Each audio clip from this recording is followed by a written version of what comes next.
Please remain calm. You may notice a slight change in the environment. Fear not. It's all part of the plan.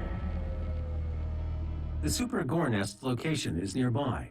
This is the site where the invasion began, the oldest and most corrupted location on the planet.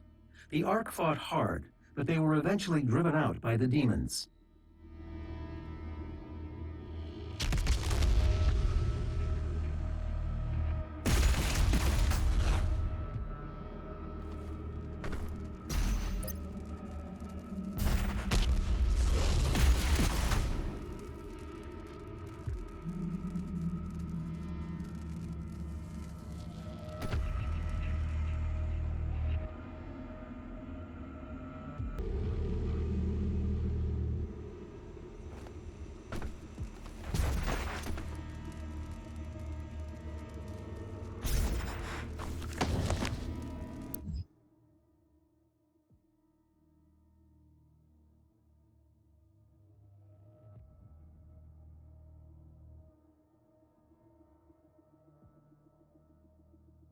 The Hellgrowth formations on Earth have undergone great scrutiny by experts and the allied nations. These cancer-like growths exhibit alarming cellular reproduction rates, outpacing any biological life form previously known. Their structural pattern is chaotic, almost random, with only one identifiable constant: the emergence of totem-like nests, which at full maturity resonate with powerful electromagnetic frequencies capable of producing a form of inverse quantum field. These fields, once activated, result in the fabrication of hell portals, tears in space-time, which serve as gateways between dimensions. Fields, plural. That's how the demons appear, one by one, at different locations.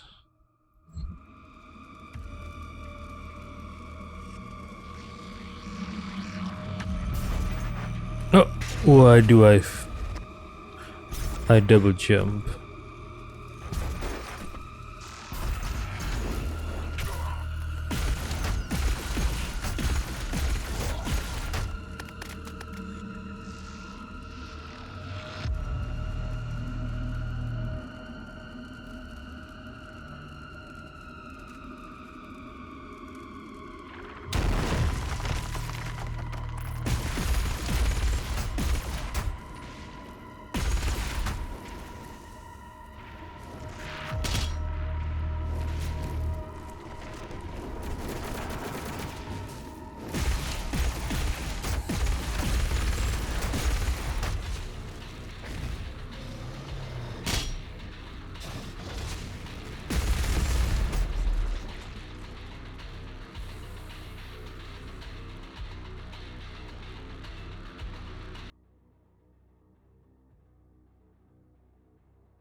The growth exhibits certain predetermined qualities. In the consumption of our ecosystem, it creates environmental conditions more conducive for its own continued formation. In effect, employing an organic method of terraformation, the resulting environment is hostile to terrestrial life, producing atmospheric toxins and a multitude of environmental hazards.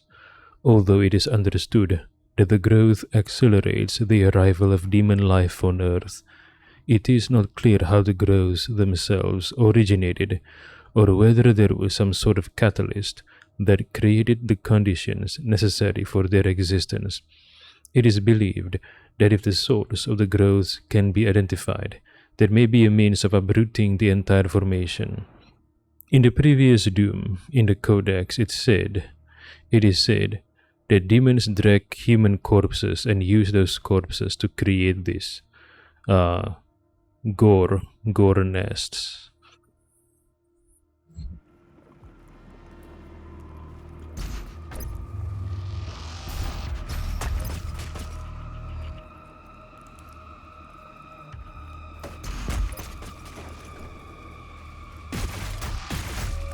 My brothers and sisters, let's help to make our friends' transition into their new world a comfortable one.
Buff Totem.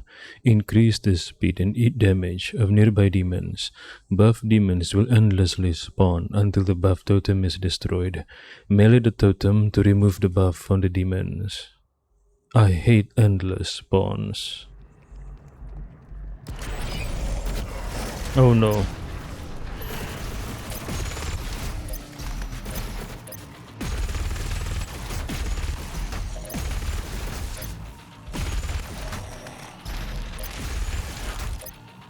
Oh shit. Am I dying?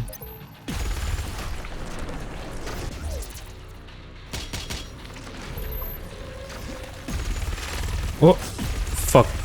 Where should I go? I don't know. What the fuck? Give me your... Wait. Remember, demon can be an offensive term. Refer to them as mortally challenged.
is the melting pot of the universe.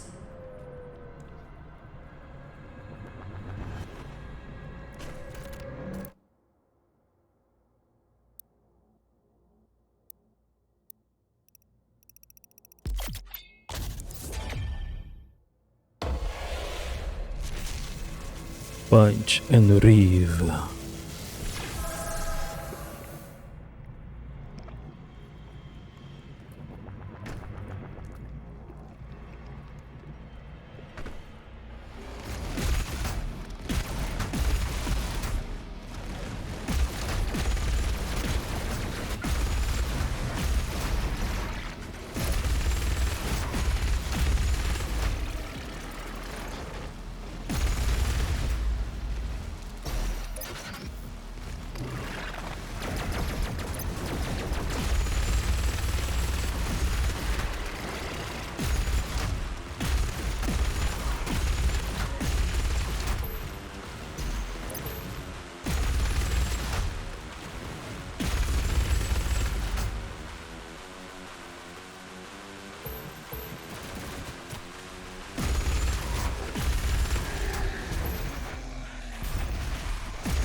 Empower demons.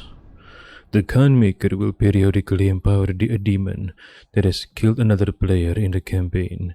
Empowered demons are stronger and they drop extra resources when killed.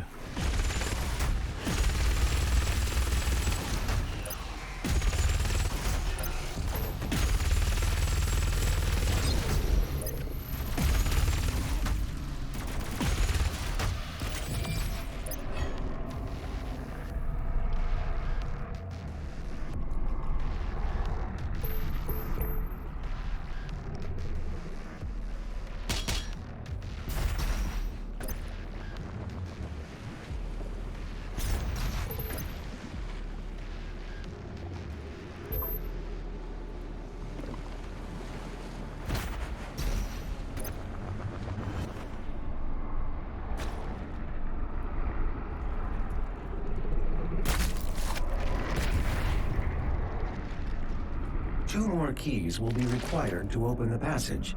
Find them. 2 more keys.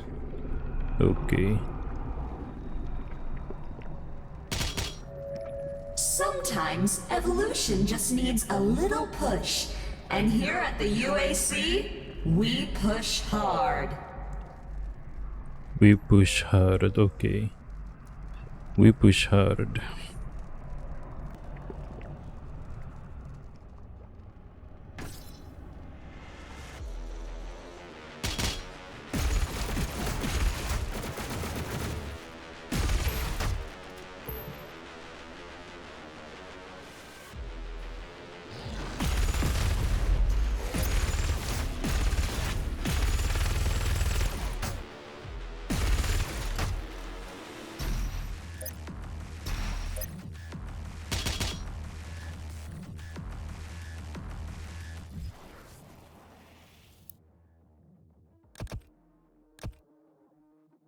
Only 1 token.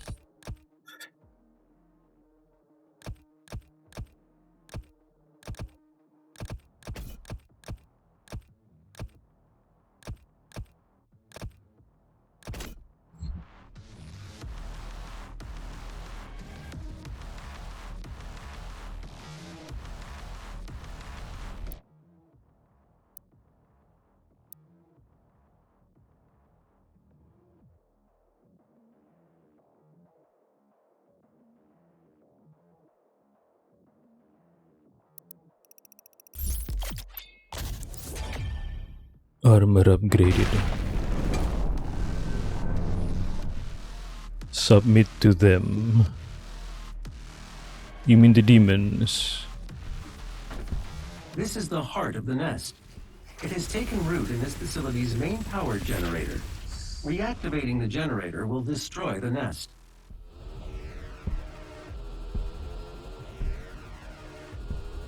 Hmm.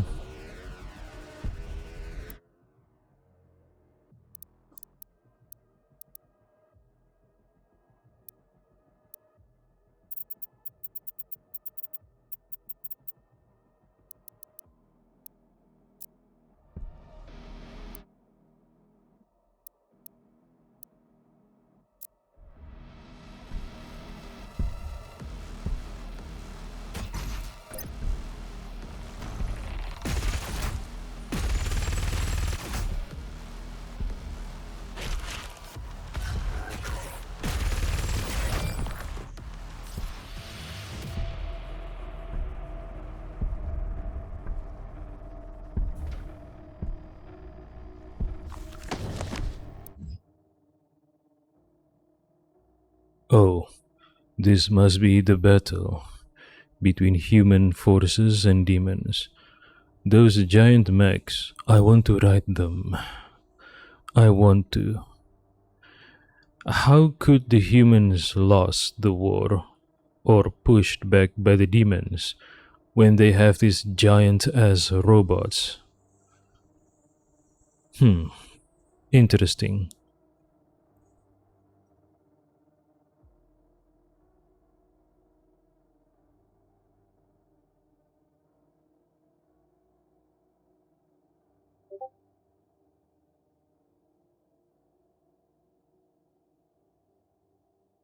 Super Goronest Operation Lock AAR follows.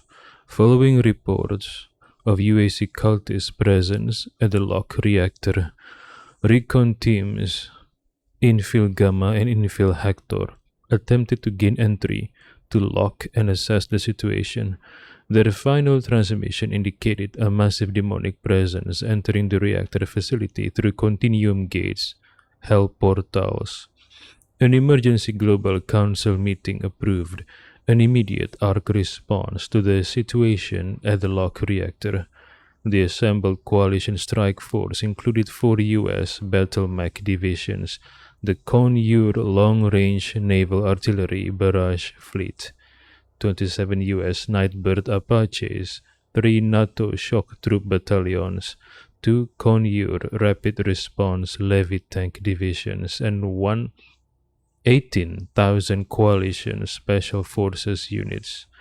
The initial bombardment from the LRNAB was met with immediate response from invasion forces. An estimated 8,000 DP-013G units, gargoyles, attacked the fleet, sinking 32 vessels and disabling a further 78% of the fleet. The remaining ships retreated to a position approximately 32 miles offshore, beyond the reach of the gargoyles but also out of artillery range. 8,000 gargoyles can decimate 78% of the fleet? How? With the fleet out of action, the battle mechs and Apaches initiated a danger close salvo against the reactor as shock troops and special forces attempted a rearward infiltration. Several platoons made it inside the reactor where the demons had already established a DP-136 nest, Super Gore nest. Although Gore nests have been reported at various invasion sites, this was the largest so far observed. The nest has been built around the reactor core itself. Several thousand IFF beacons are amassed at the nest location, suggesting the demons are using our fallen forces as part of their bioorganic continuum gate. At the time of writing, the DP-136 nest is considered to be ground zero of the invading force unless the continuum gate is destroyed. This analyst sees no way to stem the influx of aggressors. A recommended response, TNA, total nuclear annihilation. Report ends.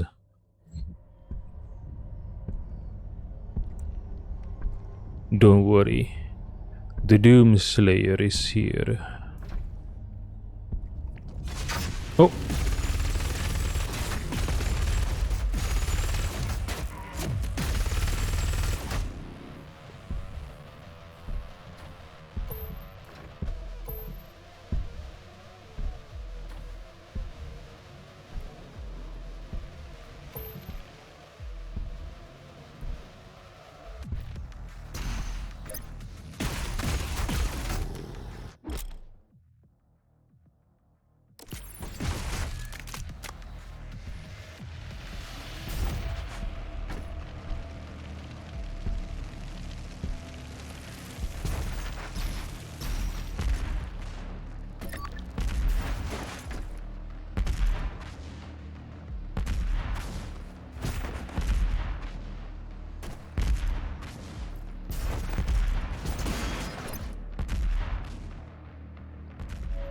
Don't be afraid.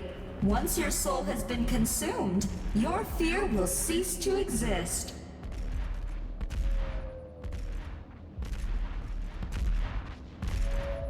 The UAC, bridging the gap between humanity and the mortal.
You now have access to the heart chamber.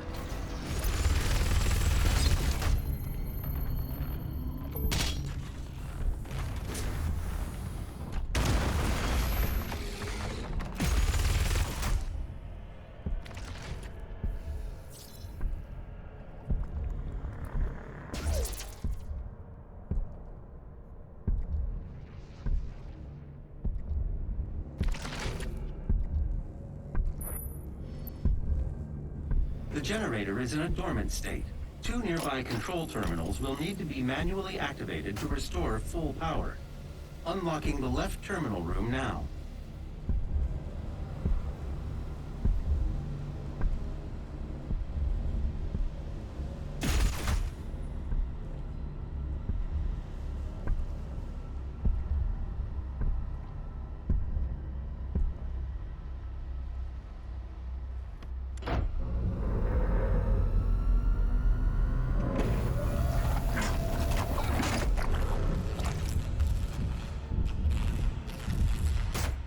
% of power has been restored. The second control terminal still requires activation to destroy the nest. I'm unable to open the door to the second terminal at this time. You'll need to find an alternate route.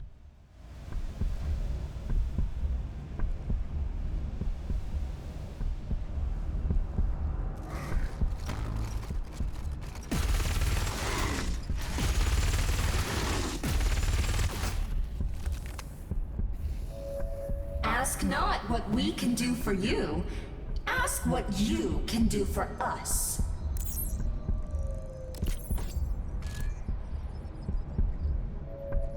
Do not run from our mortally challenged guest. Be a good host to our new friends.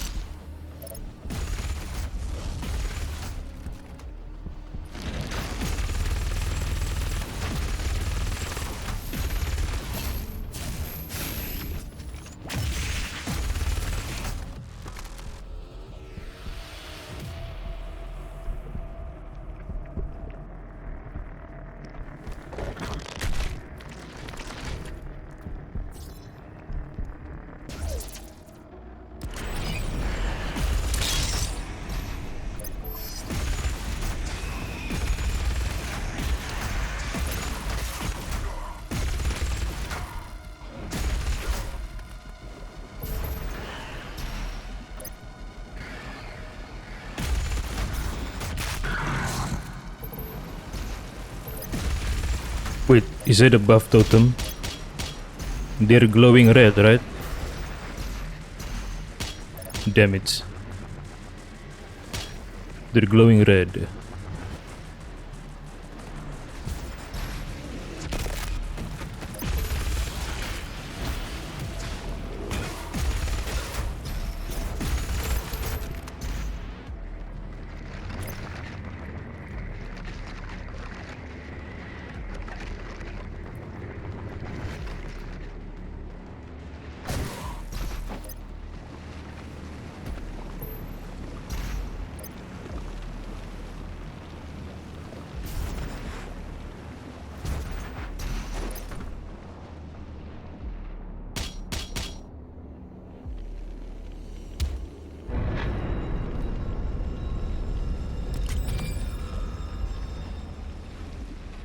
Another abandoned and damaged giant robot. What a waste.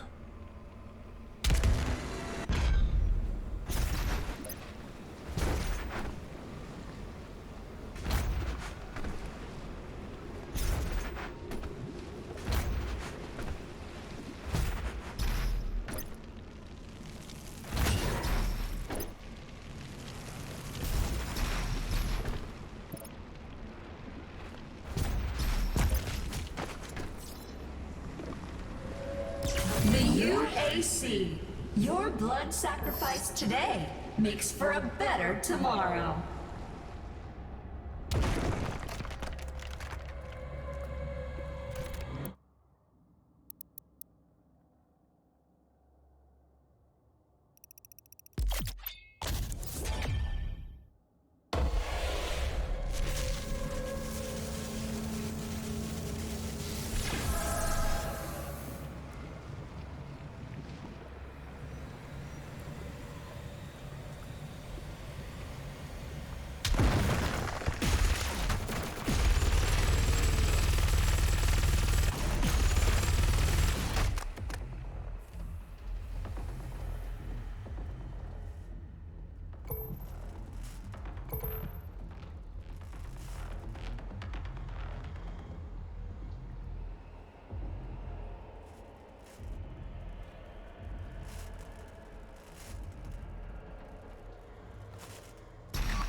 The hellified barrier has opened. This air shaft will provide access to the generator's control terminal.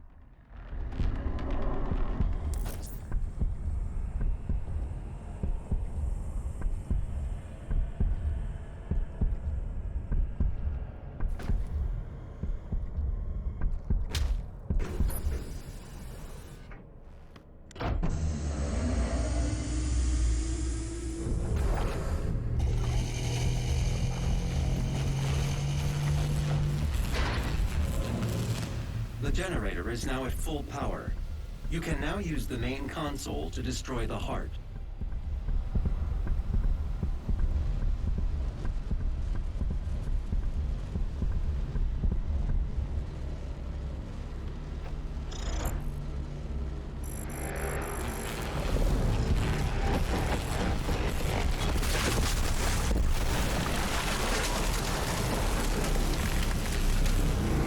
The generator is overloading. I have marked your exit portal.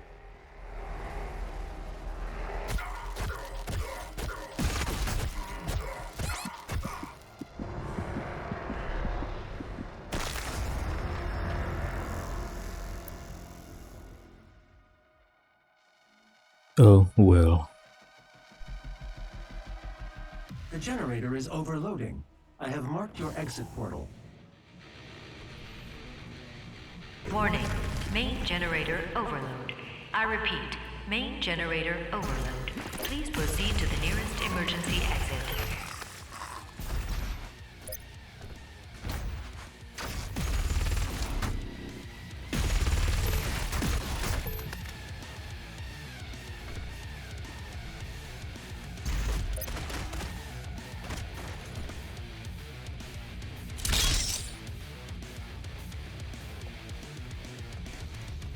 This facility will self-destruct shortly.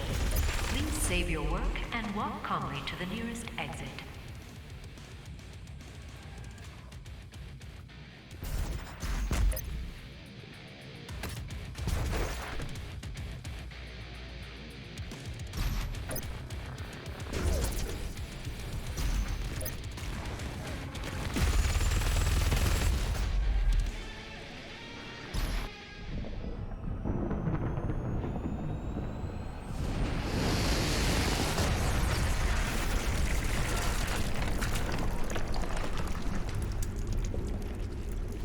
What an entire army couldn't do, the Doomslayer does it. Of course, with the help of equipments and supplies by our mysterious benefactors.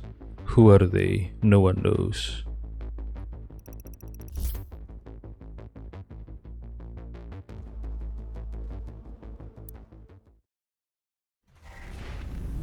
The final Hell Priest location remains unknown. The demonic consumption of Earth will not be stopped until the last priest and his guardian are destroyed. We will require assistance in order to locate the final Hell Priest. I believe Dr. Hayden can help us with our search. I will calibrate the portal to the Ark's command station. Oh, so we're going to meet Samuel Hayden now.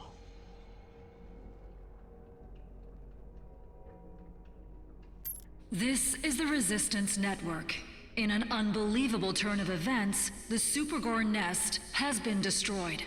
Reports from ARC personnel in the field say that they have seen a significant decrease in demonic activity across the globe. Many believe this is proof that the Doomslayer himself has in fact joined the Resistance effort and has successfully eliminated key figures within the ranks of the challenged.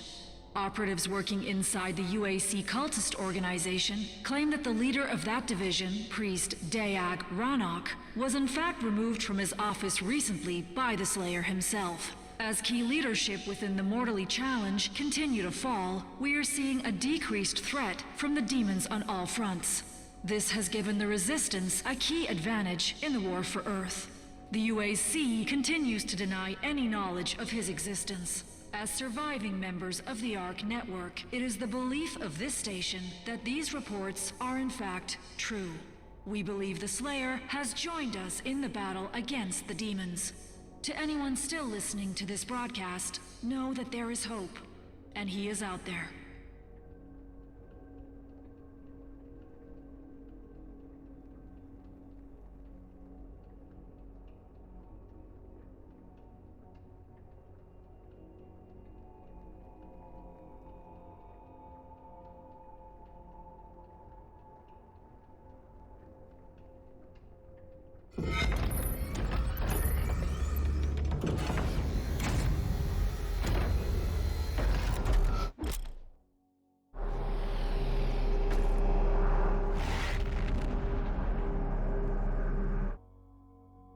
Ark Complex. Having destroyed the Supergore nest, the hunt for the remaining Hell Priest continues. Unable to identify his position due to the Khanmaker's interference, you travel to the Ark Complex, headquarters of the Armored Response Coalition, in search of Dr. Samuel Hayden, leader of the human resistance on Earth, and the only person capable of finding the final priest.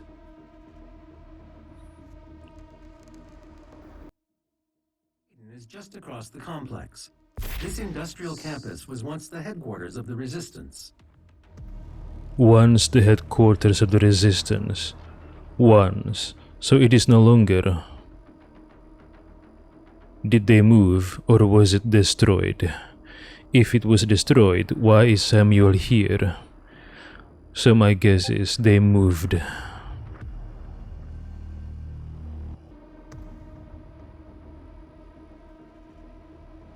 (08) Maintenance.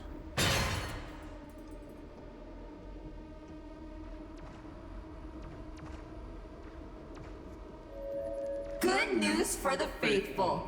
The deceiver, Samuel Hayden, has fallen. The Ark is no more.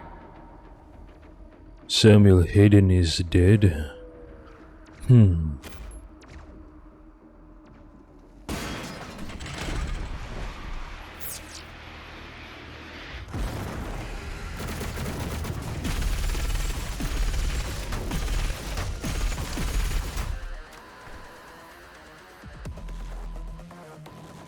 This area is no longer secure. Evacuation protocol is in effect.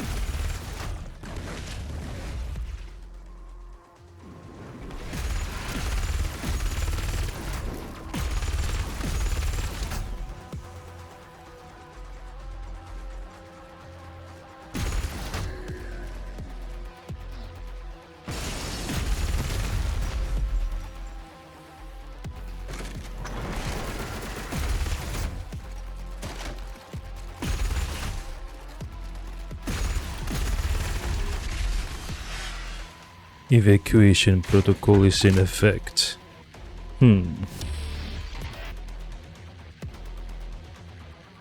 The demons got to them.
Warning, the Ark's headquarters is under attack.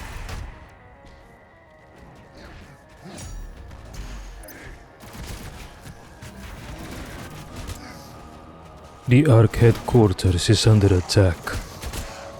Embrace your suffering, young advocates. Beyond the pain, there is enlightenment.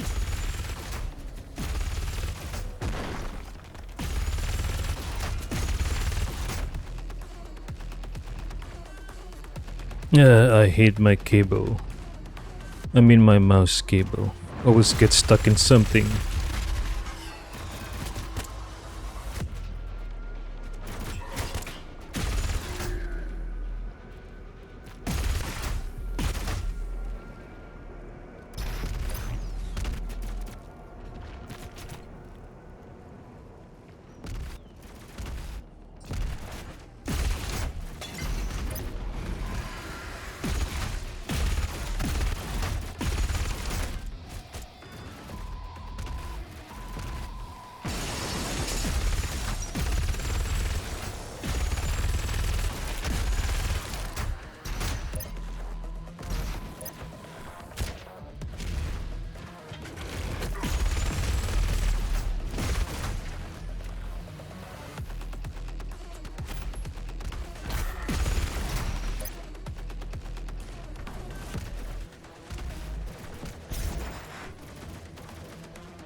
Attention. Samuel Hayden has fallen. The Ark is no more. Please evacuate immediately.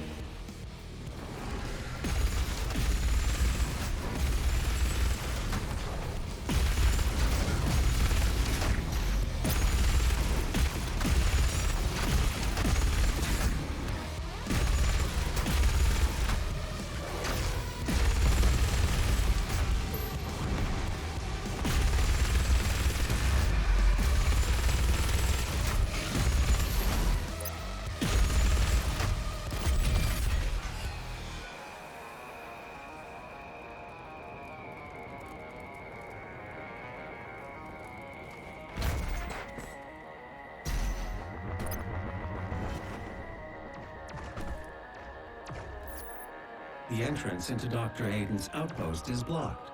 2 peripheral turrets identified. Calculating optimal firing path. Confirm. You could use both turrets to clear a path. I will mark them for you.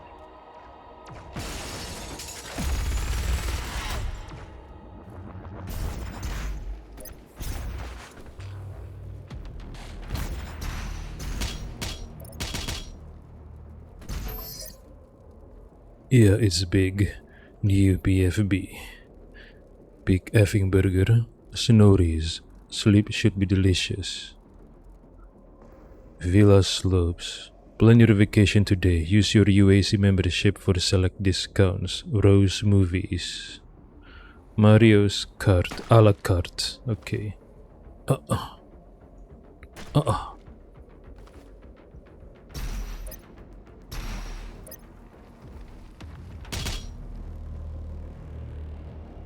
Giant robot. Again.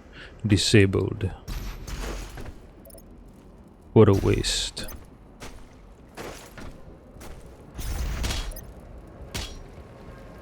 '25th Annual ARC Expo. ARC was formed in response to the demonic invasion. If they had a 25th Annual ARC Expo, that means the demonic invasion has been happening for at least 25 years. So Earth was not overwhelmed by demons in days or months. It was a slow invasion that happened for over 25 years. Ah, I see.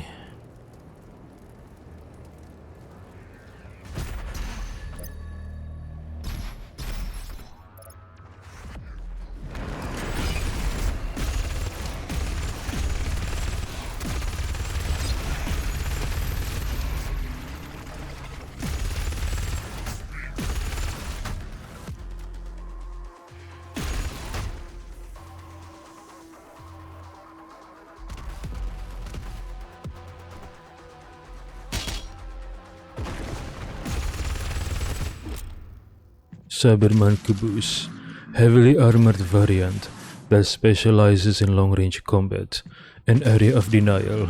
A single blood punch destroys all of their armor, making them easier to kill.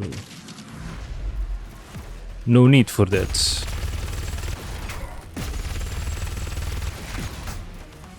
All the Slayer requires is the Argent weapons from the mysterious benefactors to destroy the Cyberman Caboose.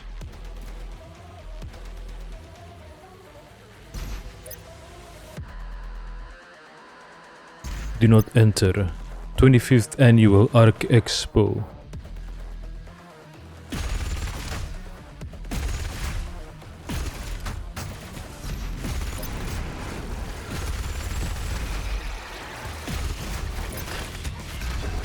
Oh.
This is Dr. Elena Richardson, log entry 002. Subject analysis of Doomslayer, January 24th, 2163. There is no chance that the subject is a demon. We have blood samples pulled from the Mars base event that show his blood type is AB positive. He is male with a genome that makes him very much a member of the human race. But the enhanced strength, speed, and athleticism would indicate otherwise. But we can see from the blood samples that there are foreign bodies present of unknown origin. I cannot, as a contributing member of the scientific community, agree with the assumption by some of my colleagues that he is, for lack of a better word, a god, an avenging angel, the right hand of doom, here to save humanity from its sins. But I cannot ignore that the timing of his arrival, the identity of his enemies, the fire and brimstone element to this catastrophe we currently find ourselves in has definitely shaken my scientific resolve.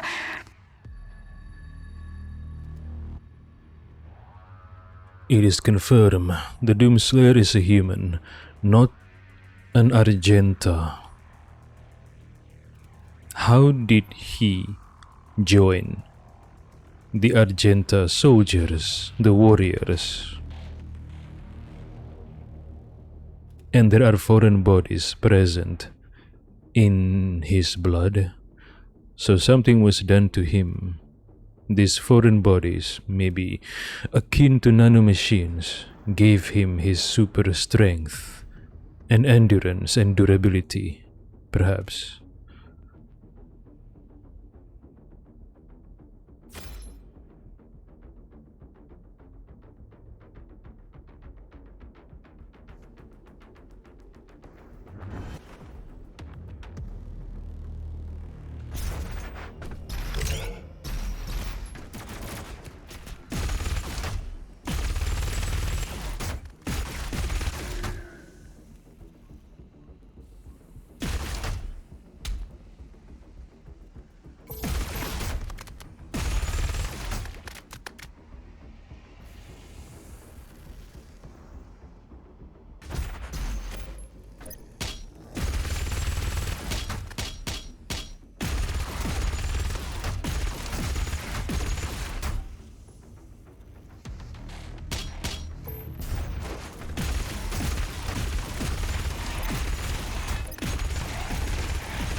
The demons are fighting each other when they are not fighting the Doomslayer.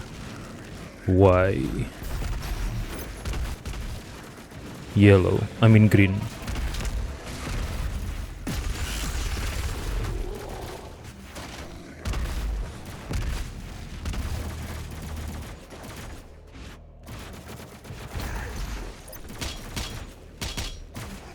Union Aerospace.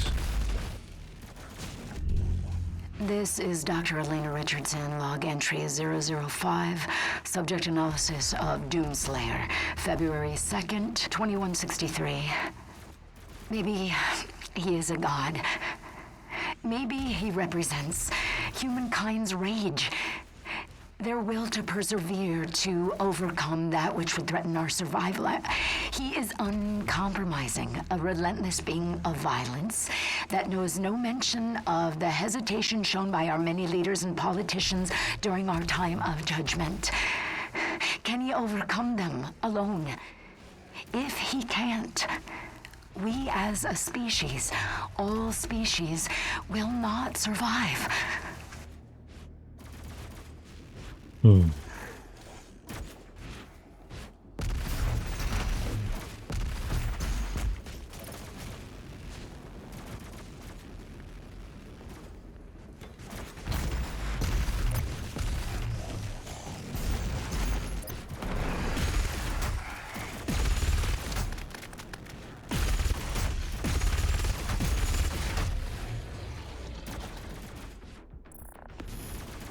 Maybe humanity as a species are not supposed to survive if they require foreign bodies in their blood to be able to go toe to toe with the demons like the Doomslayer here. Maybe by having these foreign bodies inside his blood, he's technically no longer a human, but something else, something different. Well, his appearance are still human, but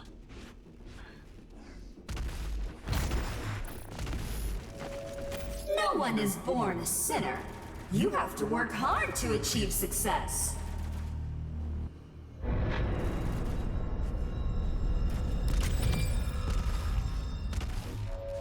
Evolution is our destination. When they arrive, we arrive.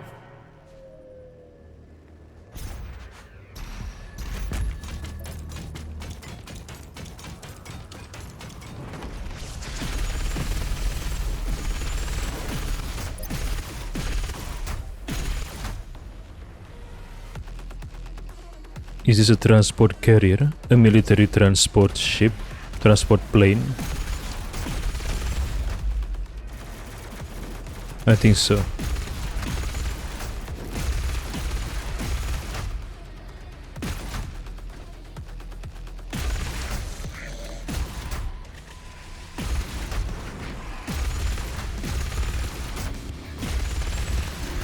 As I thought, they are behind me.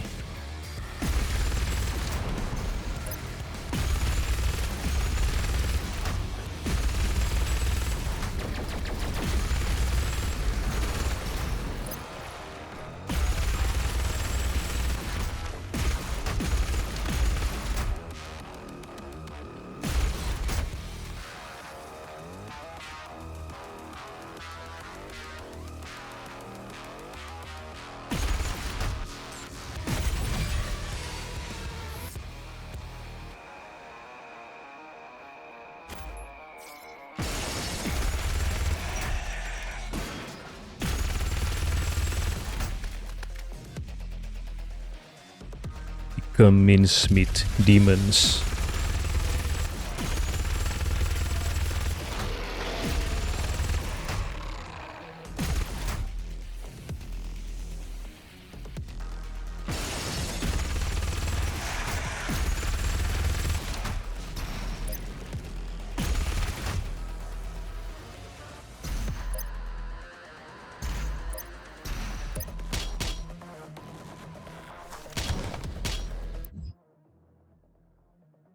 Wait, I missed. I'll have to consult the wiki later then. I missed so many pages. 4. Damn it. Samuel Hayden. That is the crucible that the Doomslayer had in the previous Doom. It was taken from the Lazarus lab, from Olivia Pierce's lab. And it was taken by Samuel at the ending, during the ending of the previous Doom. In 2150, following the loss of communication between Earth and Mars-based facilities, UAC Director Dr. Samuel Hayden suddenly resurfaced on Earth before the AN Council. The demonic invasion of Earth had already begun, and Dr. Hayden had arrived just in time to provide aid. He supplied the resistance armies with urgent technology and advanced armaments, taking helm of the newly formed ARC as lead director. Dr. Hayden's tactical and scientific acumen were invaluable to the war effort, and he was soon given full command over all resistance efforts by the Global Council. The ARC engaged the demons with bleeding-edge tech, exosuits, and heavy frame battle mechs, but found themselves fighting a losing battle. Operation Hellbreaker was Samuel's final plan, a powerful counterattack that ultimately ended in failure. His robotic torso retrieved by ARC soldiers, Samuel is now tended to and monitored by a skeleton crew of scientists. They had been given contingency orders to safeguard his body along with the crucible obtained on Mars. That's why the hologram lady said Samuel Hayden has fallen. He was wounded or damaged.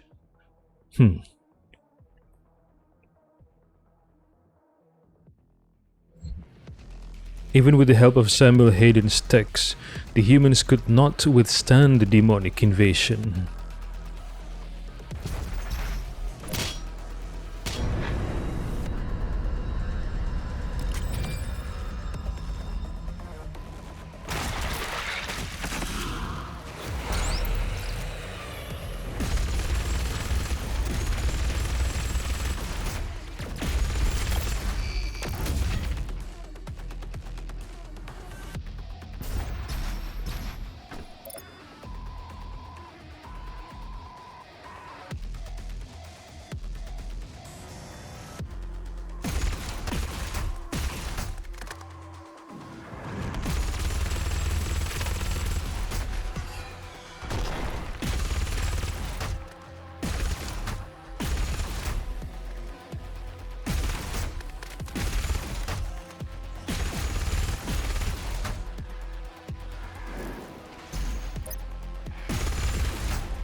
Whiplash. Oh, the snake demons.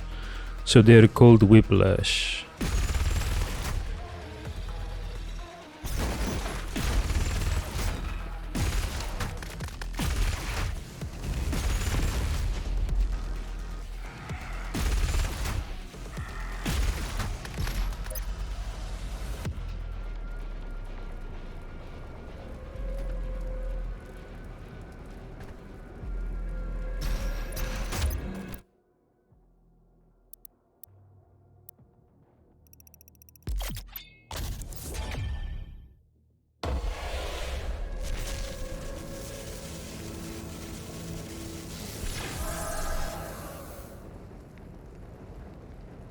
Ding ding ding ding ding ding. You believe the Oh, Doomslayer no. will save you? Oh no. What am I getting myself into? Oh, no. Ugh. Damn demons, die.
Freaking demons.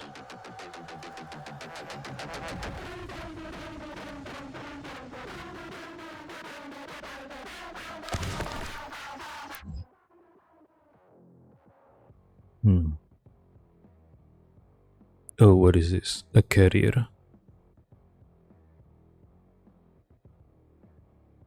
By 2151, the Ark began running operations from the Mobile Command Carrier, a seaborne command center designed for long-range strike operations, which would serve as Ark HQ. Ah, so they moved their HQ from this place to the Mobile Command Carrier. Their primary objective to locate the source of the Hell Growth infestation, and in doing so shutting down the emergence of Hell portals and closing the gate between dimensions. At the heart of the Armored Response Coalition is an aggressive research and development program in pursuit of new military technologies. As part of Dr. Hayden's commitment, UAC resources under his direction, including some of the most powerful AI ever created, have been deployed in service of weapon development designed to face the Hell threat head-on. Okay, so not all UAC has fallen under the influence of the Hell Priests and Hell itself. Some of them are still under the control of Samuel Hayden.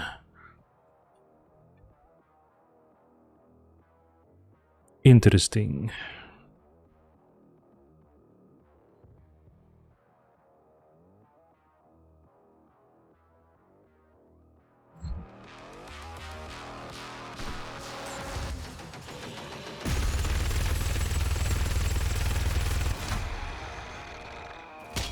Mario's a la carte restaurant. Oh no, not the restaurant.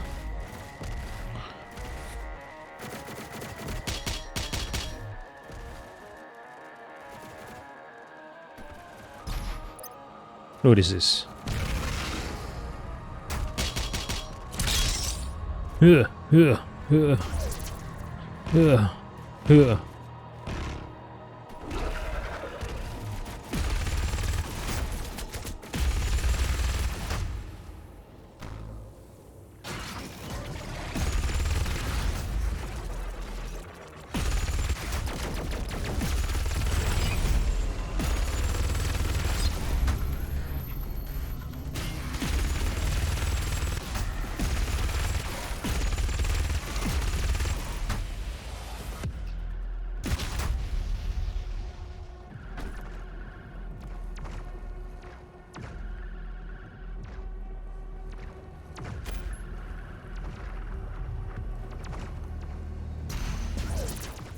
Oh.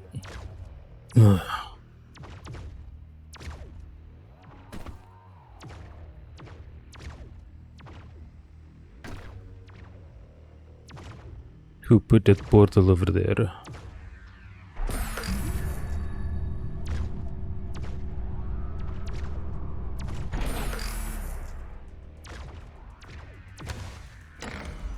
Mario's a la carte restaurant.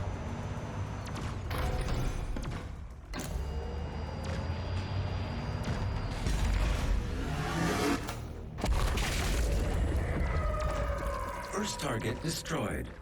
The second turret will give you the angle needed to destroy the remaining tentacle. Why was the cannon originally pointed toward the direction of Mario's a la carte restaurant? I wonder why.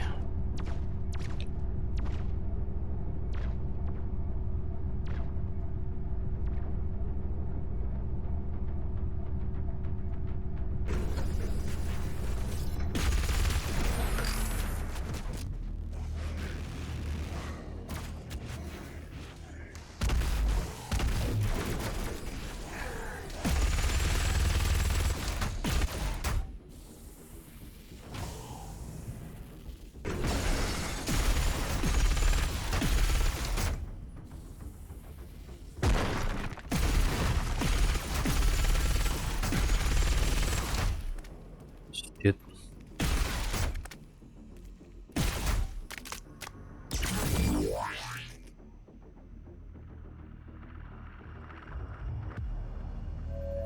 Our trans-dimensional friends shall not walk on tainted ground.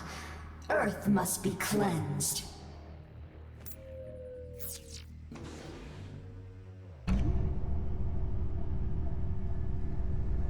Blood on the glasses. On the window, glass windows.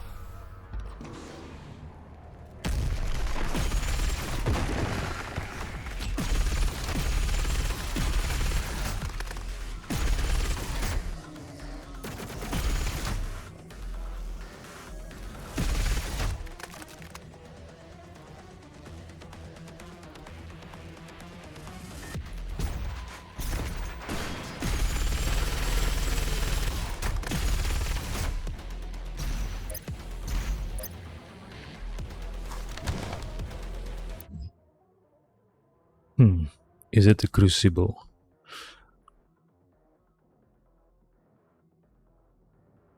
The destruction of the Origin Wellspring on Mars meant chaos for planet Earth, Following the loss of communication between Earth and Mars-based facilities, the collapse of the Argent-dependent energy grid consumed the planet in crisis. It was during this time that the UAC director Dr. Samuel Hayden suddenly resurfaced on Earth before the AN Council, wielding that which might offer salvation to mankind, the Crucible. After recounting the events that had transpired on the Red Planet, Hayden agreed to cooperate with the AN, providing access to the various UAC facilities on Earth and, by extension, the full range of technologies at his disposal. Paramount among these was the Crucible, the last remaining source of Argent energy in existence.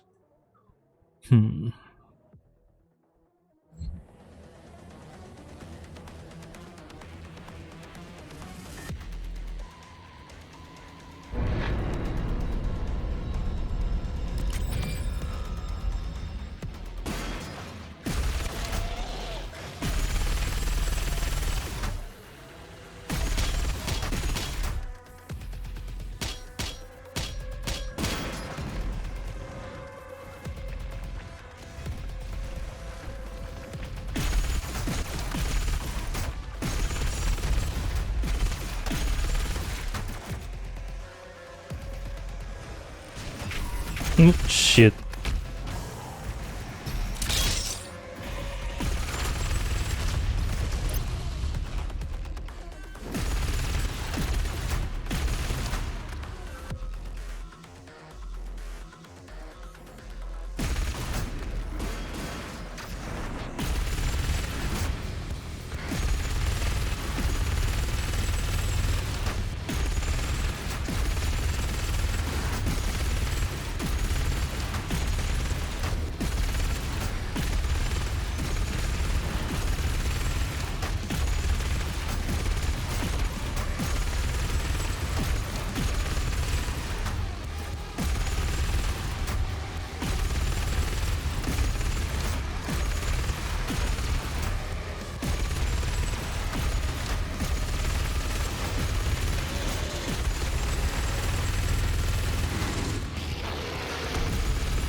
He became a hero, believing it possible to solve the energy crisis which now devastated the planet. Dr. Hayden sought to invent a method of argon synthesis, a synthetic replication that could recreate the high yield capability of argon energy. With the destruction of the argon energy across the solar system, all that remained of argon existed now within the Crucible, the fabled Hell artifact which Dr. Hayden had acquired on Mars.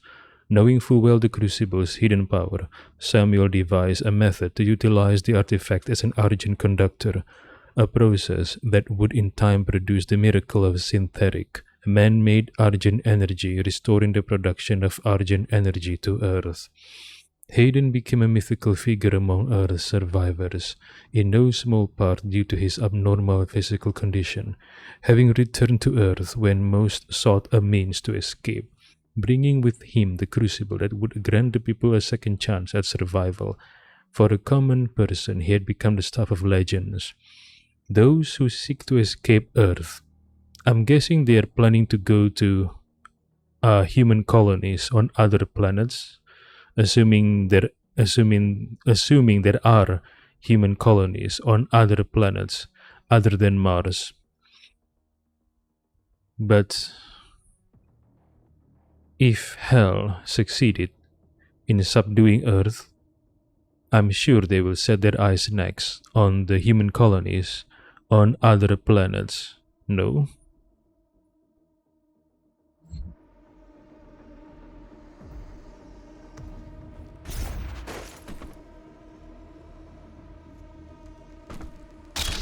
Blood. Whose blood?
One moment. Override successful. The path is now clear. You can access Dr. Hayden's outpost. Was that a down helicopter on the bridge? I think so.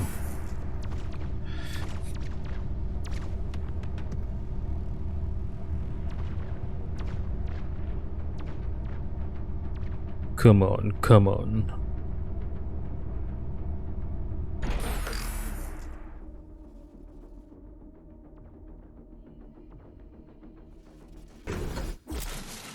Quick switch, okay.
This is Dr. Elena Richardson. Log entry 006, February 9th, 2163. The only thing they fear is him. We watched as the Horde overwhelmed the very best and most advanced machinery and weapons technology that we could muster against the opposition. It was useless. They moved too quickly. They cared not for themselves, only sought out the blood of humanity. They were willing to sacrifice their own to get to the heart of our world. We slaughtered thousands and millions more followed, but then he came. He cut through them like a sickle through a field. His fury surpassing their own. He is faster, more relentless. I believe him now to be more than just a man. He is Doom. Doom. Doom daddy doom daddy doom. Daddy doom dee doom daddy doom daddy doom.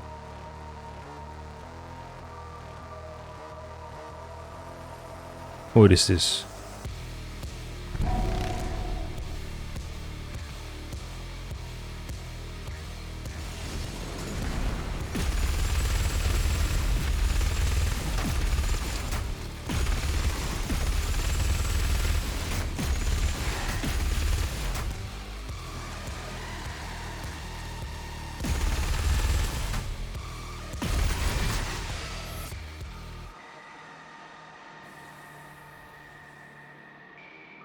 Vitreous, you deserve to savor.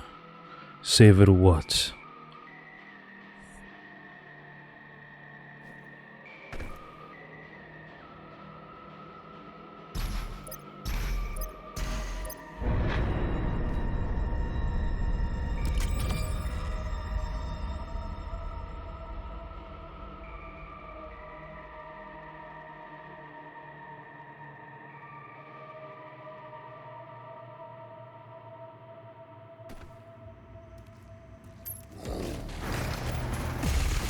Warning. All ARC personnel, the mortally challenged have entered the compound. Evacuation is advised.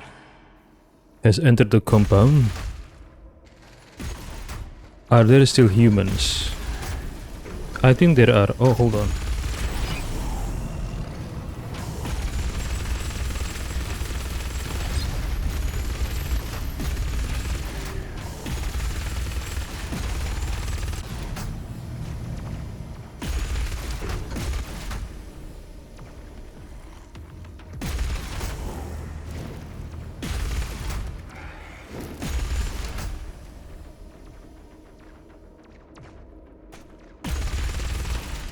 I think there are still humans. The Codex said that after Samuel Hayden's failed attack and he was damaged, his body was tended by a skeleton crew of scientists.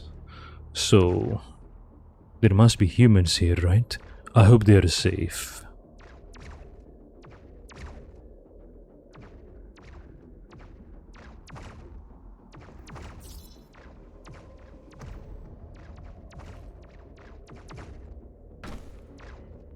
Arc.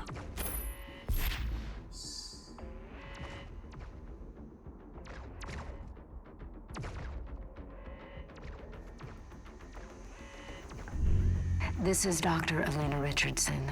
Log entry 007, March 3rd, 2163. And with him lies our salvation. For as he gains in strength, so do they fall in numbers. The priests command the armies to the north and south, but he controls the fight. The inner circle of death is where he resides, hunting them at the far reaches of the earth and beyond. I am a believer now. I feel it is in Doom that I have faith. The Slayer is the spear that stabs at the heart of our attackers, and those that would seek to harm us should feel warned. For there is only one dominant life form in this universe, and it carries a steel-barreled sword of vengeance. All hail the coming of the Destroyer. The Slayer's time is now.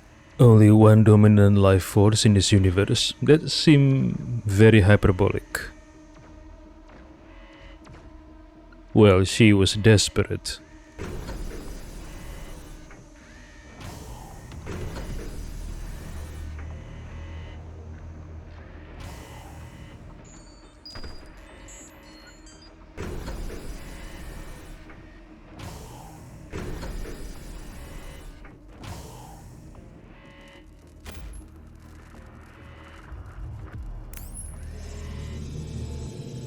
Dr. Hayden's office laboratory is located at the top of this facility. Attention. Emergency protocols have been activated. Please exit the facility now.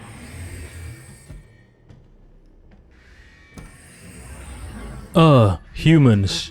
My God, Dr. Hayden was convinced that you would come here for this eventually.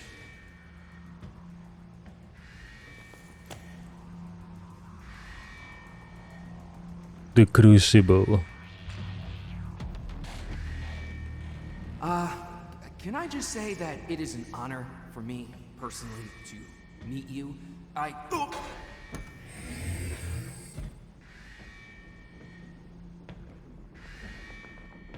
Attention. Emergency protocols have been activated. Please exit the facility now. Come on, humans, evacuate now. We don't know how to access his main cortex. It's all alien. We couldn't figure it out. We have to prepare for his careful extraction. We were given specific orders. His life signal is barely readable. Careful extraction. Threat level 5. Run, humans, run. Oh.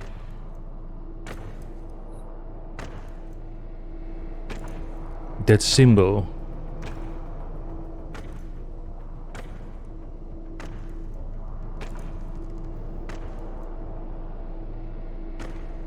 Opening the portal now.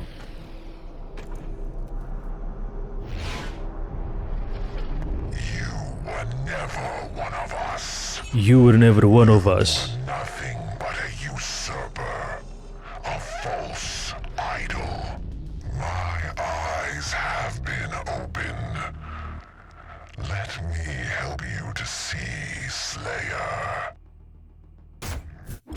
He said you were never one of us. Who is this us? Who are they? Who is this guy? The Marauder is a defensive powerhouse. Stand too close, he uses his shotgun. Stand too far away, he throws projectiles. Keep him at mid-range. Counter his attack when his eyes flash green to daze him. Otherwise, he blocks your shots.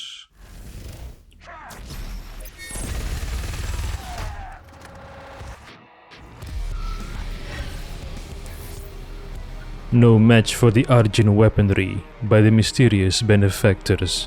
Bye-bye.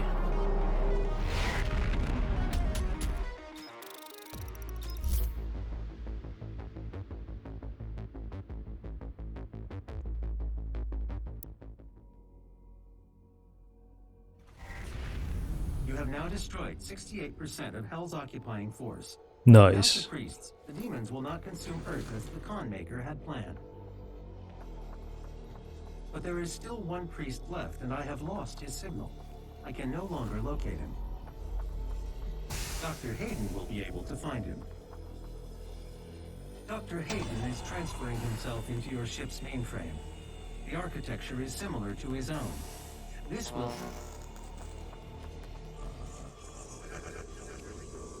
The final priest is hiding in Sentinel Prime. The Con Maker does not want him to be easily found. The only functional slipgate to Sentinel Prime is in the core of Mars, in the lost city of Hibeth. I have marked its location for you, but getting there will take time. There is no easy way to access the core of Mars. There are no known pathways that lead there, Dr. Hayden. The BFG 10,000, designed by Dr. Samuel Hayden as part of the anti-demonic defense grid. I understand. Searching the coordinates to the BFG 10,000 now. You can't just shoot a hole into the surface of Mars. The portal is ready. Okay.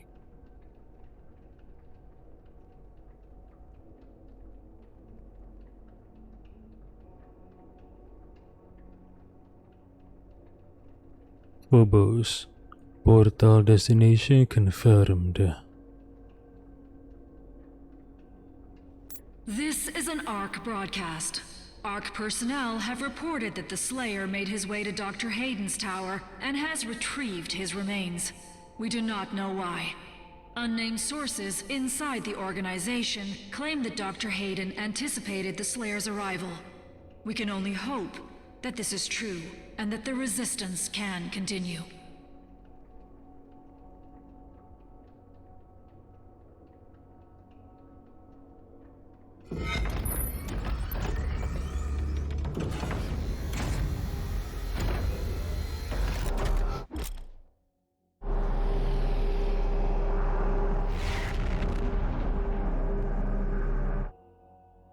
Mars core. With the help of Samuel Hayden, the final Hell Priest has been located on Sentinel Prime, a city from your past. The only known path to this now accursed place is through the dimensional gateway hidden in the core of Mars, wherein the lost city of Hebeth resides. The journey there will take time you can't afford to waste, a dilemma which calls for a more direct approach.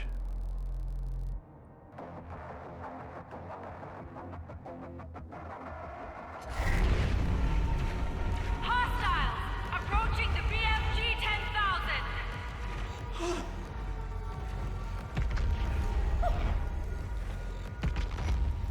Oh my god. It's him. They've overrun the lower levels!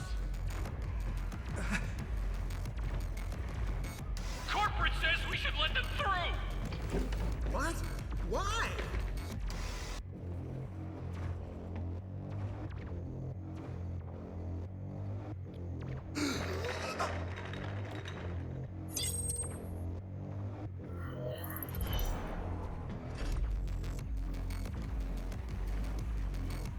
Hey! Who are you? You can't be here.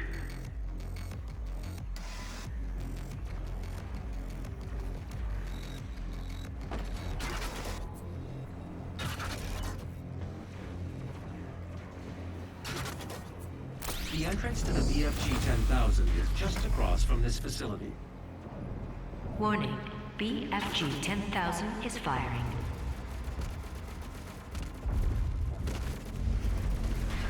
The power source of the BFG 10,000 should be of interest to you as well.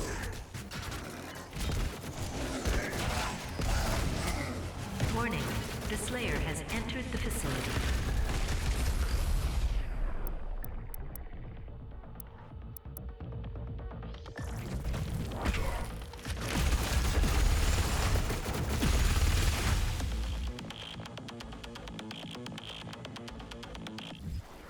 Okay, so I saw a UAC symbol on the wall. So this is a UAC facility. But this one doesn't seem to be under the influence of the Hell Priest. The announcer said that the lower levels were overrun by demons, I think. And then the announcer also said corporate told them to let the demons through. I guess the corporate, the UAC corporate are already on the hell side. But it seems the staff, the UAC employees in this facility, they don't know that yet. I think so.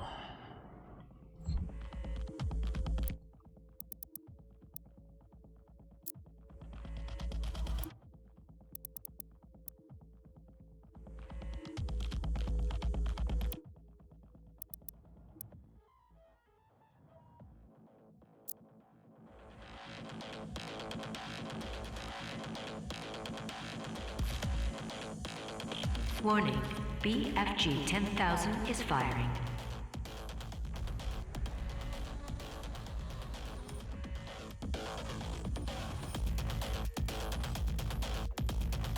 Dead bodies. No.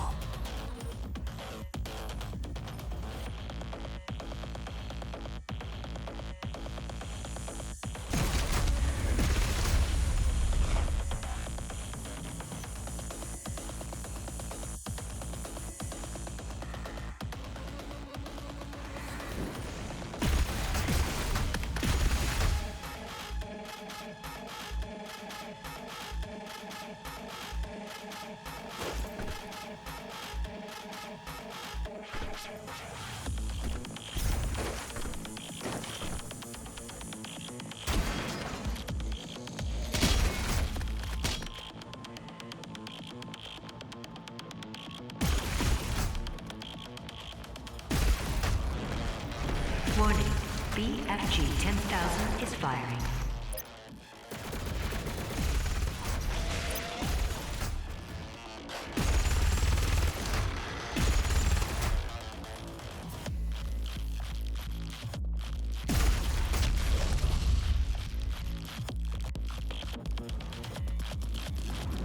Warning, BFG 10,000 is firing.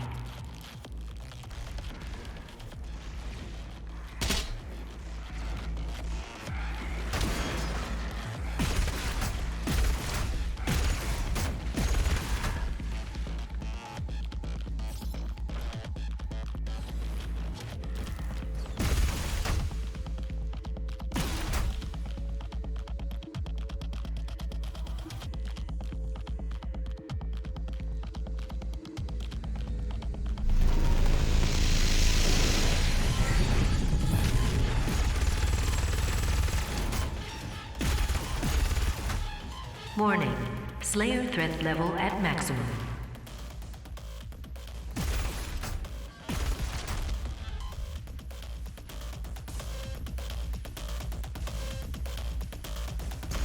Warning, BFG 10,000 is firing.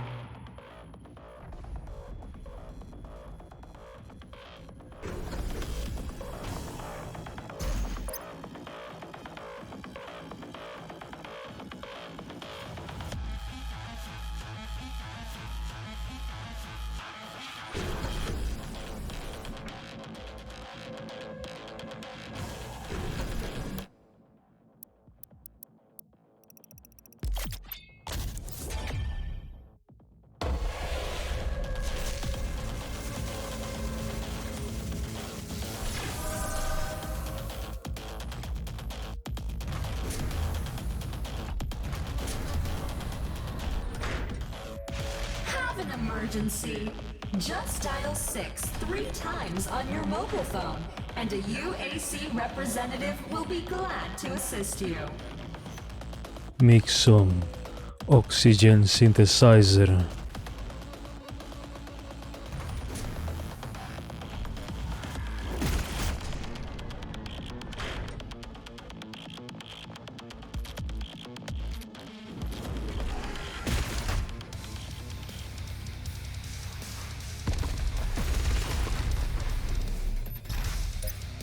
Warning, BFG 10,000 is firing.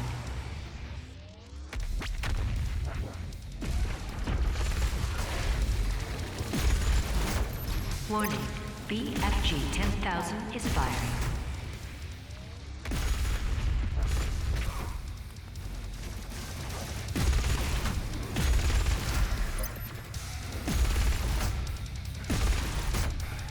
Warning, BFG 10,000 is firing.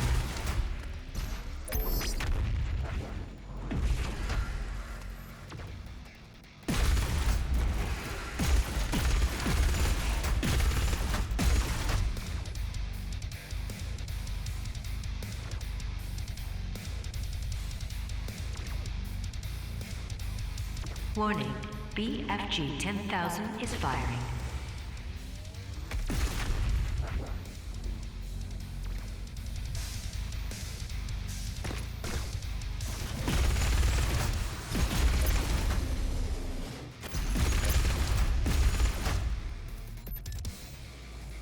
Warning, BFG 10,000 is firing.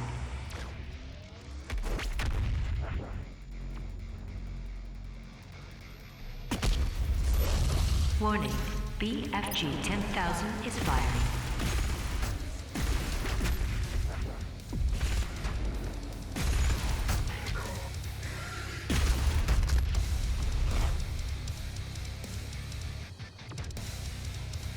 Warning, BFG 10,000 is firing.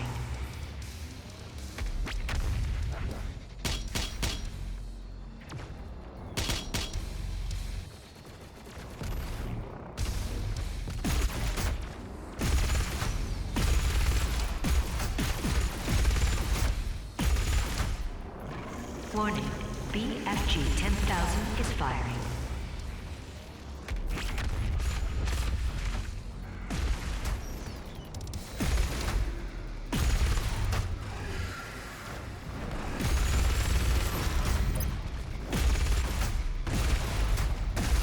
Warning, BFG 10,000 is firing.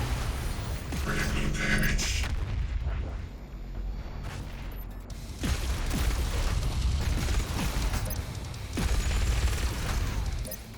Warning, BFG 10,000 is firing.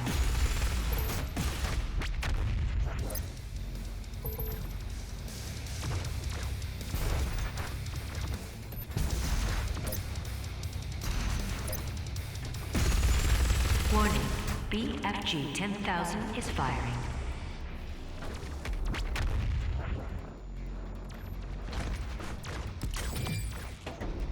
The entrance is locked. They know you were trying to get here. The schematics show a maintenance hatch on the bridge. Warning, BFG 10,000 is firing.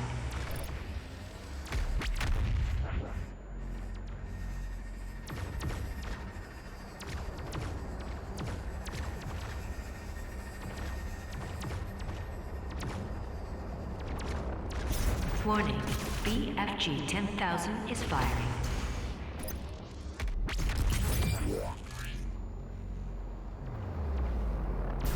Warning, BFG 10,000 is firing.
Originally established as a mining and communication relay, the UAC outpost on Phobos began immediate expansion following the destruction of the Origin facility on Mars. The UAC board of directors, intent on retaining their monopoly of the Red Planet and its surrounding airspace, issued the construction of an expansive defense platform using technology derived from the BFG 9000. The design plan called for a massive particle cannon to be built on the orbiting moon. The BFG 10,000, the largest man-made weapon platform ever conceived, wields enough firepower to defend against even the most sophisticated off-capital-grade FTL cruisers in existence, or against the eventual potentiality of a space-bound demonic threat.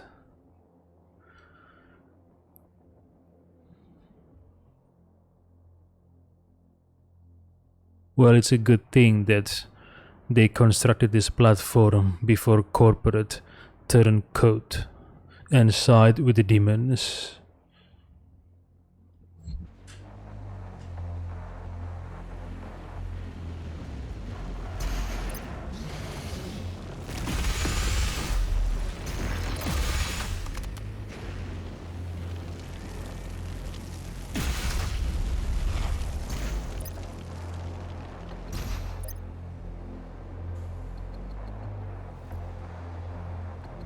I'm serious, that guy doesn't scare me. I'd like to see him try.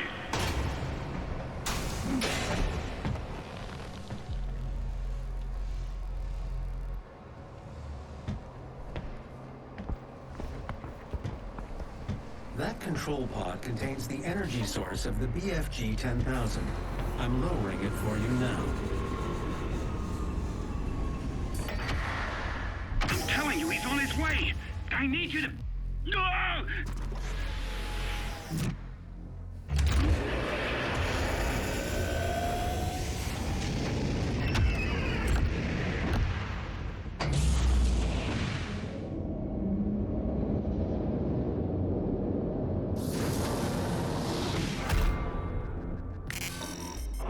Warning. Mars surface targeted. Safety mechanism Would you like me to activated. disable the safety protocols?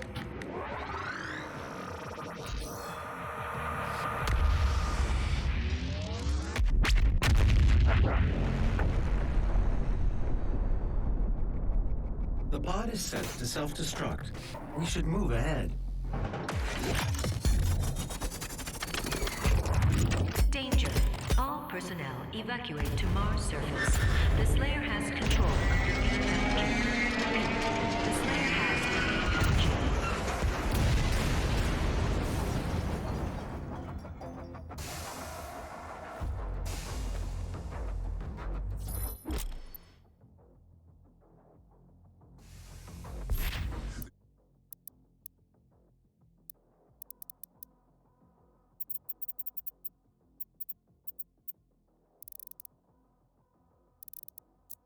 Emergency exit portal should take you directly to the Mars surface facility.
Wait, where is this? Are we on the other side of the facility? You can use the facility escape pods to get down to the Mars core, but we have no way of reaching it from here. Wait, is this the facility? It was destroyed. So this tube is like a shelter to shelter oneself from explosion. So while we were inside, the facility blew up. I see.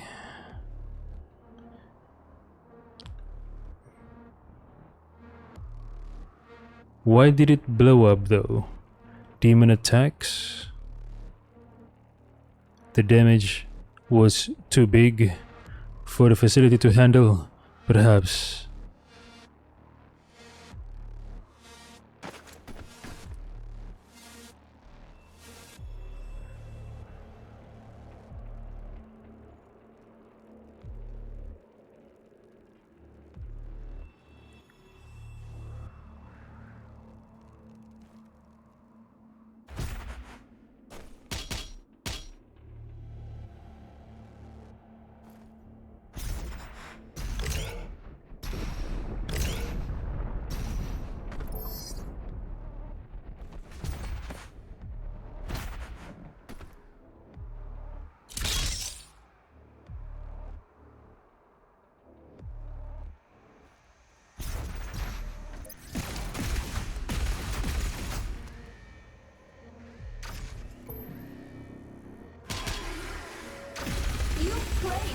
returned.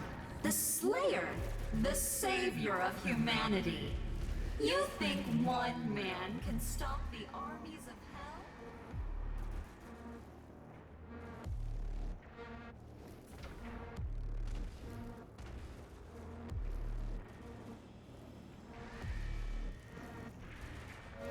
Welcome to Hell, brought to you by your friends at the UAC.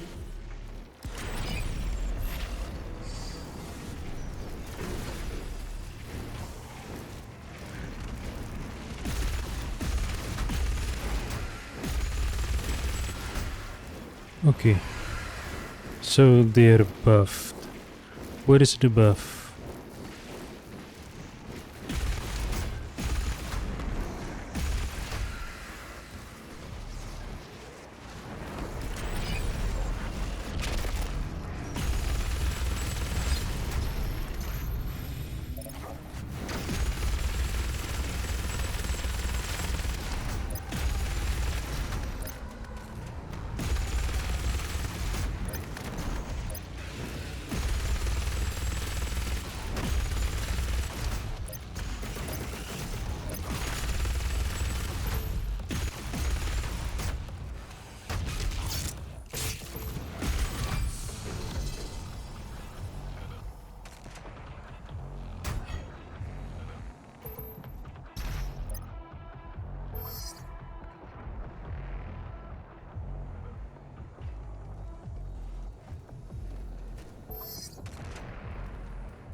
Access to surface gun bridge granted. Manual loading initiated. That is a weapon, not a teleporter.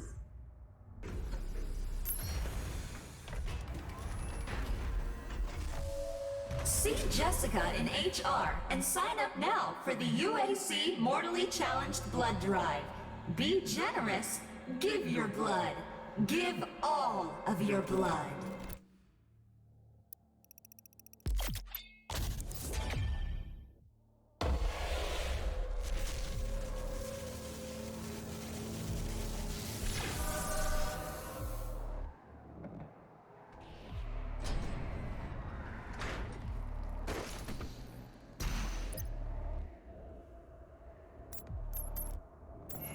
The ion catapult is designed to use only approved UAC ammunition.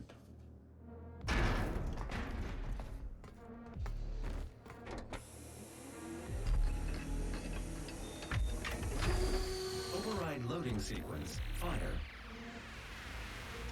3, 2, 1.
The myth of the Doomslayer, his power, his will to overcome.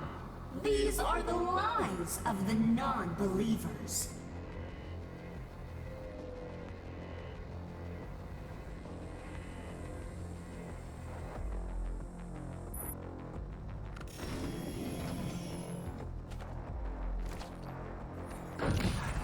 I'm charting a flight path to Mars. Calculating thrust vectors. Launching in 3, 2, 1. Approaching planetary entry phase. Prepare for turbulence.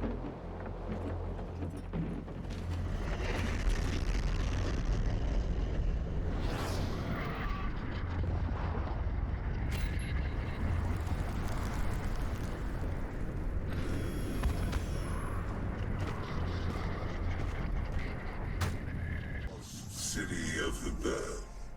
This was before your time with the Sentinels. The slip gate will take you to Sentinel Prime where the priest is hiding.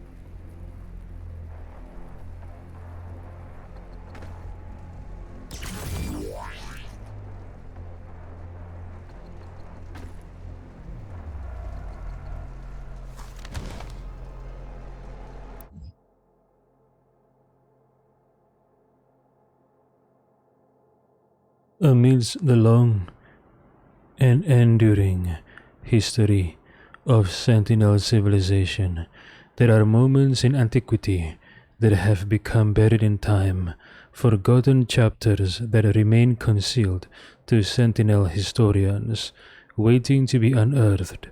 The fallen city of Habeth is one such tale, all but forgotten to the tomes of legacies past.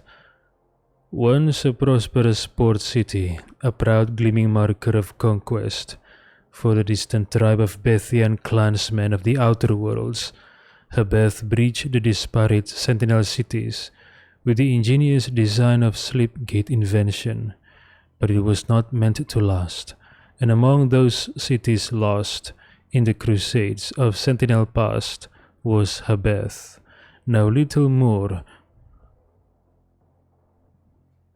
than a smoldering ruin swallowed by the quaking surface of a once habitable Mars. So the Argenta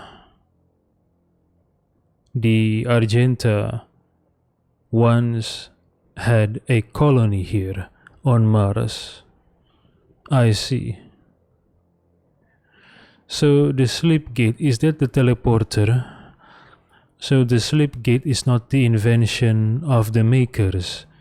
It was the invention of the Bethian clansmen of Mars.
Sentinel Prime, where the Hell Priest Dave Grav is waiting.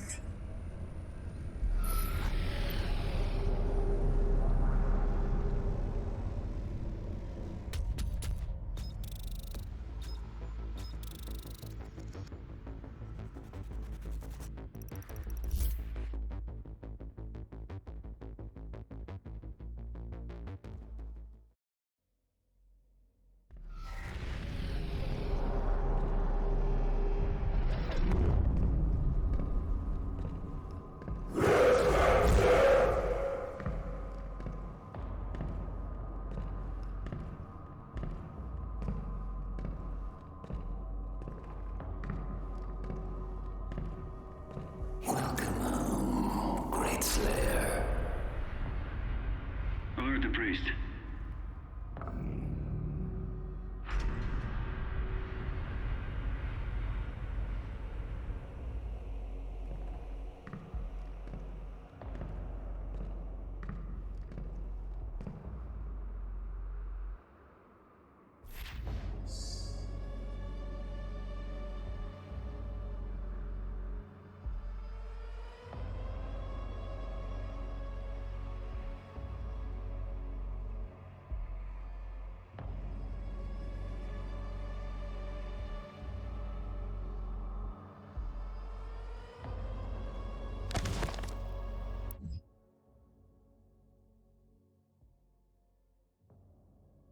Sentinel Prime. The ancient arena is a holy place for the people of Argendenur, constructed in the earliest days of their history.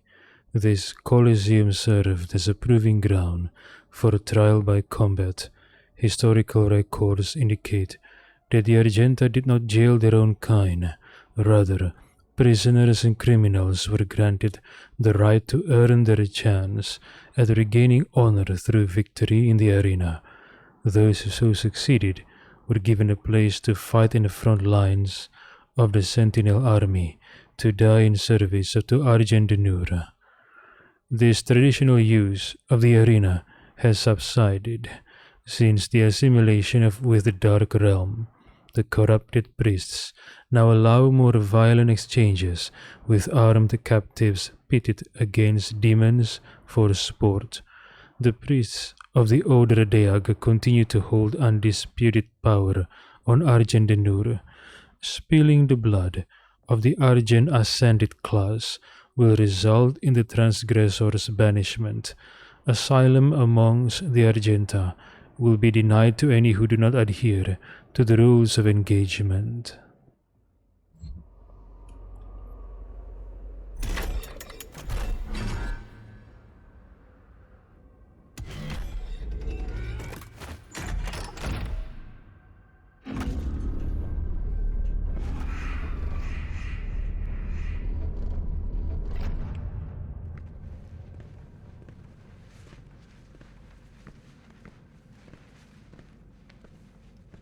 We found him in the valley, just outside the castle walls. He was badly wounded and wearing this.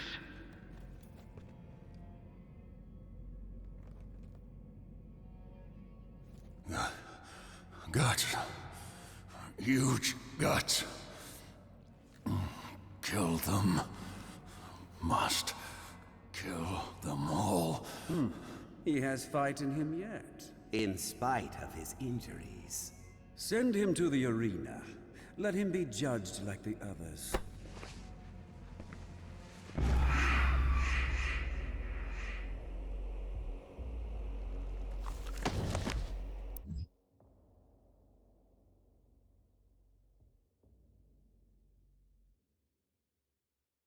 In the time of King Novik, as the Argenta secured peace and safety through dimensions across time and space, an outlander came to us. He was not of our world, and spoke an ugly tongue. How he first took step upon our land was unknown. Sentinel scouts had found the outlander bloodied, clawed, and near death, mumbling of impending doom and the forces of darkness. The scent of blood followed him, and the gore that stained his armor seemed not entirely his own. By Argenta law, the stranger would be judged in the Colosseum, where he would be given the chance of all who stray from the path to fight for his freedom. So any stranger who arrive in Argendendur is to be subjected to the Colosseum event. We knew not of this stranger, his mind seemed crippled with rage. He dressed in attire not suited for our lands and carried munition of arcane origin. We watched as his will overcame his injuries, and in the blood arena he proved his worth. The Outlander's technique was crude and brutal, but the determination in his charge echoed that of any true-born sentinel. His war cry echoed through the Colosseum, as did the sound of his fury, and the guards cheered his banner. Rip and tear, they shouted, as the beast pushed beyond mortal wounds and certain death. He would be gifted no rank, no title.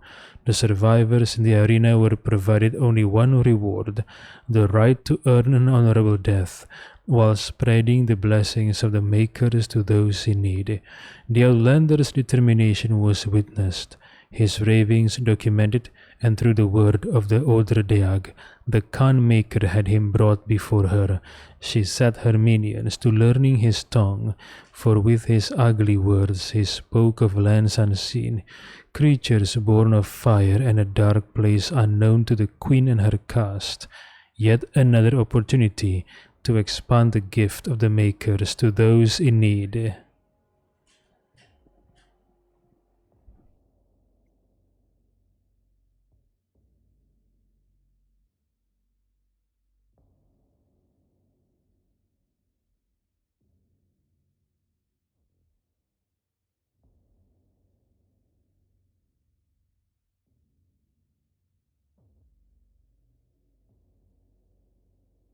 Okay, so according to the audio log from Earth, it was determined that the Doomslayer is a human.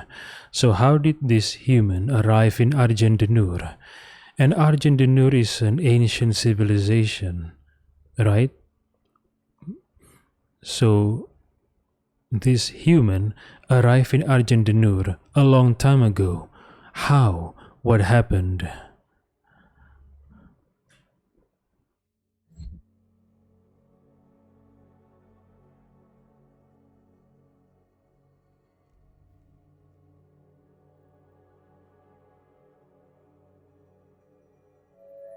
I offer you, O great powerful one, a sign of truce.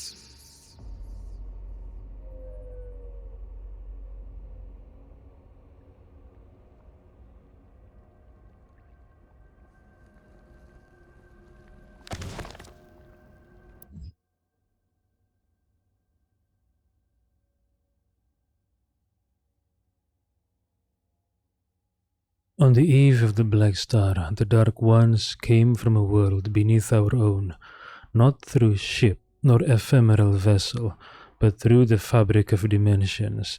Out of swirling, fiery gates came horned beasts from a timeless realm, first one then many. Crashing waves of evil swelled from the obsidian forest of the Argentian overlands. The Alorum clans from the eastern mountains fell first to the black hordes of devils, and the city of Telorum was slung under the weight of their charge. We sentinels rose to meet the beasts with spear in hand, the might of the Holy Fleet striking back at the demons. But the dark gates from whence they came gave birth still to even greater hordes. A line of blood was drawn with the fallen of both sides, and the unholy wars began as the time of the darkness came upon us.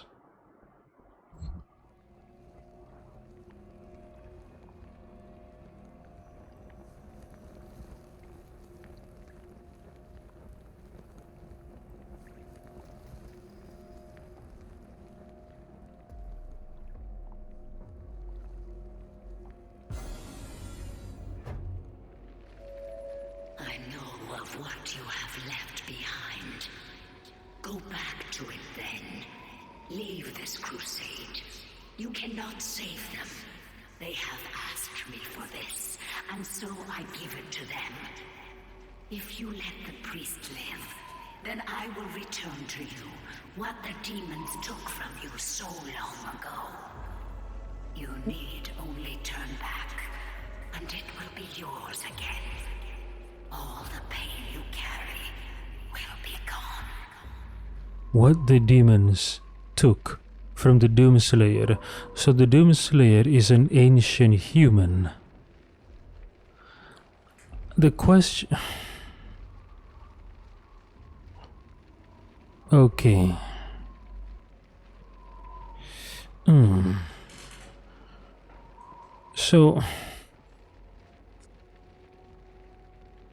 So both the Doomslayer and the Argenta, they have long lifespan, it seems.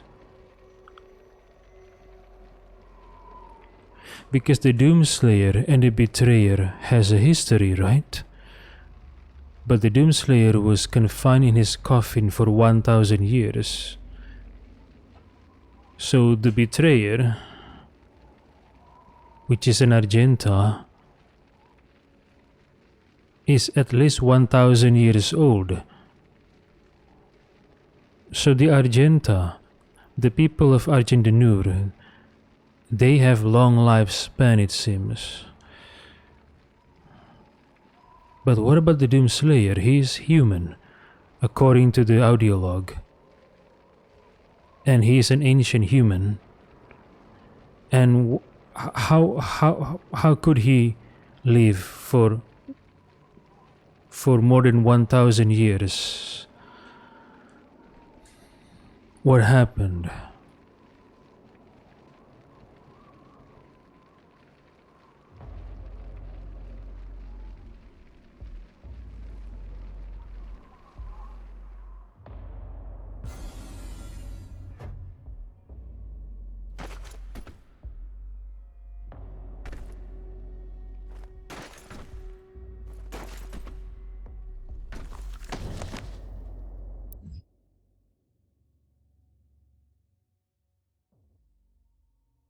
Unlike enemies of the past, we could not contain the demons emerging from the dark realm.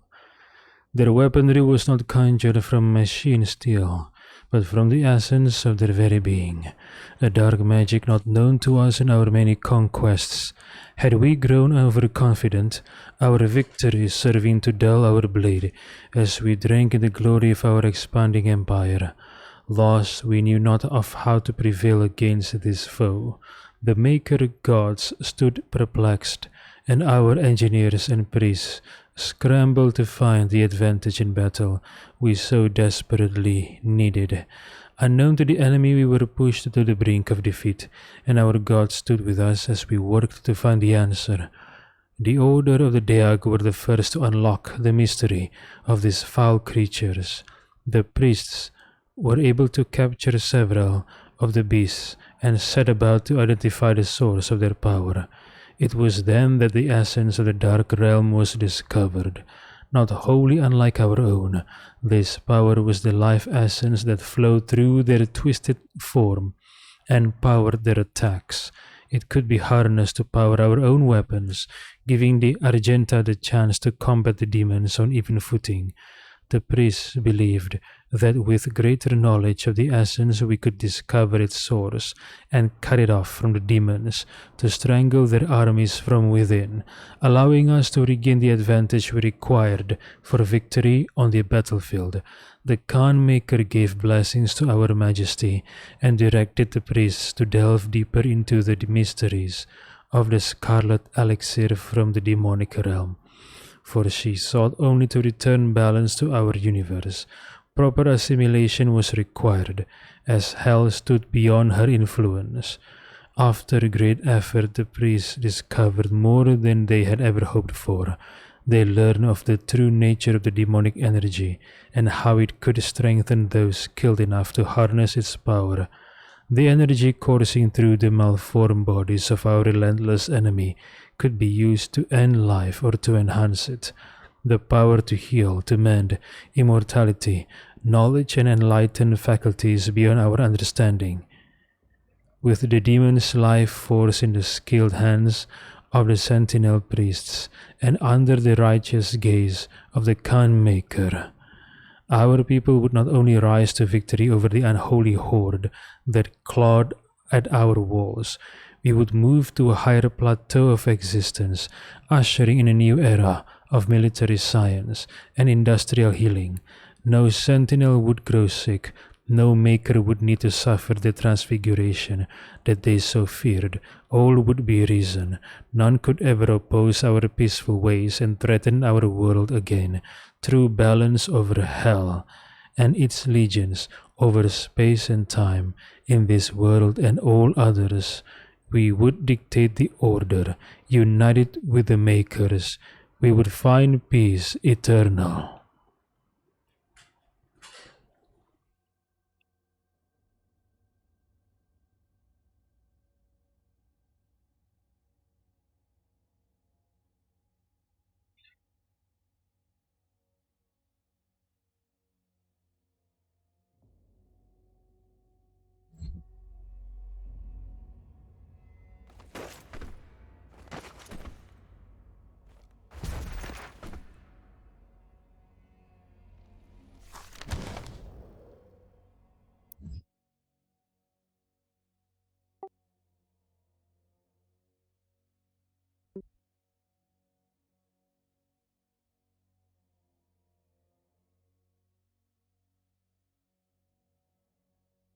Is that the betrayer in the background? Looks like him. Hold on.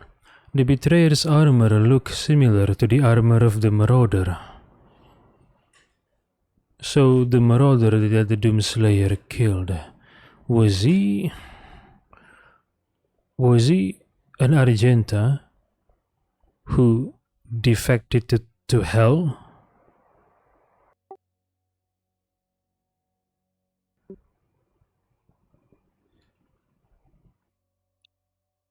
The Khan Maker demanded a tithe of the essence, and driven by her desire the priests submitted themselves to her will.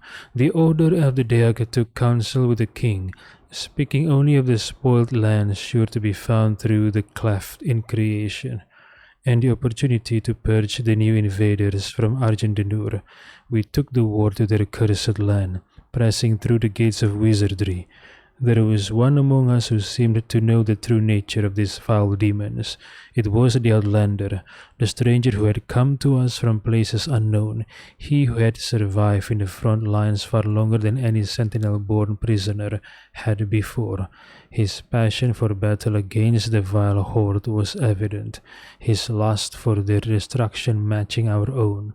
Though Argendenur remained a foreign land to him, his fervor caught the attention of the inquisitors of the Sentinel Guard, some whispering of a suspected allegiance he held in secret with the demons. Silencing the critics, King Novik deemed him worthy of selection. The signifiers brought a commission to our king, and it was decided that he be lifted from the common rabble. Though no arena-born prisoner had ever been granted the honor, the Night Sentinels broke tradition and deemed the Outlander worthy of training.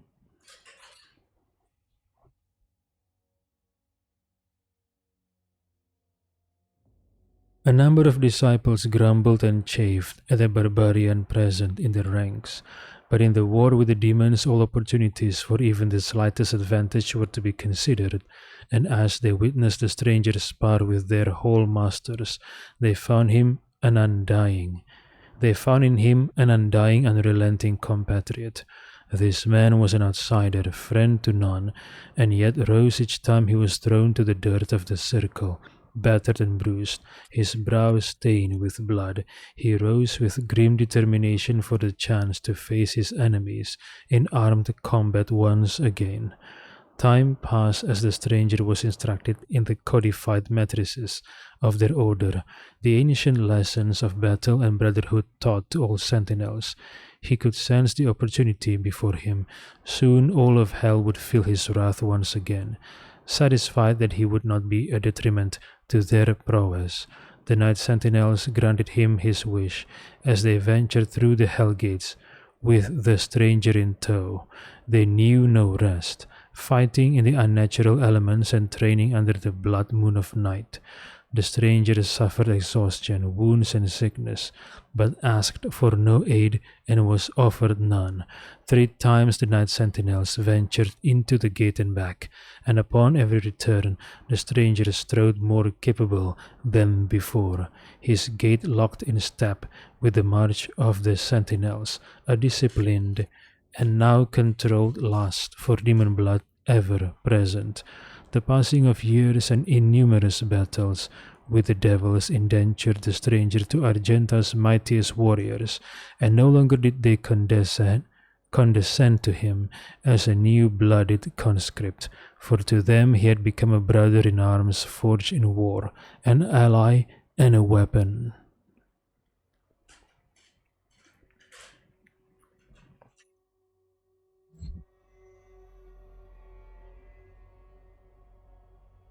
Okay, so the Doomslayer had a history with demons.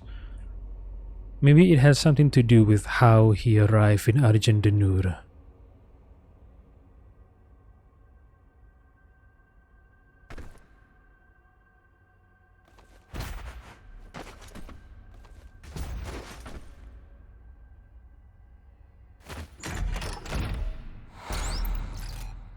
Secret? What's... oh. I don't want secret. I just want to progress. I pity the humans. I do. Theirs is a hard role to play. But I too have a world to save. Without their souls, there can be no hell energy, and the Argent will cease to flow. I cannot allow this to happen. You will not stand in the way of Erdag's progress. This is how it has always been done. It is not for you to deny us our chance at prosperity. So souls are required to produce hell energy, which in turn used to what? Sustain the Maker's world? She mentioned Urdak.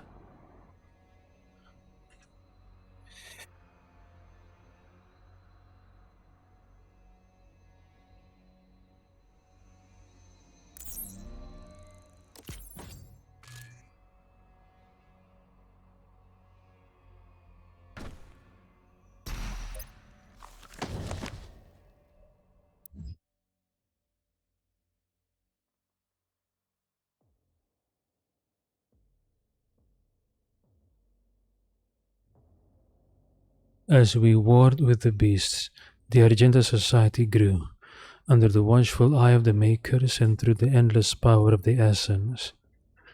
While our generals were consumed with the unholy war, our culture was marked by the beautiful potion the enemy had provided us, the sweet elixir. It brought us immeasurable capacity and empowered us to reach farther into dimensions once thought to be beyond our grasp. Under the direction of our maker gods and the engineering of our high priests, our weapons blazed and our war machines stormed. The throngs of the populace drank deeply from the well of energy unveiled by the priests, but we of the Night Sentinels took no part in their abundance. Some among us whispered accusations and warnings against this manner of progress, but they were quelled, as it was not our role to dictate the future of our people, only to defend it.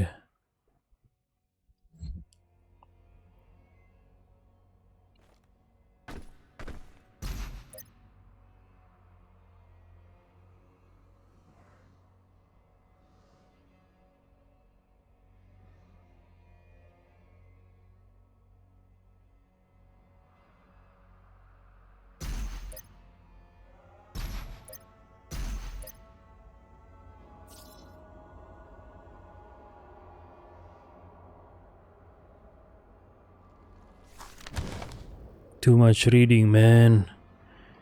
If only there's a machine speech. I don't care if it sounds bad. What was it?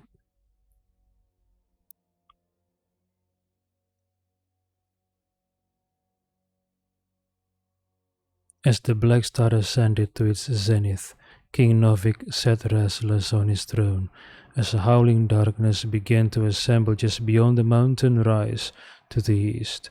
The blight came upon us in droves, flooding forth from the Hell Gate with merciless fury. They brought with them a monstrous Titan, the Dreadnought, a beast to rival the stature and menace of even the mightiest ancestral. The grotesque giant laid waste to all before him, crushing all in his path. This was a total demonic assault, striking at the heart of Argent Denur as never before. How was it that the behemoth could pass through the demonic gate without warning? We would never know, though the Night Sentinels believed treason was at play.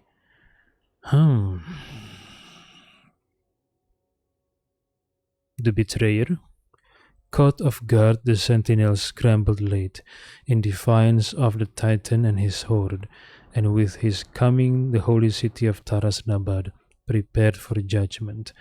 With the onslaught of the demons massed in the sprawling shadow of the abhorrent fiend, the city shook to its foundation. None were spared, save those that fled north. The vile swarm ransacked our temples and palaces, burning our towers and feasting on the souls of our clergy.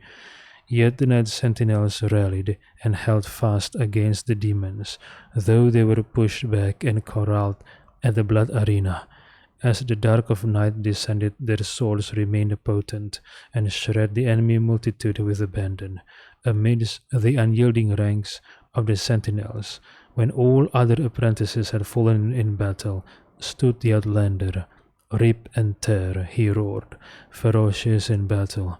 The remaining conscripts of the arena stood in awe, as they witnessed the beast who had once raged within their very cells, now armored alongside the shoulders of his sentinel brethren. He had risen where none other had before, a true-born sentinel fighter, the very best among them. But though the swarm fell before their assault, the Titan remained invincible, for none could tame the behemoth alone.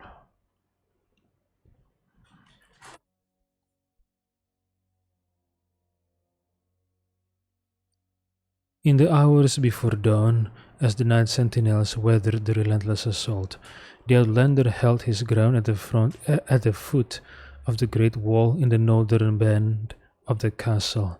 Seeing his unending vigor, Samur, chancellor to the mother god, hurried the outlander away under veil of secrecy, and for reason unknown submitted him to a rite untold. This was heresy, for Samur received no consent from the Khan maker, nor did he receive her counsel. In the chapel of purity, the outlander submitted himself to the divinity machine. There Samur maker, the seraphim known to us only as the aid to the mother god, blessed the outlander with fierce speed and power to match his will. It was the method by which this transfusion took place that was most uncertain to us, for we were of the knowledge that the maker device bestowed onto the Argenta so many generations ago was to be used by the priests only to find the impurity among us. How could it be that the device that was meant to cull the sentinel breed of its contaminants could then be used to purify the outlander's body, and give rise to the one who would lead us into battle henceforth? What rose from the holy coffin on that fateful day was not the impure abomination the covenant warned us of.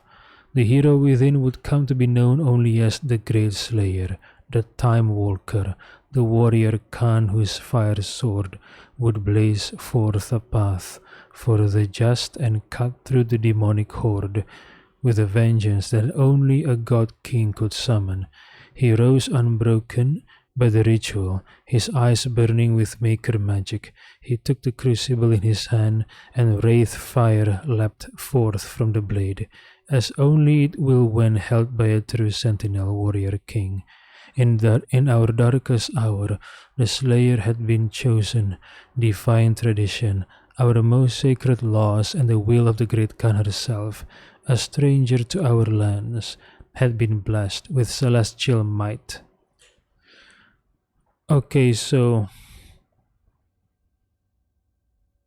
all the sentinels have been blessed by the celestial might, right? Because all of them are subjected to the divinity machine. So an army of warriors with the power and the speed and the might of the Doomslayer. Interesting.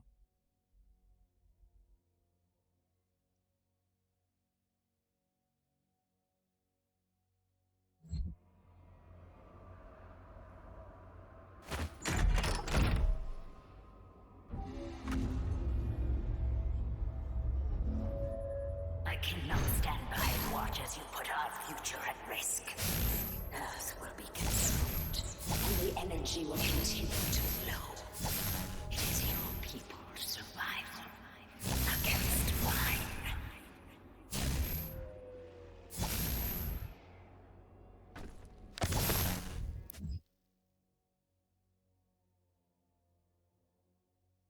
Deagrav remains the most powerful of the Hell Priests amongst the people of Argendenur, frequently visiting his ancient homeworld to lord over the populace. Arrogant and pompous, Graf calls for blood sport in the arena to entertain the fallen citizens of Sentinel Prime. Since the demonic invasion of Earth began, he has operated on the planet's surface along with his fellow Hell Priests to direct Hell's forces. But after the deaths of Deak Nilox and Deak Ranak, he has fled to the safety of the arena. It was Deak Grav who facilitated the torment and eventual betrayal of Sentinel Commander Valen, taking the keys to the Sepulchre of Elements and opening the Vault of the Sleeping Wraiths. The ancient creatures were abducted, transported to Hell, and tortured to siphon away their power. He used the heart of Valen's son to animate the Icon of Sin, a titan still spoken of in legend throughout Argendenur. So, the Deak priests, they betrayed Argendenur and joined forces with Hell. Why?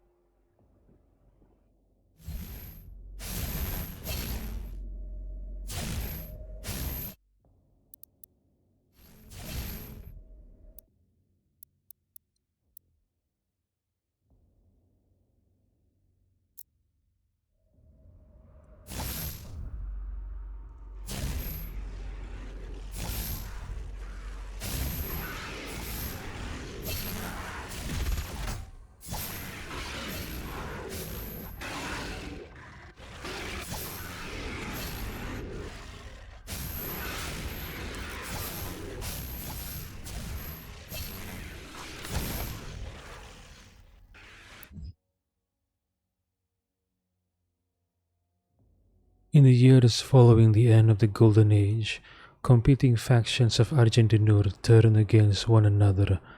An insidious influence had beset itself upon the Sentinel people, corrupting its once held sacred traditions. The Colosseum, once a place of honorable combat, where prisoners of the Argenta were tested for the right to fight in the front lines of their army, has since become a place of blood sport.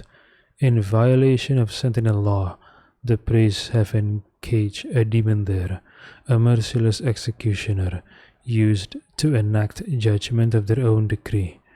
The gladiator, wielding an accursed shield which entombs the tormented soul of his undying master, remains undefeated in battle.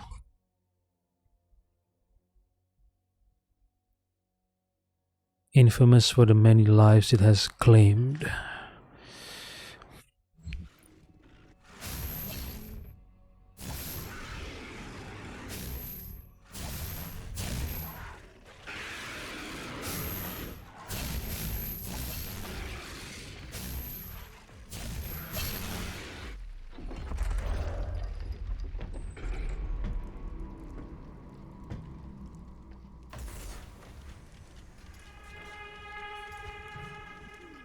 Is that King Novik?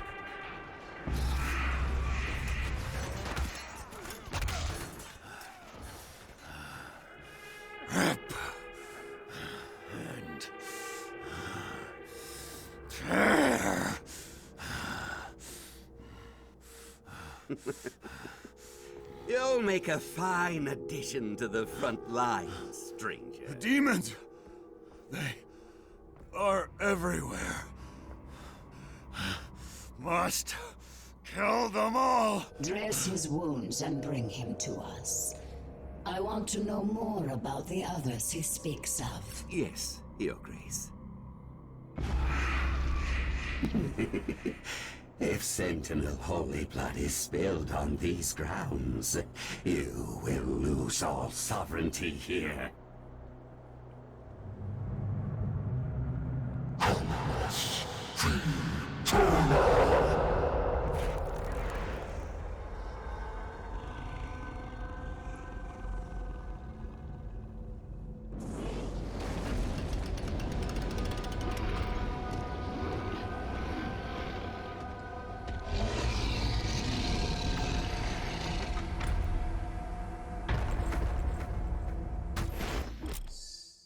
When the shield's eyes flash green, the gladiator is about to attack. Shoot him when its eyes are green to stagger him and create an opening.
What is that? This stops nothing. Earth will be consumed, regardless of what...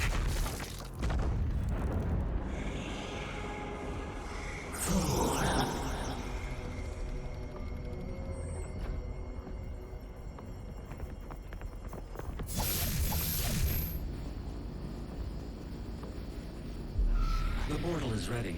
We should leave immediately.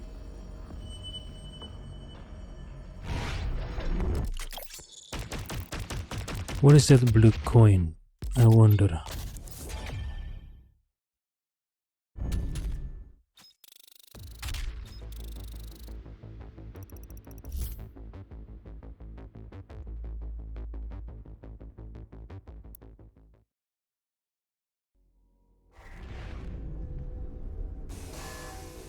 The Khan Maker has overloaded your systems. Vega has no control over...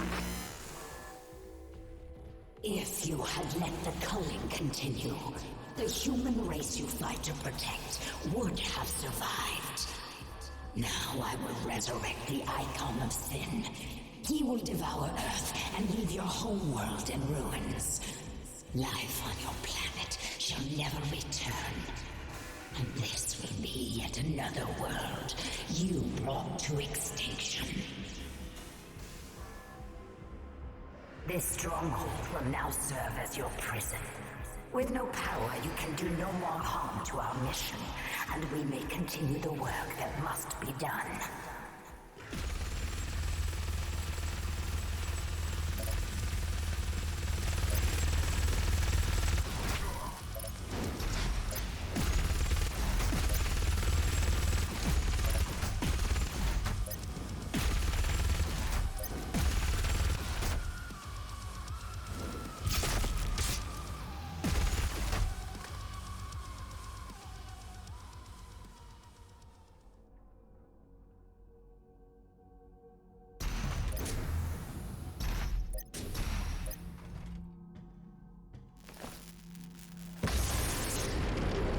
She didn't know you had the demonic crucible.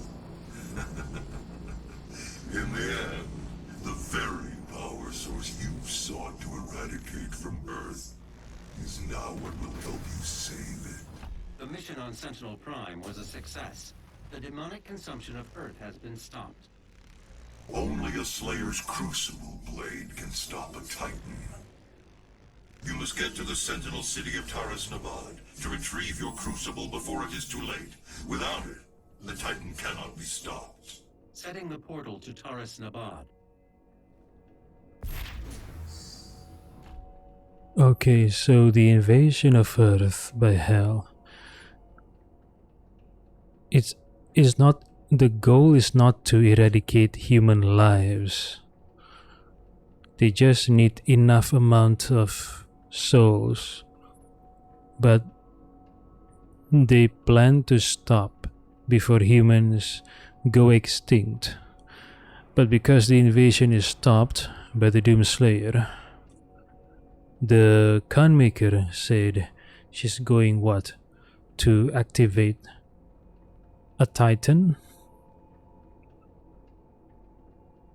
And she implied that by doing that, humanity will not survive.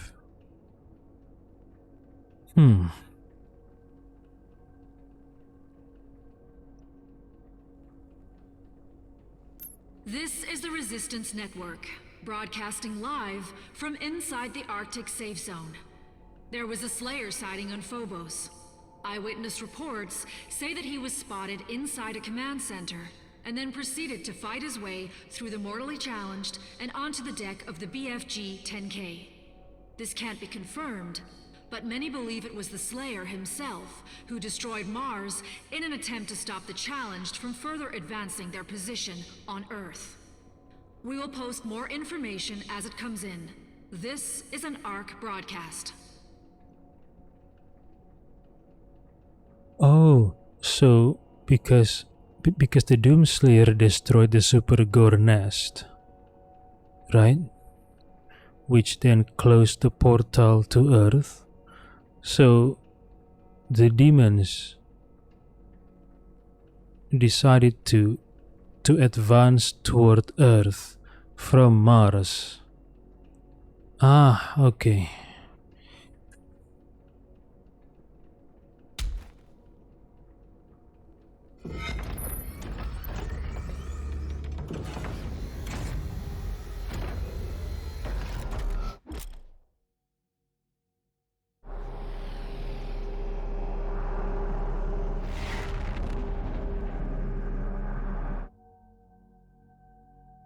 Taras Nabad. With the death of her priests, the blood ritual has been broken. The Khanmaker, desperate for a way to consume Earth, is attempting to resurrect the Icon of Sin under her command. Only the Slayer's Crucible Blade can stop the Icon. To retrieve it, you must journey back into your past, to the city of Taras Nabad, where your legend began. The Icon of Sin, a Titan.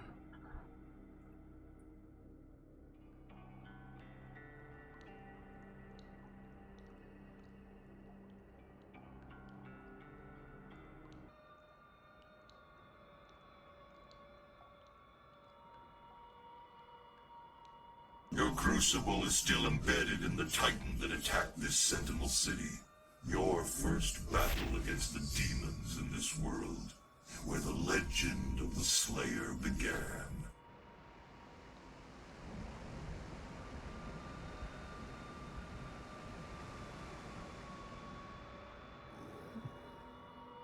The legend of the Slayer began.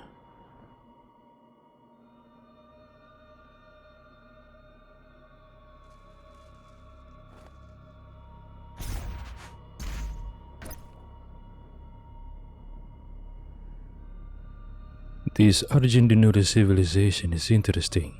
They have advanced technology, which was taught to them by the makers, but they still use what looked like a medieval Excel card. Interesting. They still keep the medieval aesthetics.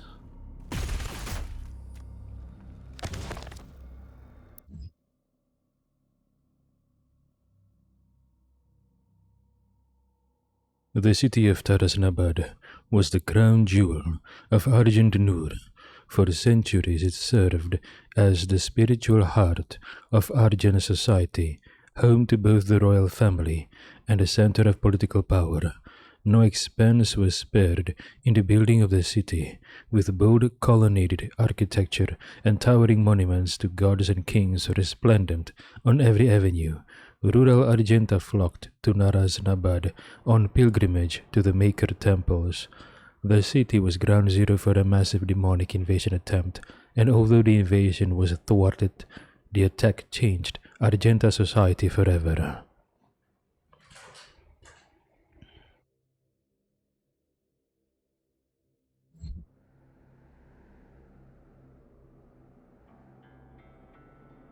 Statue of Wolves.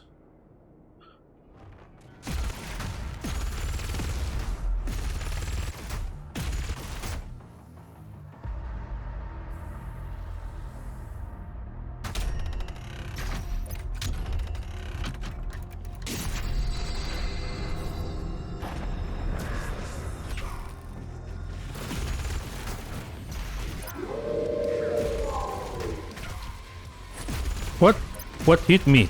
Someone's on my back. What? Ah, shit. Someone behind me. Who was it?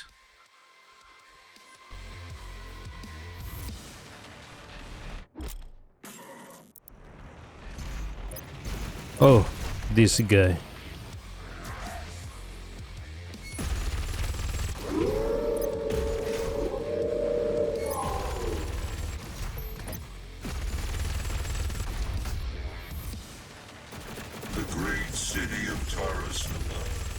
Site of the first recorded demon attack in Argentinur.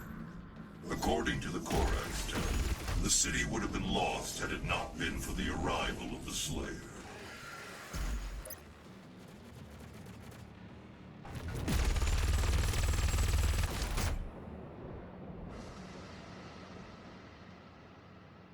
If it not been for the arrival of the Slayer,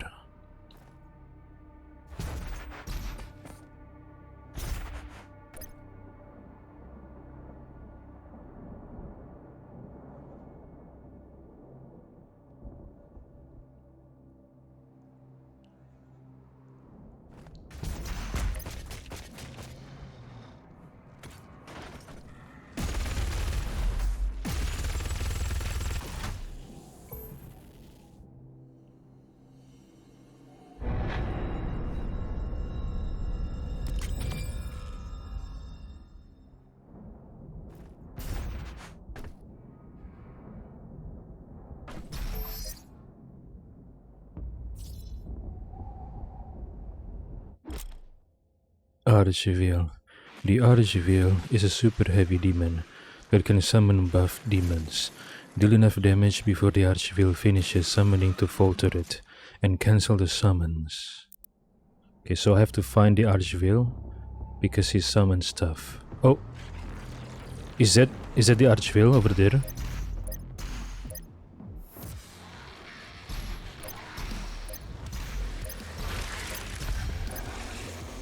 Wait, what is... Oh no. Oh, is that it? Okay.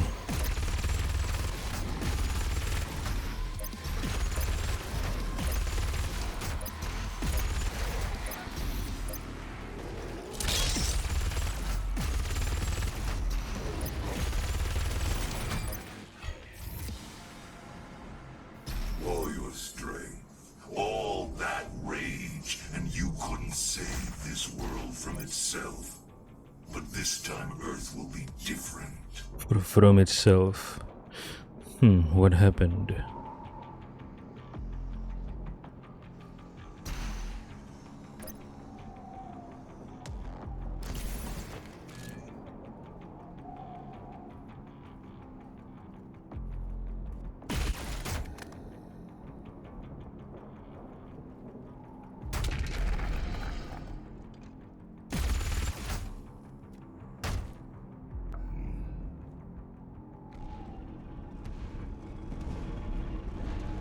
No, what is this? It's just water.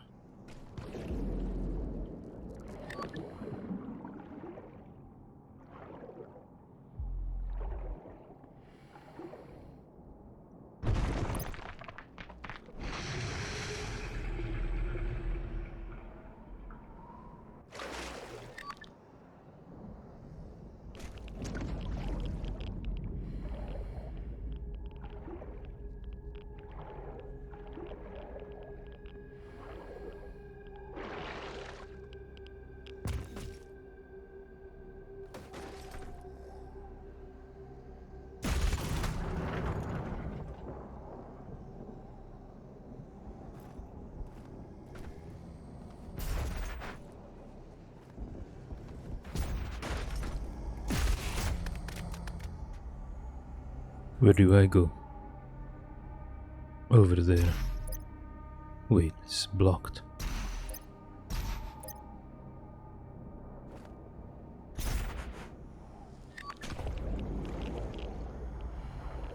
It's open now.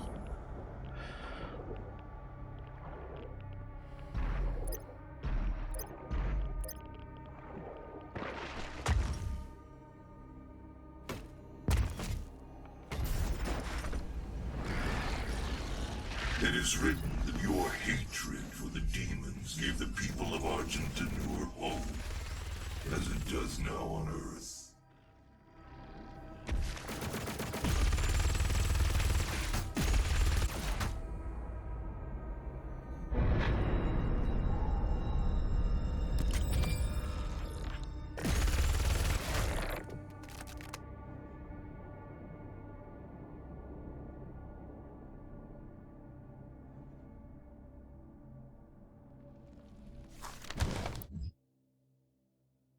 Oh, giant robots.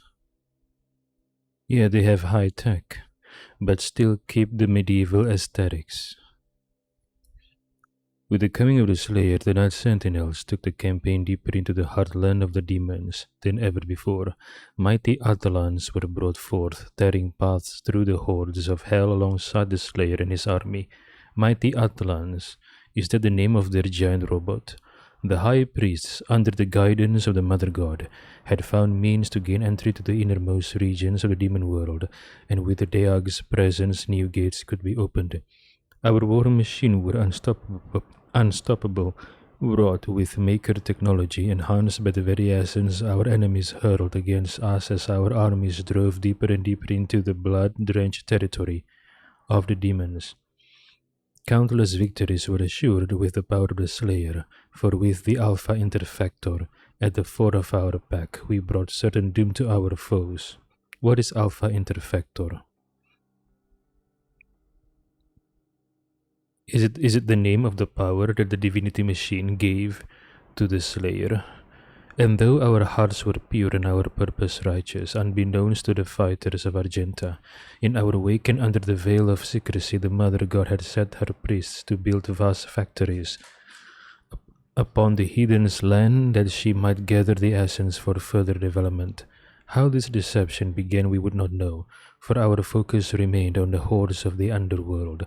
Why then would we stoop so low as to consider our mother god of betraying our covenant? Huh? The Khanmaker did not seem at ease with the unforeseen rise of our slayer, and the seraphim who had birthed the destroyer in secret soon vanished from Urdak, perhaps exiled for his heresy. Our legions rose unfettered under the unquenchable rage of the Doomslayer, and his design led the Khanmaker to find a profit in his endorsement. It soon became known that the Slayer was the Maker's god machine, a holy relic born, sent to bring the Maker's word to the wicked, and to smite those who would seek to harm all who followed the path to Urdak. With the Slayer unwittingly cleaving a path for her, the Mother God siphoned the essence, processing it beyond our knowledge into the fuel that would come to be known as Argent Energy. The Slayer cared not for polity, he took no interest in the workings of our people but set his task only on his desire. The destruction of the demons in their world. He no longer spoke for reasons unknown, though it was understood that he still possessed the ability of offering only guttural halves of anger as he inflicted pain upon his enemies. For years he marched with the Night Sentinels through the fires of the demon lands, and every return to our homeworld found much changed in Argentinur. Should any blame be apportioned to the Sentinels, it is this. In our fervor we were negligent of our people, and did not see the rising tide of evil our crusade empowered. We knew only the enemy laid before us and the wealth of Argenta at our backs, and did not pause to seek the cause and method of this progress. I don't understand. Why would the Mother God creating factories in demon lands to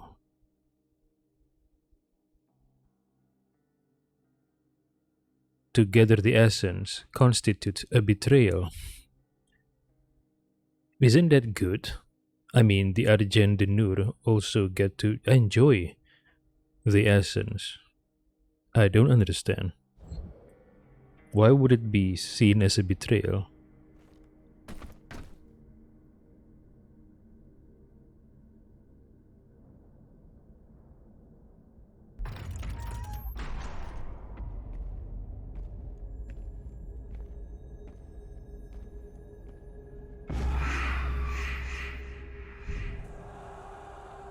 We must move.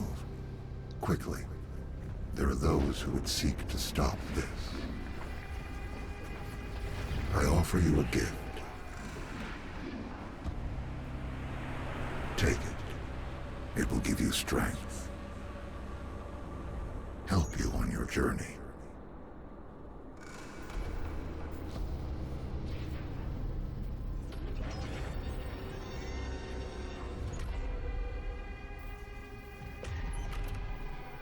And now, they will fear you.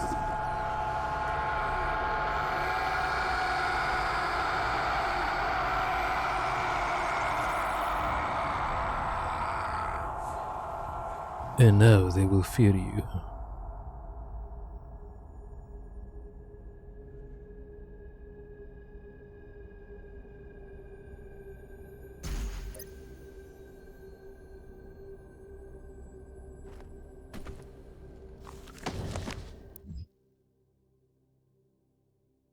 Wait, that symbol. I saw that symbol on a banner before in Argentinur. Is it the symbol of the Night Sentinel or the symbol of the Makers? Within the infinite conscious matrix of the all-seeing Maker God mind, there exists every potentiality, every predictive variable of possible future timeline, each one known to the Maker Collective with omniscient, inextricable clarity. The God mind surveys these timelines, watching them form and expand exponentially, like fractal patterns in the fabric of existence. Among these infinite possibilities, only one constant appears among them, unchanged by the flowing data of endless variability, that of the prophesied destroyer, the one who would bring about the destruction of the Makers.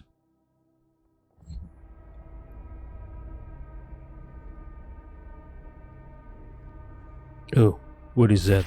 Head. Empowered demon, where is it?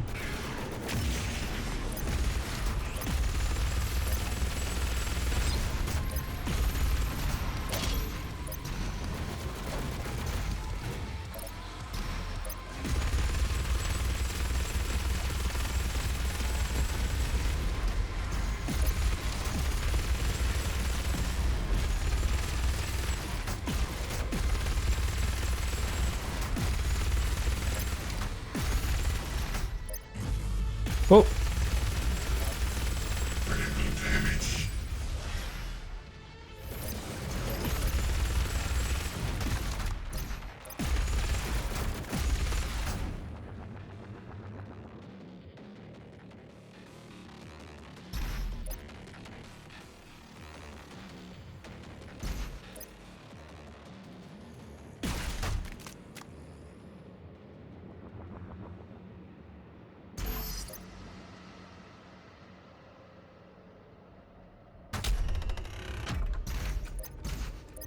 Green lights. Do we have to go there?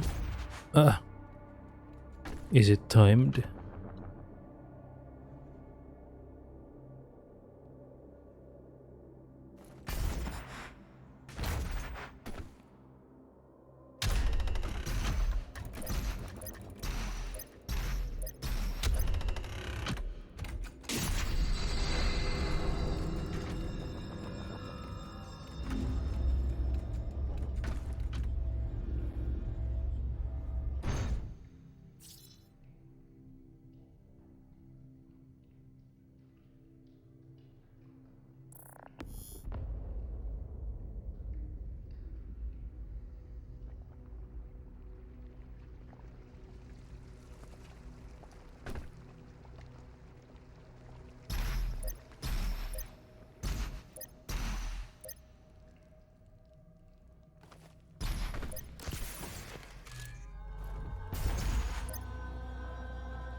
No. No.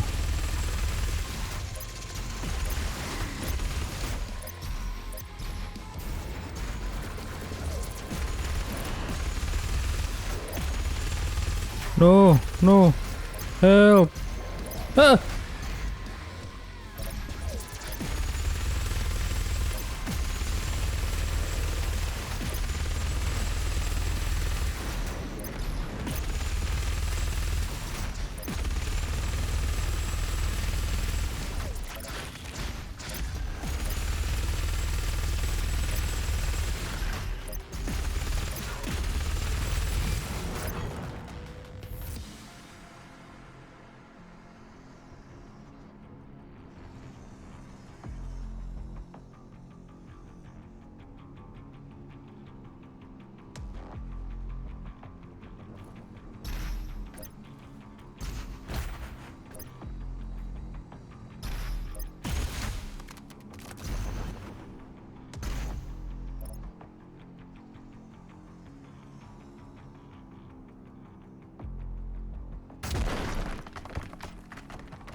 Shit.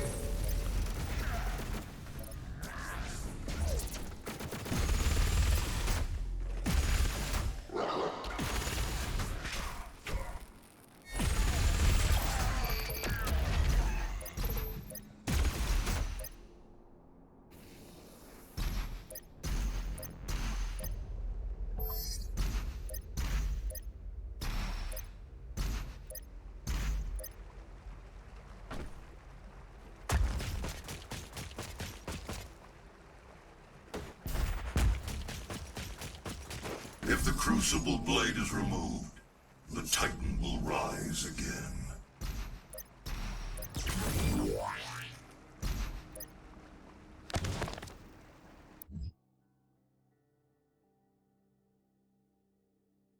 Yet as the Slayer and Night Sentinels battled the demonic host, their failure to act outside the confines of their duty allowed the rancor of the Essence to grip the Argenta. It was on a mission deep within the boiling seas of the Netherrealm, where the Order of the Six reside, that a company of Night Sentinels learned of the Khan Maker's true dealings with the callous beasts.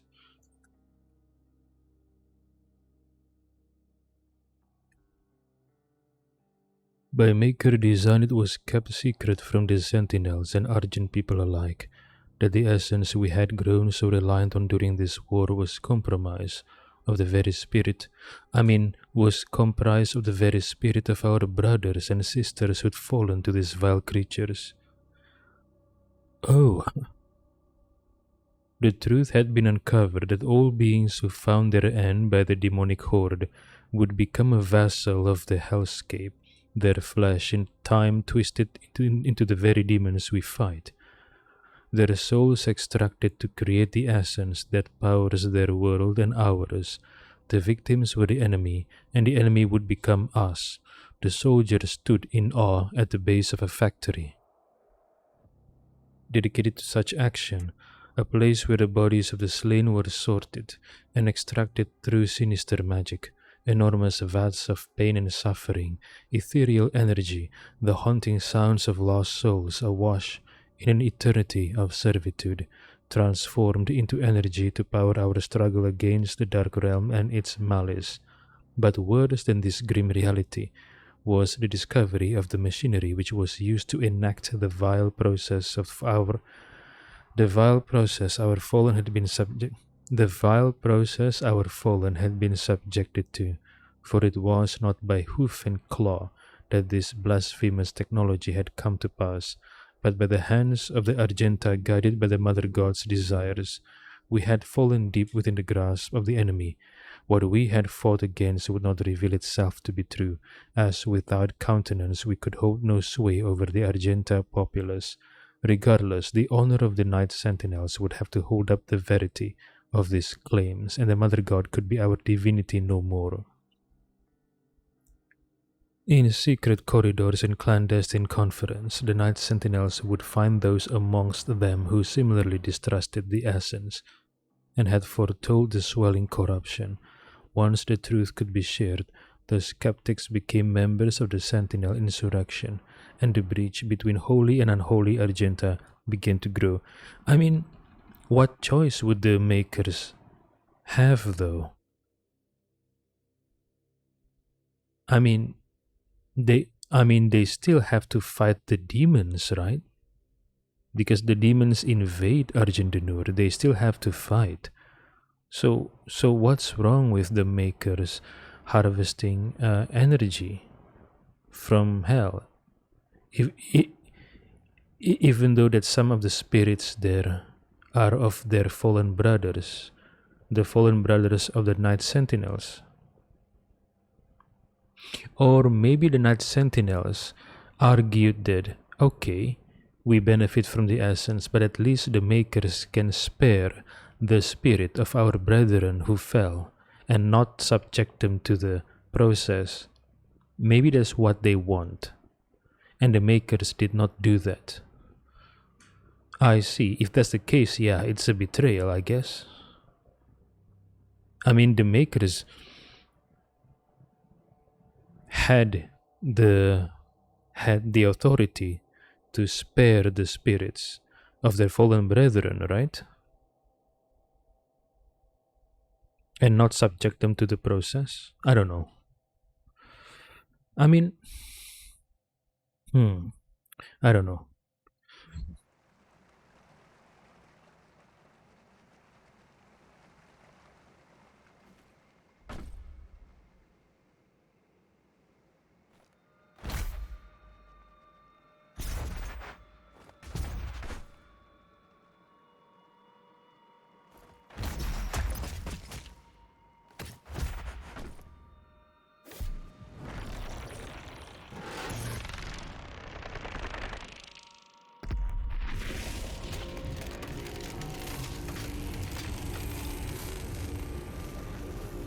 Wait, what? Is the Titan going to be revived? Ah, this is bad news then. Bad news. Is it going to be revived? Should contain what you need. No, I don't think so. The blade's still stuck here, right? I don't know.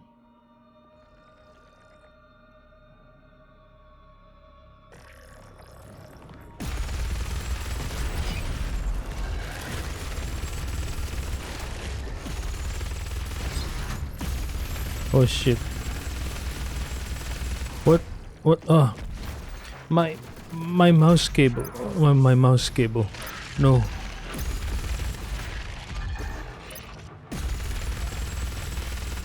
Oh, what is it? Oh, Marauder.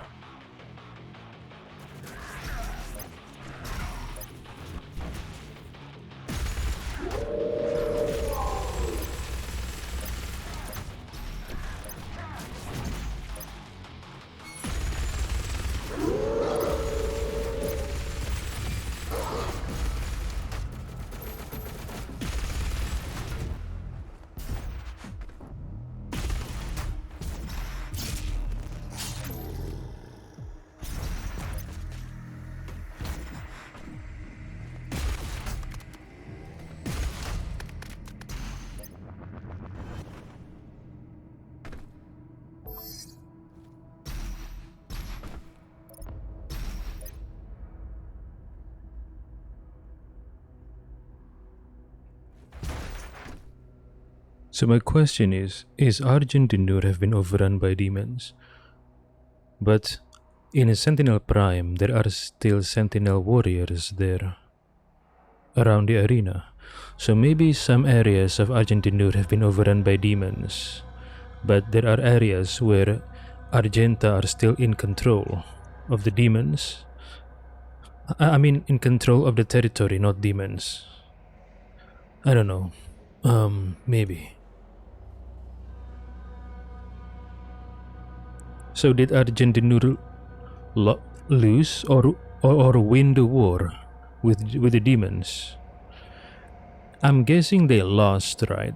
they lost the war, and the reason why the Argenta are still exist and did not go extinct, because I think that's not the purpose of the invasion of not the purpose of the invasion. I remember the Khan Maker said that if the Doomslayer allowed the culling to happen on Earth, humanity will still survive, meaning that the culling or the invasion was not meant to make the subject of the invasion. I mean, not to make the population go extinct, but simply to harvest enough souls while not letting the population go extinct. So maybe that's what happened to Argentinur. They lost the war, but they did not go extinct because it was not the intent of these invasions. So, when the demons invade Argentinur, they were fighting against Argenta and the Makers. So at what point did the Makers side with the demons?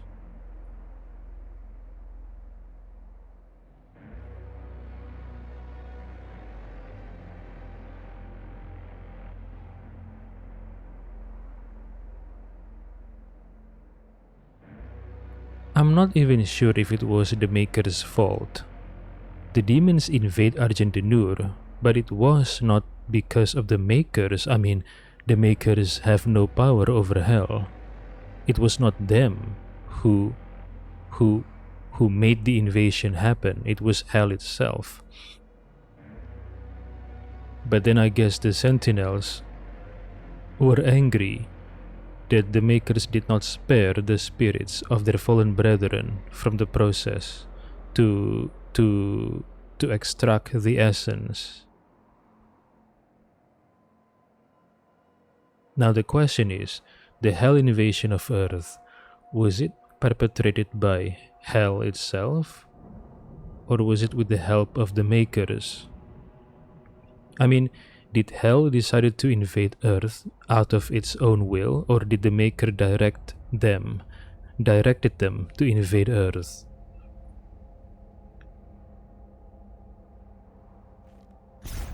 The world of Argentinur has fallen. Divided, the demonic energy flows now to the south, and the society you once knew has been replaced by a corrupted world under Maker rule. Oh, okay. It did not need to end this way. So Argentinur lost the war and it was divided. So the southern part of Argentinur is under the control of the demons now, and the northern part of Argentinur is still under the control of the Argenta. What about Argenta's colonies on other planets? Do they survive? I mean, were they even involved in this war?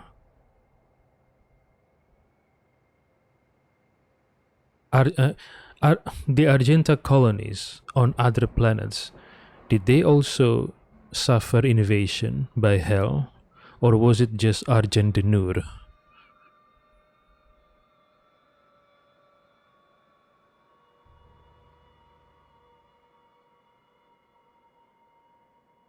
And if Argenta colonies on other planets suffer the same invasion, how many of them survived and how many of them lost the war? And those who lost, did they go extinct? Or did they have, survivors like here in Argentinur?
The armor on the left looked like the Marauder armor. The right one is the Sentinel.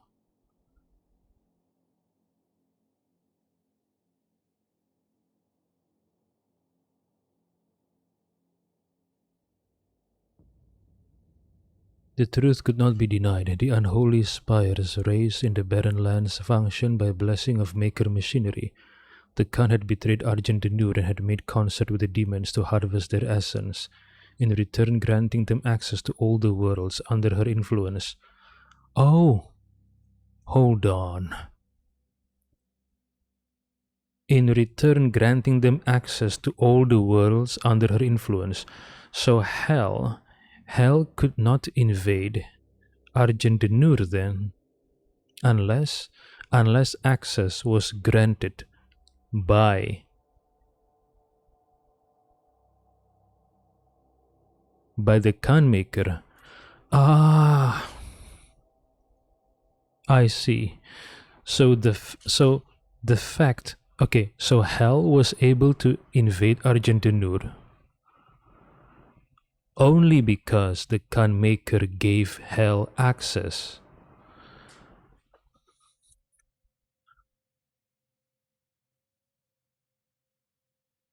So this is the betrayal, not that the Khan Maker built factories in Hell and extract the essence from the fallen brethren of the Sentinels, but because it was the Khan Maker who granted Hell access to invade Argent Denur and all other worlds under her influence.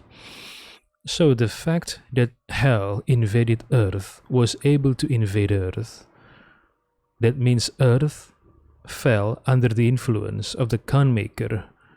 How?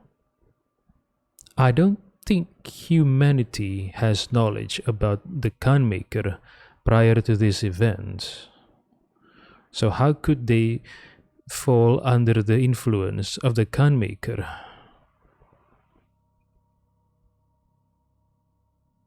Was it through the Dayak priests embedded,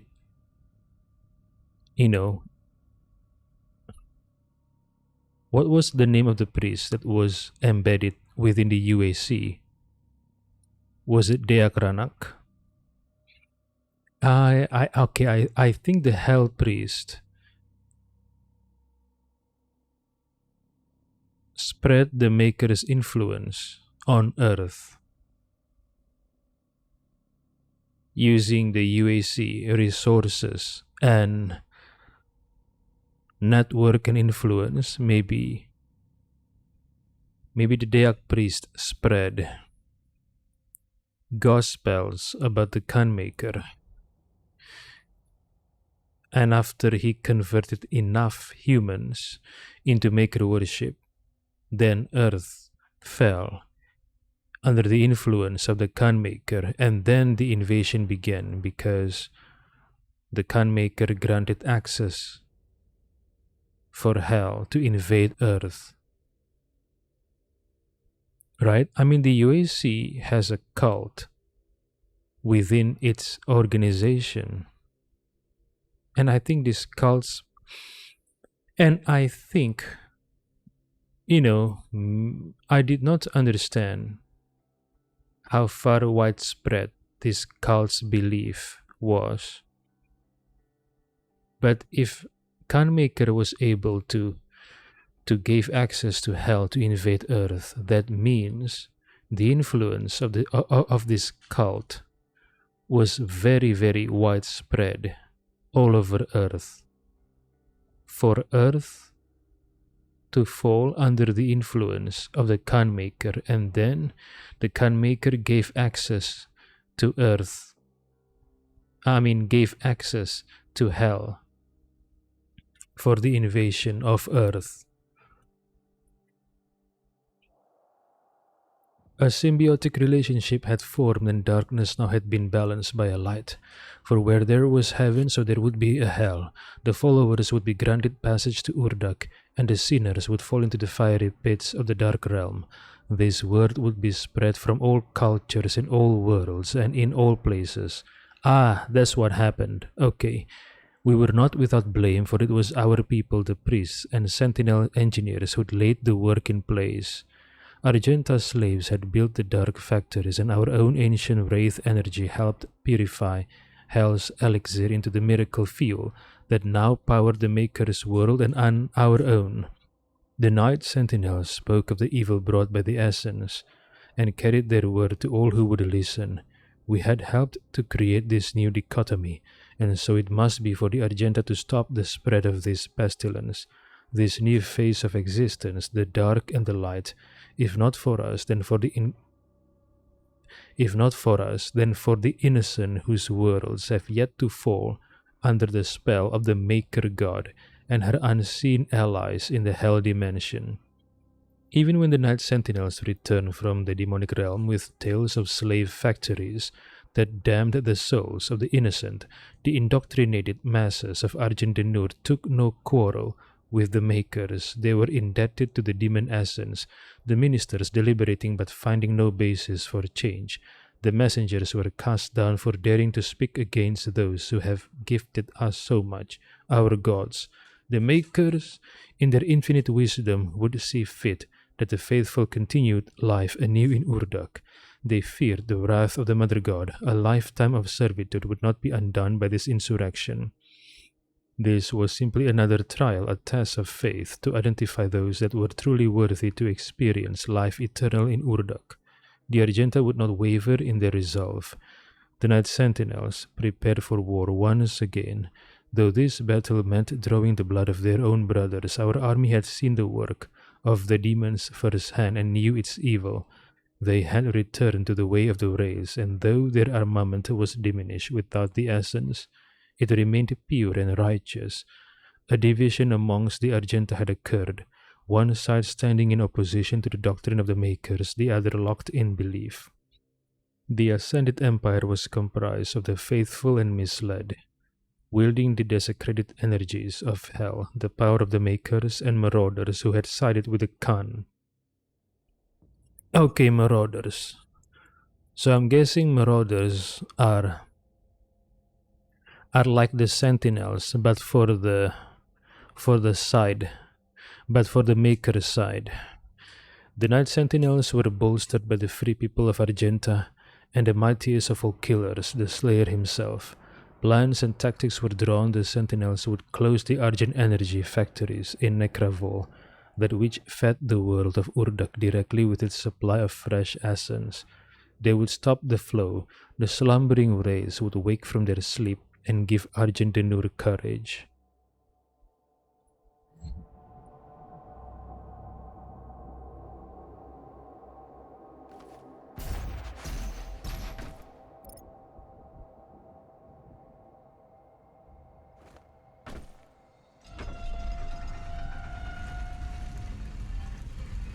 Crazy.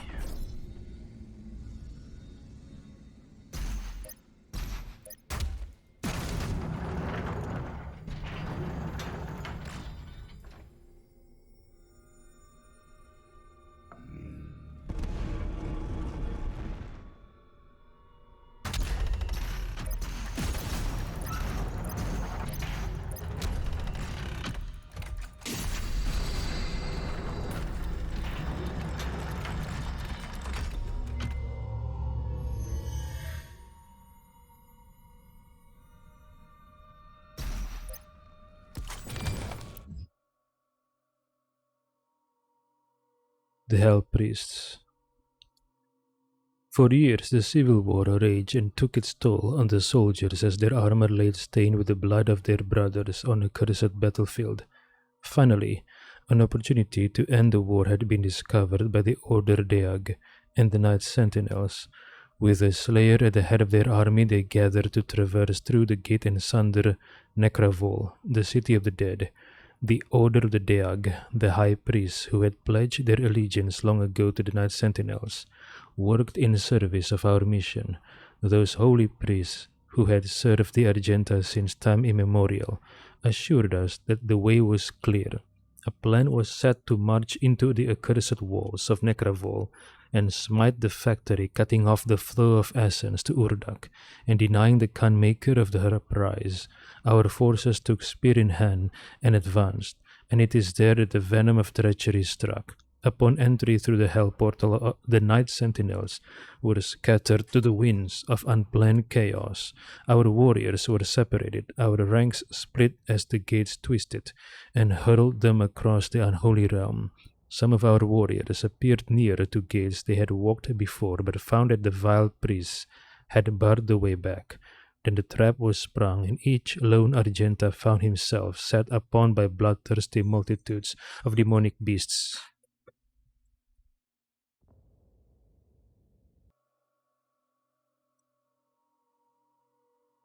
Upon entry through the hell portal, the night sentinels were scattered to the winds. Hold on. Okay, then the trap was sprung, and each lone Argenta found himself set upon by bloodthirsty multitudes of demonic beasts. Let it be known that it was not the priest alone who failed the northern armies, but one of the sentinels' own.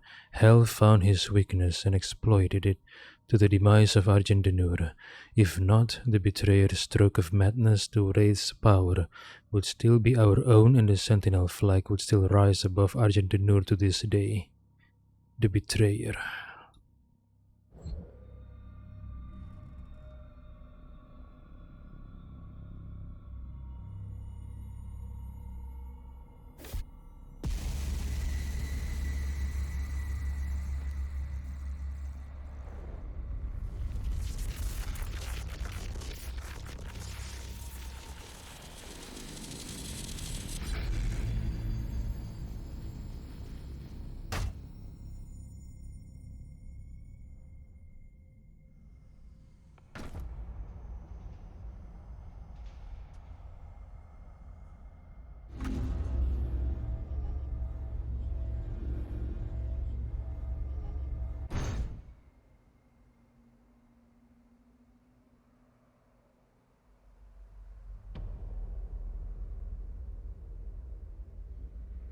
Is this the king's throne? What about the throne back in Exultia? Was it the throne of the king as well? I don't know. Taras Nabad. This must be the throne for the king, because Taras Nabad is the seat of politics and the place of the royal family. So what was the throne back in Exultia? Whose throne was that? But King Novik's hologram was there. Is King Novik still alive? Or was it a ghost? Or a hologram?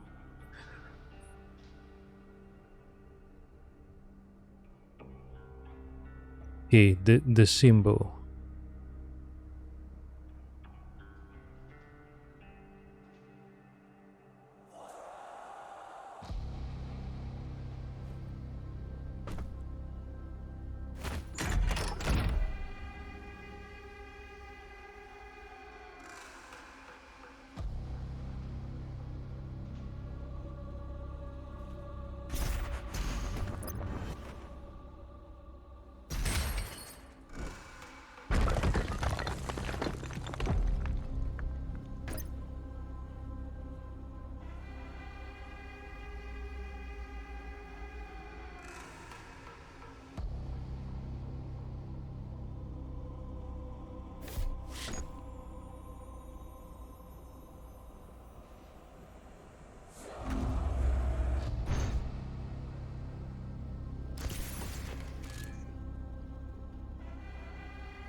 Okay, I'll read this later.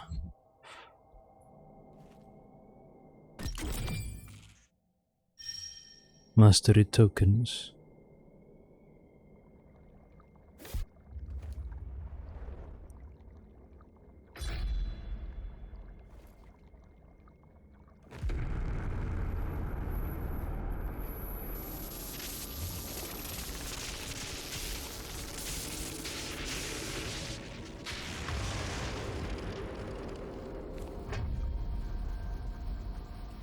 I'm sure you'll want to try out your weapon first before we leave.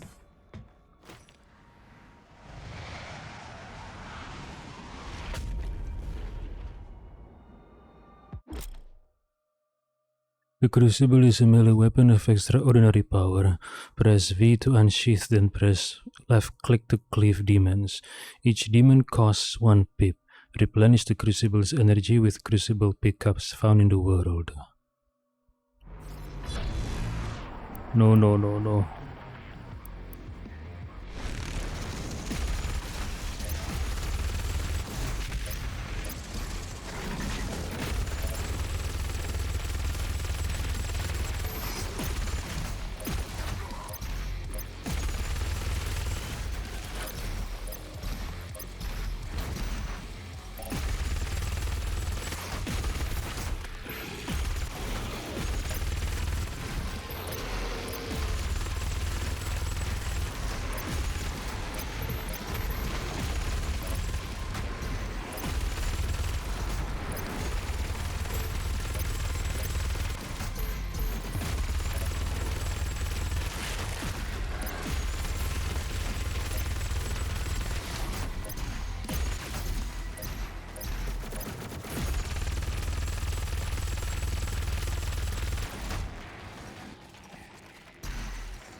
Erdag is the Maker's homeworld.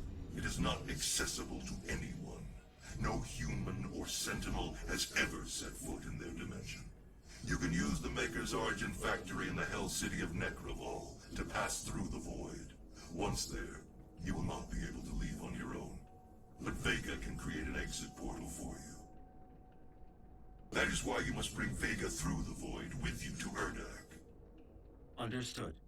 I'm detaching myself from the ship's systems. Processing. Total transfer to external drive complete.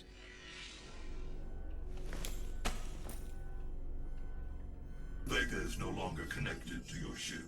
I will reconfigure the portal to Necrovol for you. Do you require anything else before we begin our journey to Erdak? You will not be able to return until the mission is complete. Last chance. So how come Samuel Hayden know all about this stuff? Or know all this stuff about Hell and Urdak? Is it from his expeditions to Hell? When he was still working on Mars?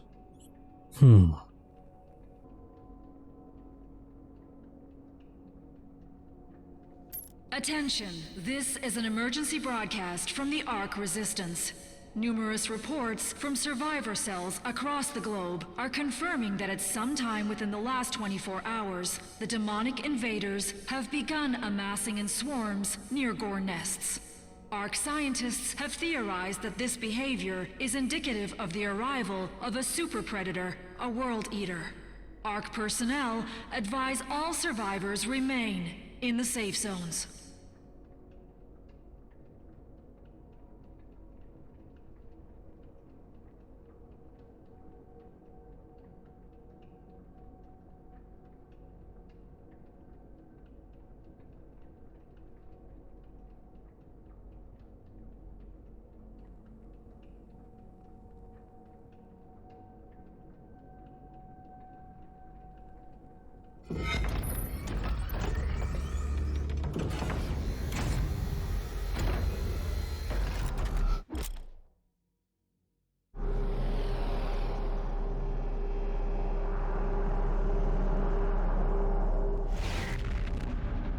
Sentinel batteries. Alright.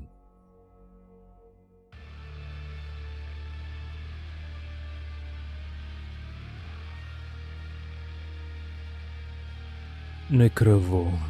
With the crucible blade forged anew, you begin your journey to the Khan Maker's heavenly realm of Urdak to stop her from gaining full control of the slumbering icon of sin.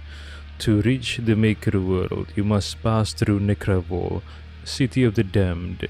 At the core of Necravol towers the accursed citadel, wherein human souls are sorted, tortured, and converted into Argent energy. At the tower's peak, Argent is transmitted directly to Urdak, providing you with the only known point of entry to the Maker city. Argent energy is made from the souls of Hell's victims. This is the factory where that takes place. Necravol, the city of the damned.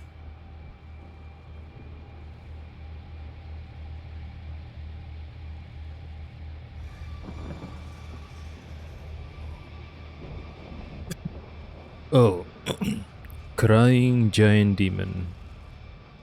Who chained this giant demon here? Must be an even bigger demon then.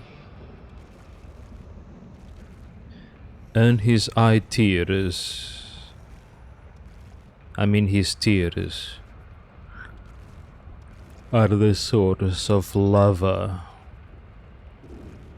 Incredible.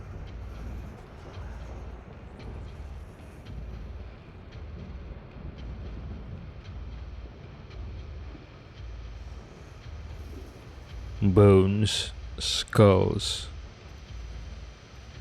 So we are in hell now.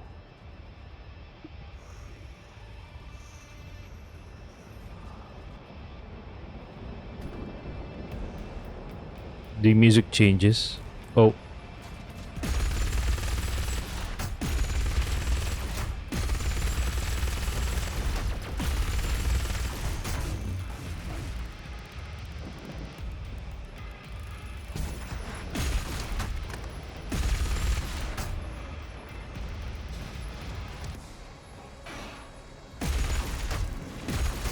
Oh,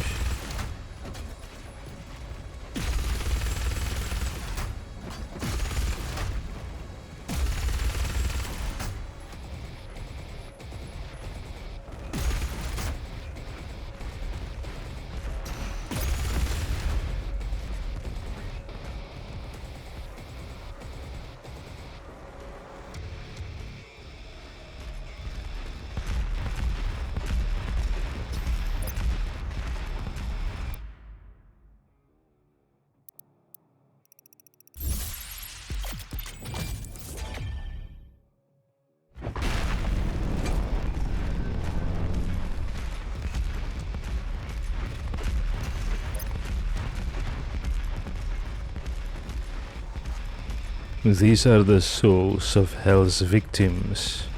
So the souls of Hell's victims take the form of whatever, take the physical form before they die. I think so.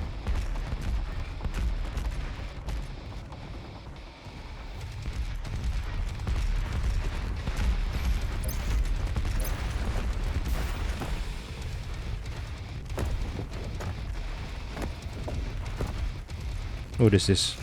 Fire. Oh.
The city of Necravol was built in hell by the combined efforts of the makers and Sentinel engineers, designed to produce a continuous flow of Argent energy, constructed of stone and fell steel on a foundation of uncounted corpses.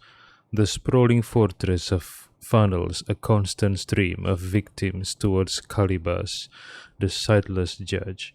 This ancient demon is a rare breed, unable to communicate or move without great difficulty.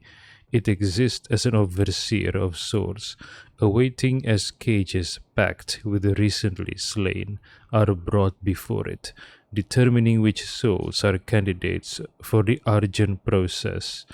Operating not unlike a large-scale slaughterhouse, Necravol is divided into many sections. The most immediately accessible portions contain the Abaddon Pit, an enormous chasm where victims are herded. Beyond Calibas, the Argent-worthy souls are directed deeper into the Black Fortress. Those who he renders unfit are discarded as waste, their tortured souls thrown into the burning sludge of the blood swamps.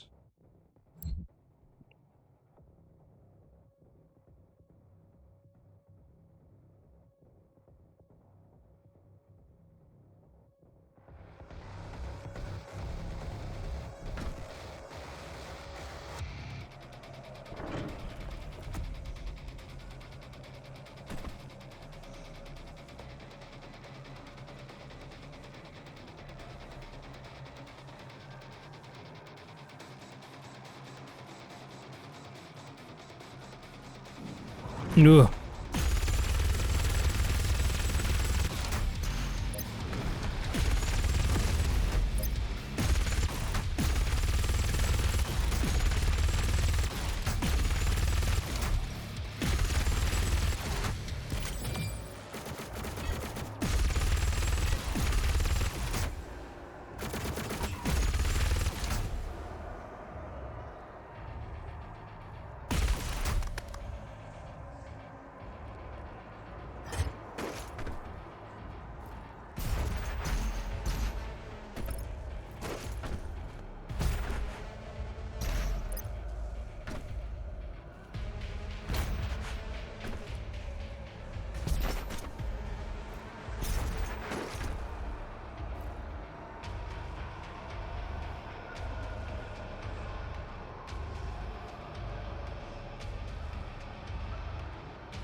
Here the humans arrive from Earth, waiting to be selected for the process.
souls.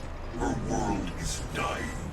The culling allows her people to replenish their resources and survive.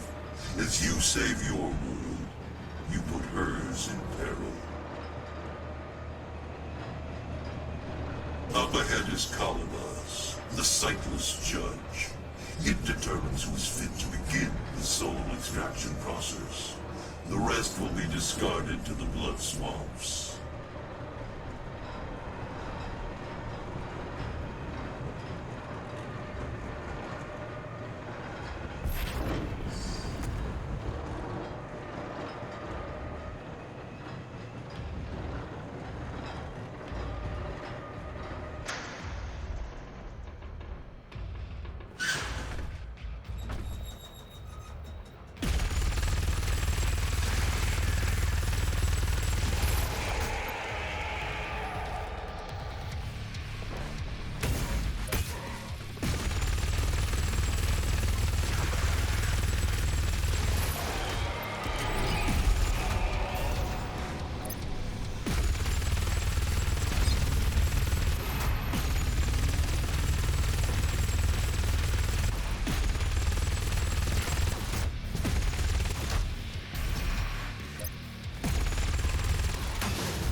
The shield is lowered. Now, while it's exposed.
Boxes of humans. Wow.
Once enough pain has been inflicted and the spirit broken, the soul is ready for the extraction process.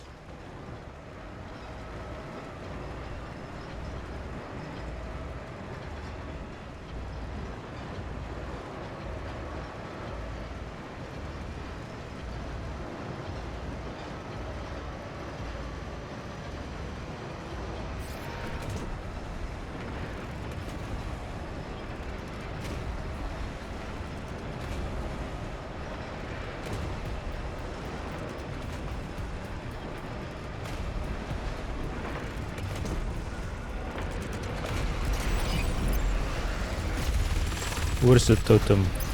Fuck. Oh, up there. How do I go up there? How do I go up there? Fuck, I'm dead. How do I go up there? Okay. If only there is a way to immediately pinpoint the location of the totem.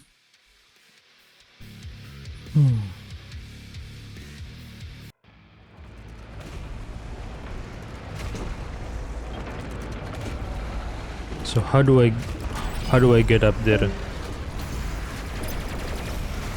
How do I go up there?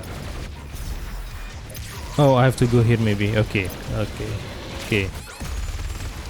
die first.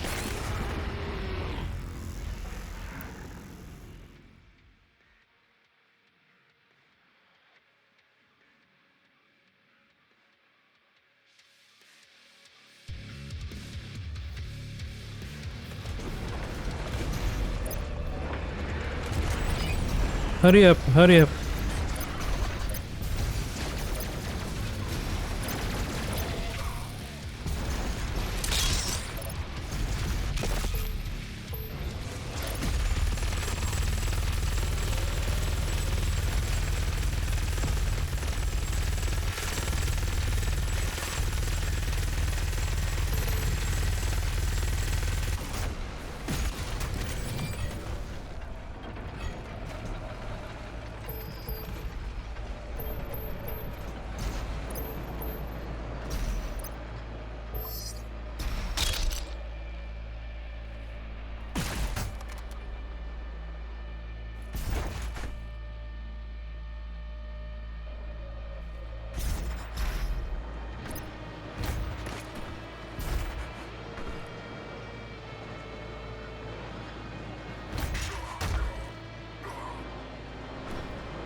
The transformation of mortal creature into demon is a laggard and gradual process, one that can take eons to transpire without the catalyst of Argenta intervention.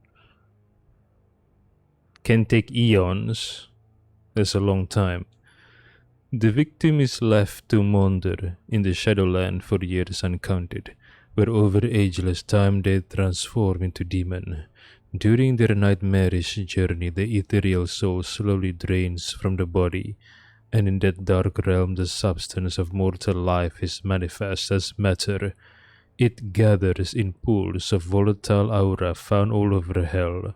Demonkind call these pools the well and use them to invigorate themselves for battle.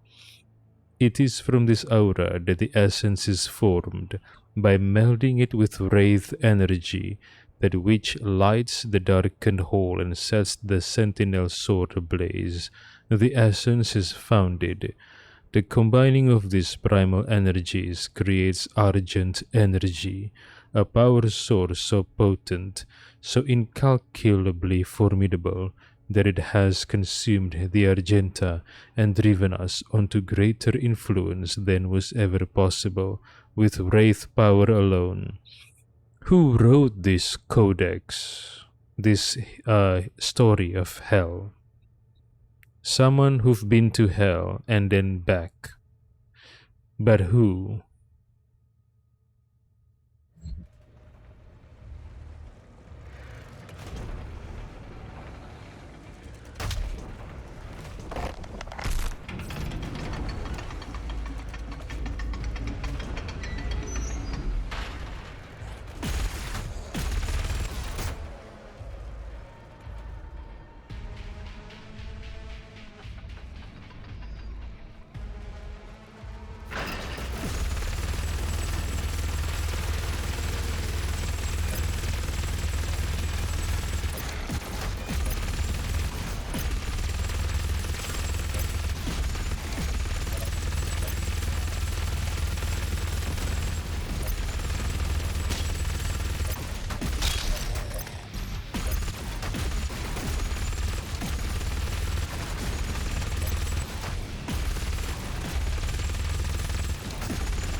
Once the spirit is broken and enough pain has been inflicted, only when the human has lost all hope will it be transferred to the soul extraction chamber.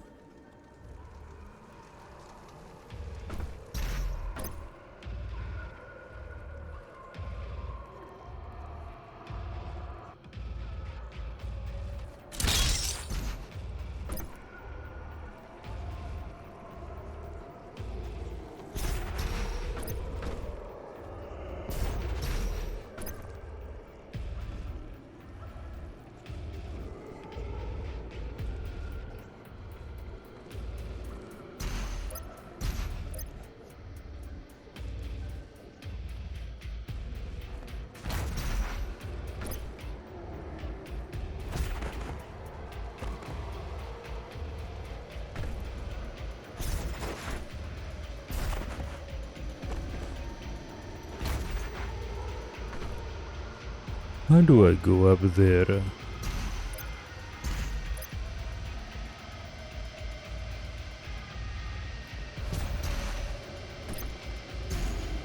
Maybe with this?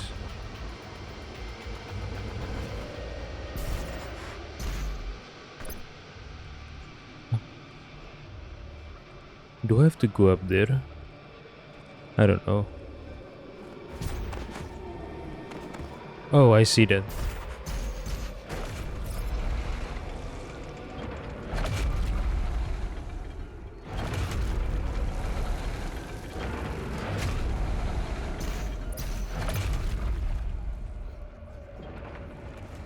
Poor soul, tortured, to be turned into Argent energy.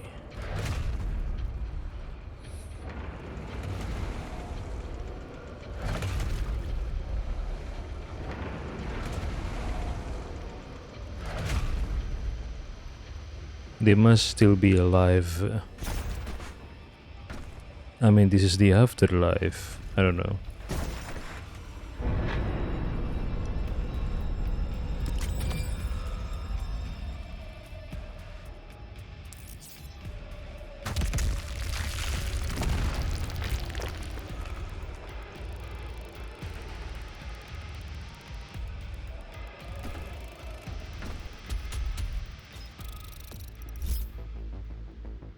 Necravol Part 2. As you make your ascent, you approach the funnel floors of the citadel where souls are extracted from their bodies and convert it into Argent energy, enter the final stage of the Maker's processing plant and use the Argent conduits to gain access to Urdak, homeworld of the Makers, where the Khan Maker prepares the final ritual to gain control of the Icon of Sin and unleash it upon the earth.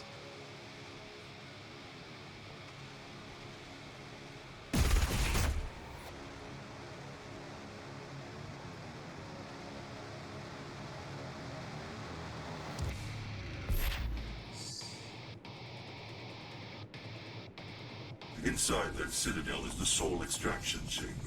We must make our way through and to the top, where the pure Argent energy is exported directly to Urdak.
Your people are made to suffer.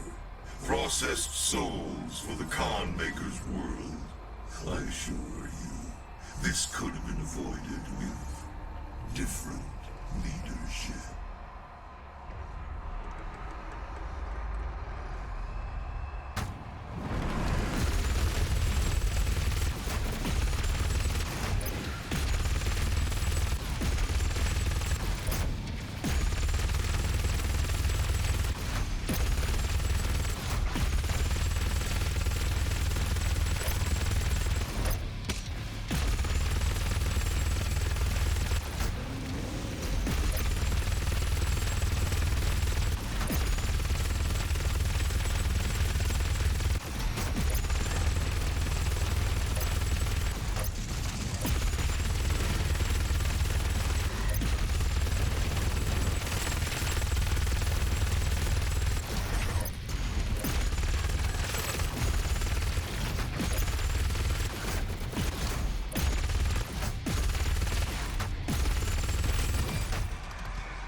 This is one of the soul spires identified in the Argenta texts, built into the central columns of Necravol.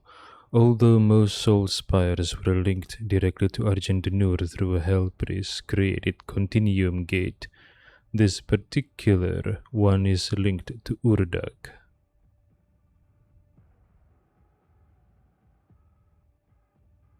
The homeworld of the Makers. There is no continuum gate here, presumably due to the Khan Maker's natural distrust of those under her charge. The soul spires were designed by the Makers to accelerate the processing of mortal victims into Argent energy, and built in secret by sentinel slaves under the direction of the Order Deag. This forced labor was a crucial step in fulfilling the Khan Maker's desire for Argent, as beings from Urdak are unable to cross over to Hell's dimension. Ah, I see. Okay.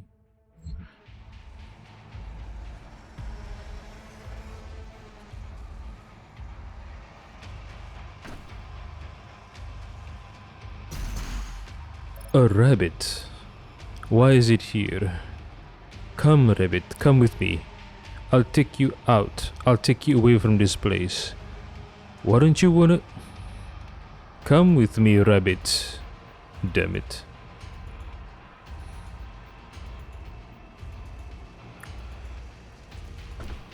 This is raw Argent energy. The suffering on Earth, the bloodshed, all of it. For this. Once the soul is extracted, the husk of the human body will over time transform into the demons you fight now. The extracted soul that remains will power their world. The essence of hell.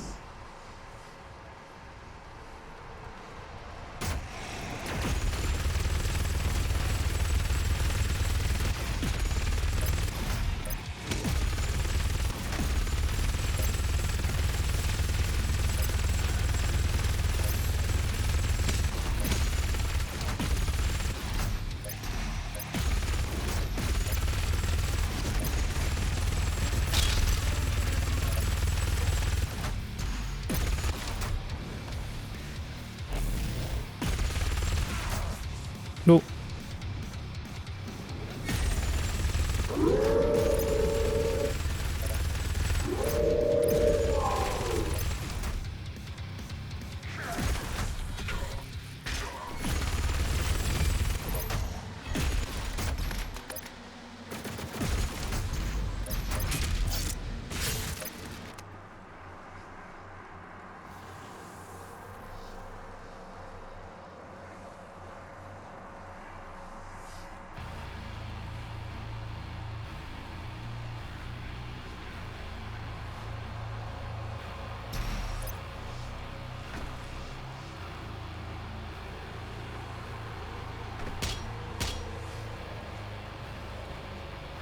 Yep, the souls are alive, even though they're mangled and mushed like this.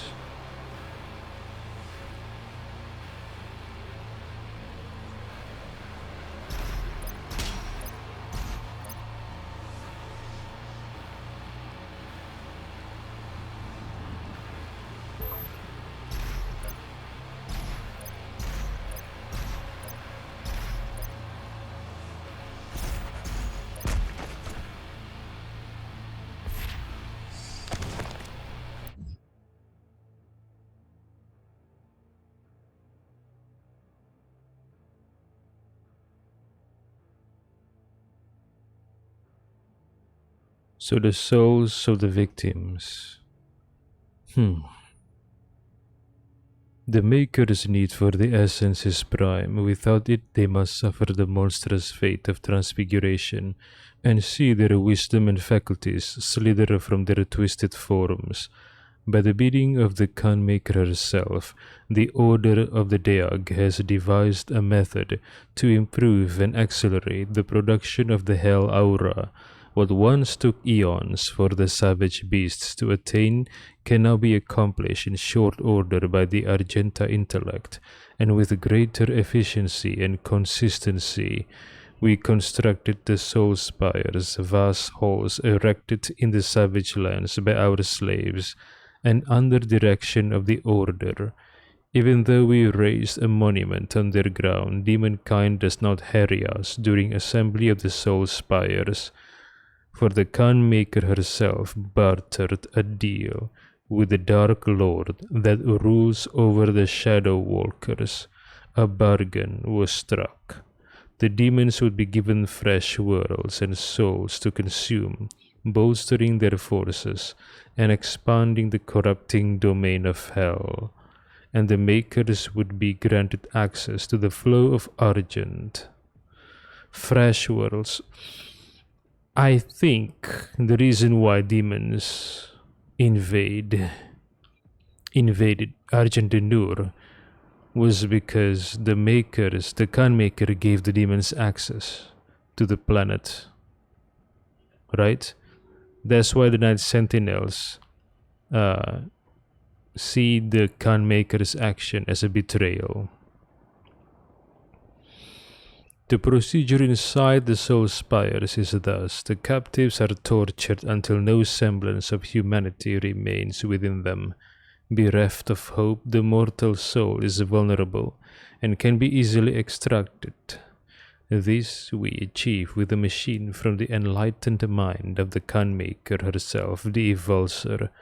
Once the Evulsor has done its deed and the soul has been extracted, the victim's body is ejected into the wasteland, whereas before our cunning meddling, it becomes demon over time. Who wrote this text? Someone who knew about these machinations. Could it be the betrayer?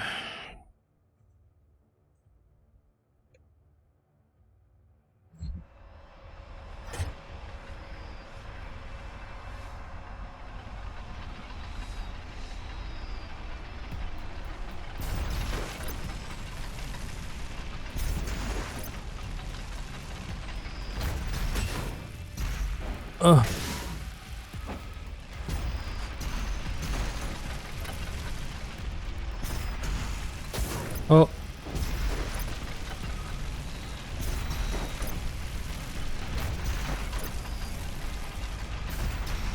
What?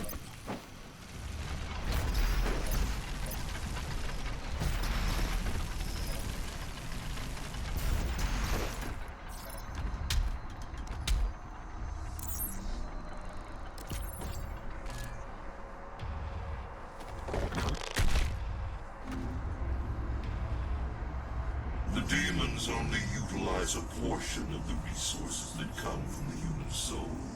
It was the Makers and the Sentinel Priests who discovered and unlocked the true power of the Essence.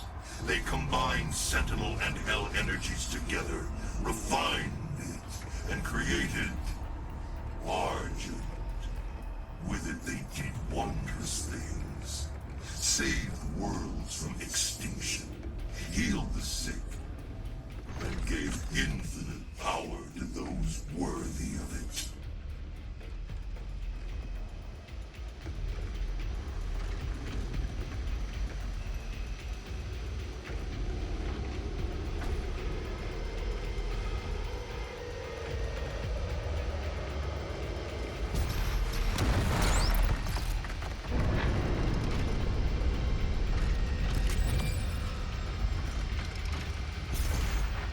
This facility was built in secret. The Night Sentinels never knew of its existence. Built by Sentinel slaves, for a Maker can never set foot in Hell, nor demon in Erdak. Argent Danur served a grave purpose to the Makers.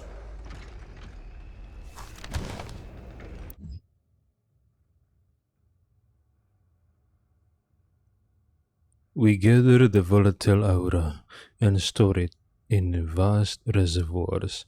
There it is coalesced with wraith energy and subjected to the infernal fires of hell itself. In the heat of the primal fire, the essence is loosed and captured for our gain. The final stage of the process is the dividend of the gains. Vast quantities of the essence are fed directly to Argent Denur to power our machine and drive our engine. The rest is reserved for the Khan Maker. Though she may never set foot in the Dark Realm, she has devised means to teleport essence to the Holy Land, that which she calls Urdak, the domain of angels. Her use of the essence is unchallenged, for it was she and her court that gave us a design to capture the essence, and her payment is just. Korax. So is this okay, so is the name of the writer is Korax? Who is this Korax? An Argenta?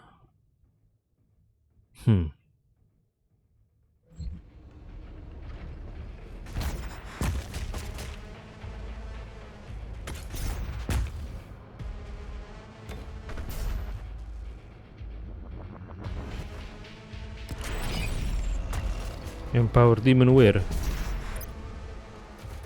Oh, up there.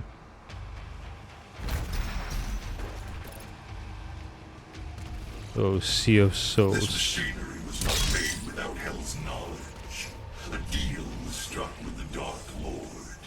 In return for access to more worlds for Hell to devour, the Makers siphon energy from the damned. It is an unholy union, and cannot stand any longer. An unholy union.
Get to the transmitter tower.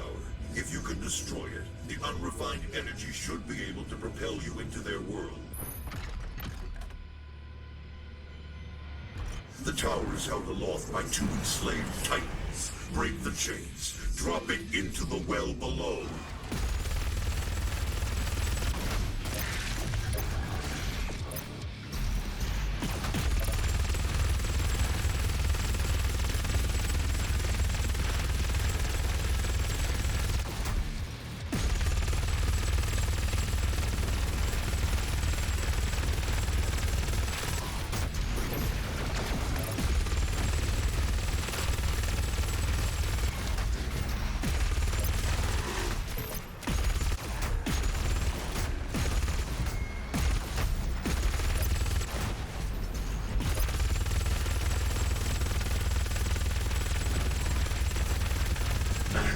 Finish! You must break the chains and destroy the Argent transmitter, then ride the energy flow to Urda.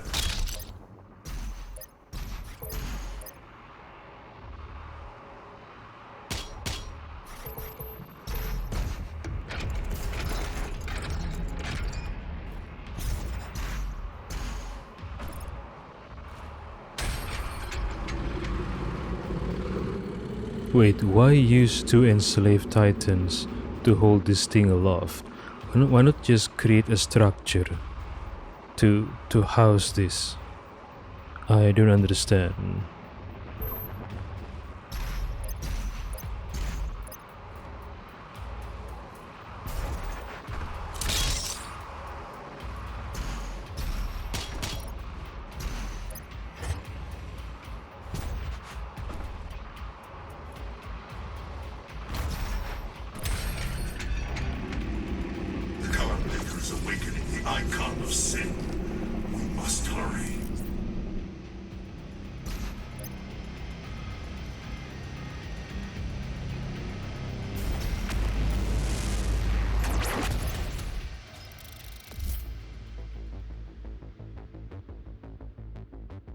Urdak.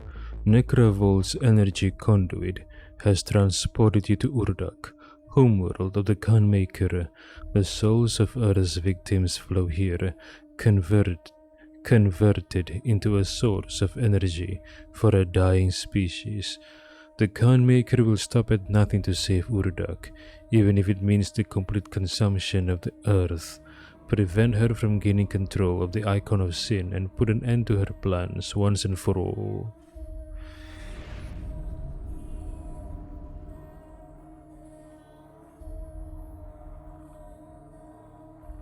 We are in Urdak, the home of the Makers, the Angels.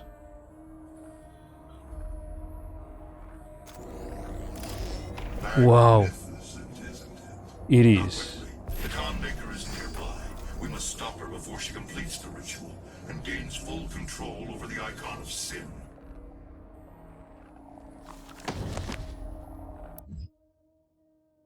Urdak. Amazing. This is Urdak, the homeworld of the Makers. A brief age analysis of the structures and architecture here indicates that this world is older than any other in our databases. Similarities can also be drawn to multiple pan-galactic religions, indicating that the Maker's influence was not limited to Argentinur, and that over eons their influence has spread across the galaxy and potentially the universe. Some imagery is akin to religious icons in the Orion Cygnus arm of the Milky Way, an area which includes Earth. The name Urdak is common tongue in the Maker language, but can be approximately translated to the word of paradise or heaven in hundreds of different languages, further cementing the theory that the Makers have had a religious impact on mortal beings for millions of years. Despite their seeming godliness, the Makers have a past. At some point in their ageless history, there is mention of the Father, a logical, alien entity that endowed the Makers with their vast knowledge and technical ability. Analysis of Maker artifacts and scripture indicate that the Father may have been a singular being that split to form the Maker race, or instead transferred his incalculable power into the vast structure known as Urdak, which then birthed the Makers in perpetuity. It seems that the Makers, though exceptionally long-lived, eventually suffer some form of biological and mental degradation, at which point they undergo a process known as the Transfiguration, wherein they allow a voluntary death and resurrection somehow tied to the Father. This process may have been complicated or damaged in the recent past. How? How was it damaged? How was it damaged? There are no records of how the Father came to the Makers when it was first discovered, or if it had any physical form before the Makers. The first mention of the Father is in regard to a building named the Luminarium. It was a temple of sorts, where makers would go to seek answers. The essence of the Father was stolen by one of their own, by a maker referred to as the Seraphim. Who the Seraphim is, or what he did with the Father's consciousness, is unknown. Records show that one day the Luminarium simply ceased to communicate, and that a deep scan of its databanks revealed no remaining trace of the entity. Urdak itself exists in an anchor state, utilizing highly advanced dimensional shift technology to allow a static position at a sub-quantum level. This essentially inverts their position in relation to Hell. Both planes of existence are fixed outside the bounds of the known universe, a lower and higher reality. The Khan Maker oversees all within Urdak, and now utilizes Argent energy to prevent the transfiguration. So the Khan Maker wants to prevent the transfiguration because it got damaged somehow in the past. And they don't want to experience the damaged transfiguration.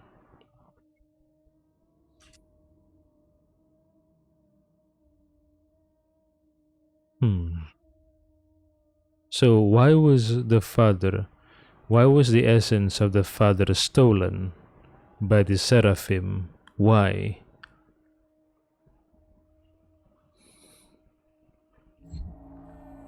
Is it because of this theft that the transfiguration process was damaged?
Where are the makers?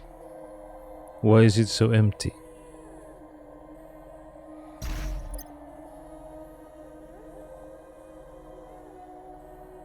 Welcome, Seraphim.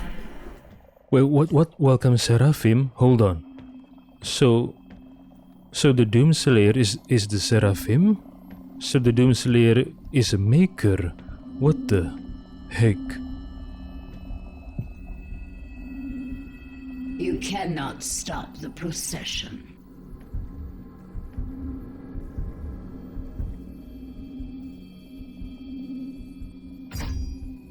We will not be able to control it! No!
Weak point, Maker Drone. The Maker Drone is a ranged heavy demon.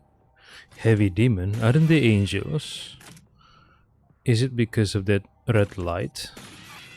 When that monster awakened, it did something and changed these makers, something like red lights start appearing on their body. So that monster turned the makers into demons? Really?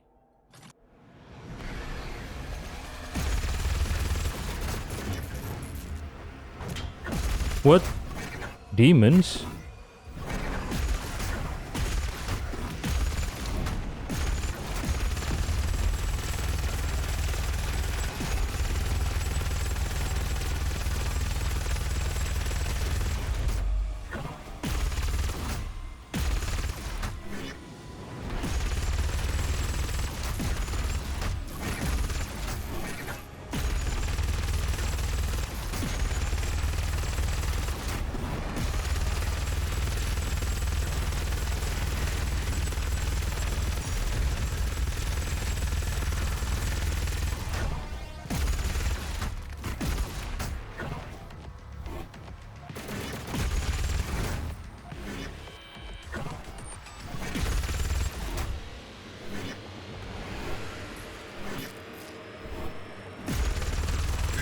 Sin is no longer in the Khan Maker's control.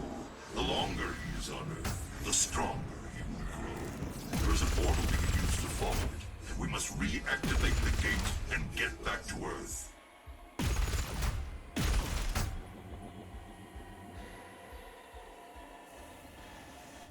Okay, hold on. The knife that the Doomslayer used to stab the heart, it was given to him by the betrayer, right? When they met in hell.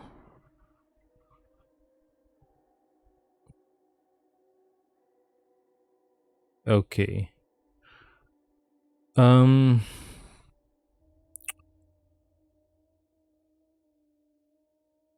more thing. I thought Samuel Hayden, or was it the Codex, said that makers cannot set foot in hell and demons cannot set foot in Urdak. So why are there demons here now? Is it because of the beast? Is it something to do with the beast awakening?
Icon of Sin.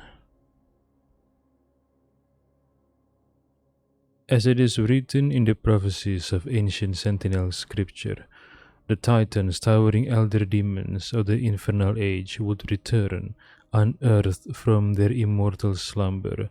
The Titans are believed to be harbingers of the end times, primordial forces of chaos and destruction, born from the tortured spirit of the betrayer's son. It was by hell's unholy design that the icon of sin was given flesh. The fearsome titan forged from the essence of mortal suffering once bore a human soul, a soul now transmogrified and entombed within the still beating heart of its former self. The betrayer, seeking to free his son from eternal torment within the depths of hell, made an agreement a pact sealed by the black fates of darkness that promised to grant his son the chance to return from death. The son would live again, but not as human. In hell's endless cruelty, the son was damned to become the icon, an inhumane existence bound only to its former humanity, but the now disembodied undying mortal heart. So yeah, that's the reason for the betrayer became the betrayer, the temptation of resurrecting his son. But his son did get resurrected, but not as an Argenta, but as an icon of sin. And so that's why the betrayer gave the Doomslayer the knife to stab the heart. But where did the betrayer get the knife, and how did he find out that the knife was needed to stab the heart? Also, the gun maker yelled, we won't be able to control it. So why would the Doomslayer do that? Why would the Doomslayer decide to make the beast uncontrollable? I don't understand why. Shouldn't it be better to let the beast remain under control of the gun maker and then simply go after the gun maker herself? Maybe the Doomslayer didn't think this through and only followed his rage.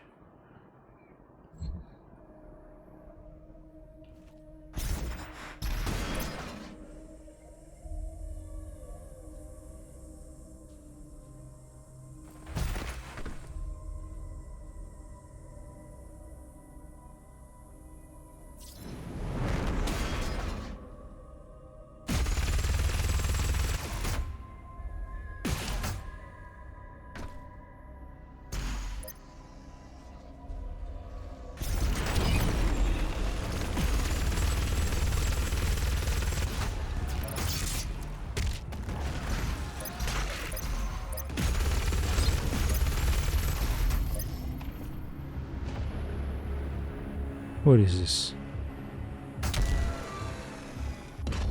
Demons are here.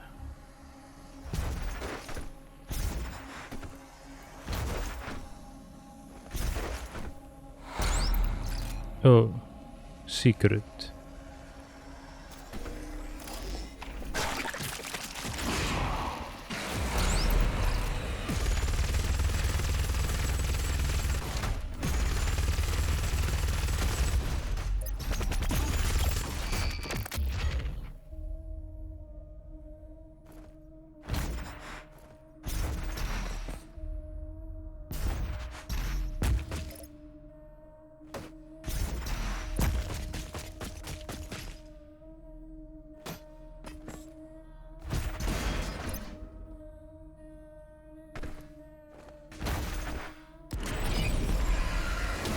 Buff totem. Okay, where's the buff totem? I need to know where the buff totem is. What is the buff totem? Damn it. Is it to the left? I don't know. Maybe. Ah, there it is.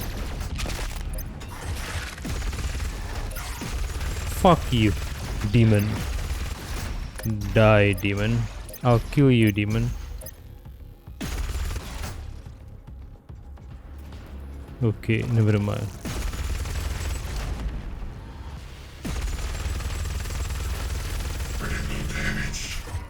Oh.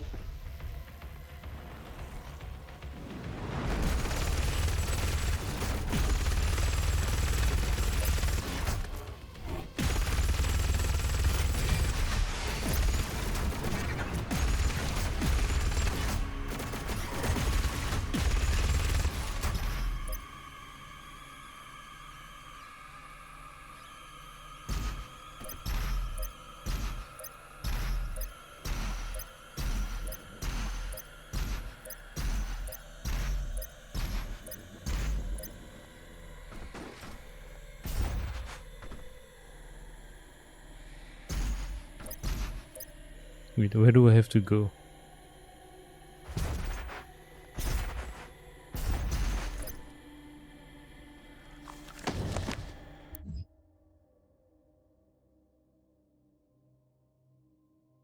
Every 10,000 years, the collective maker consciousness, known as the Singularity, births a Khan maker, a supreme being destiny bound to lead all of Urdak until the next Khan is born. The Singularity, which contains the conscious soul data for every maker that has ever lived and died, processes and refines this data as a means of selective evolution, as hierarch of the conscious neural matrix to which each maker is interconnected. It is physically impossible for a maker to refuse the collective order of shared consciousness and disobey a Khan. This system has functioned without error since the creation of Urdak until now. With the disappearance of the father, the makers are incapable of creating a successor to the Khan lineage, allowing the existing Khan to hold her claim to the throne indefinitely. Maybe it was the current Khan maker herself who stole the essence of the father, so she can rule forever. But the side effect is the transfiguration, I think.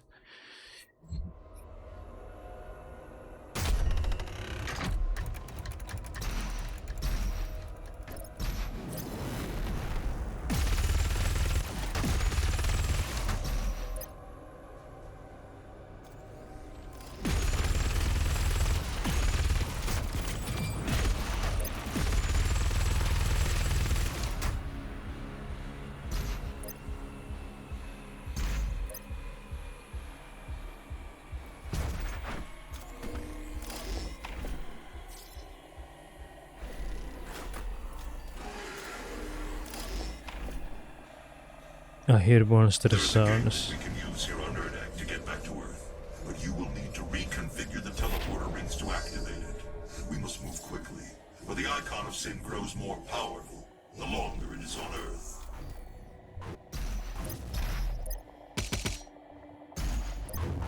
Oh, someone's shooting.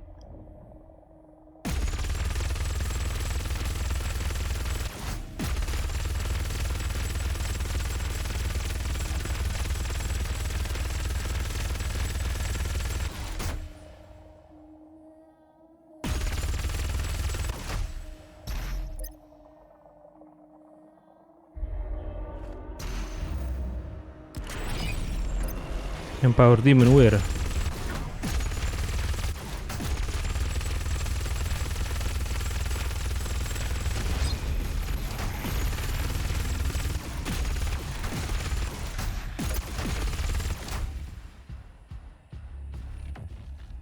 Damn it.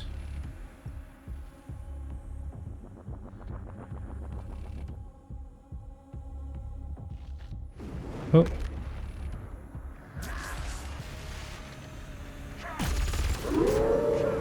Oh, shit.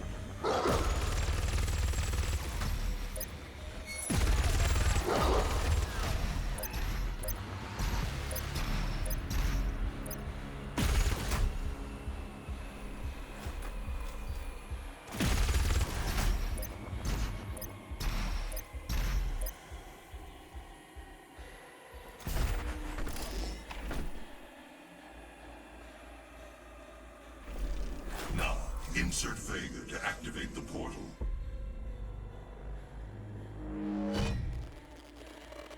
System acquired. Setting a course for the Earth dimension now. I can see now. Am I the father apprehended? Wait, what? The father? You must get the other teleporter rings aligned before it's too late. The Wait. gate must be reactivated. The longer the icon of sin is on Earth, the stronger he will become. Vega is the father? I don't understand. What the fuck? How? Oh.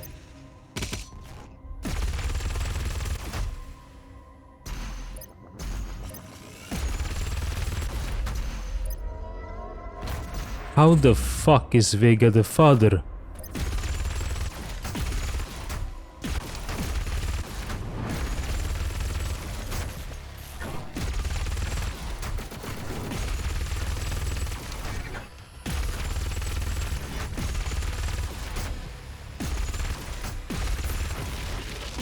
Oh, is there a Archville? Where is it? Oh, there it is. Okay. That attack from the ground.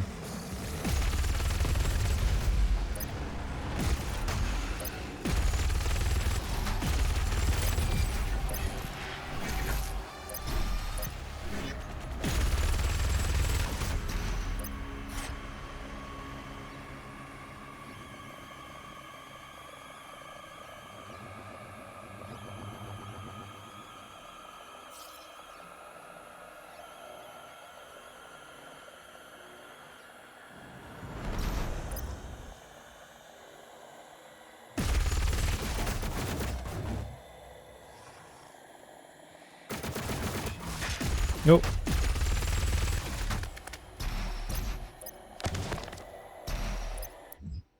Maker Angels.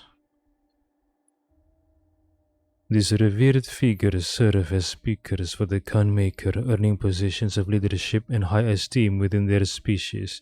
Angels of Urdak are gifted with orator rings, golden halos fused to their armor as a symbol of their status and rank. These divine beings occasionally gather in conclaves or at the summons of the Khan Maker, but typically do not work together, instead being assigned as independent advisors and overseers amongst Maker-controlled worlds. Maker Angels. So they are different from the drones. Different from the Maker drones.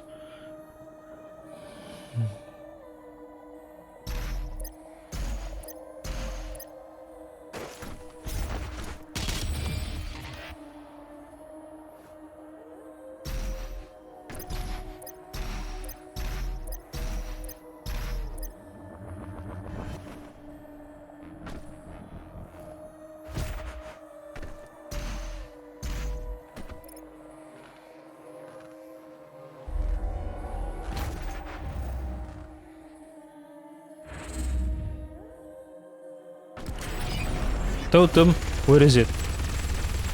I don't know. Where the fuck's the totem? What is this? Oh wait, I see something down below. Okay.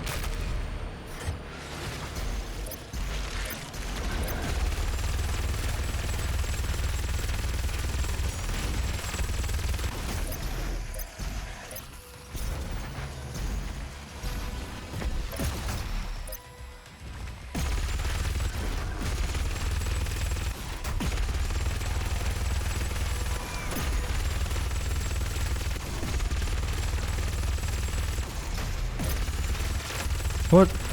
Behind me.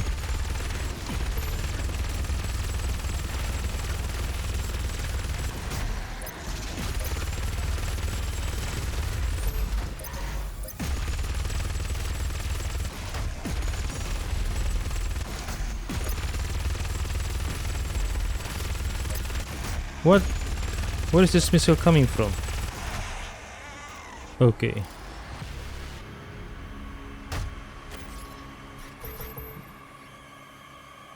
I am low health. Fucking shit.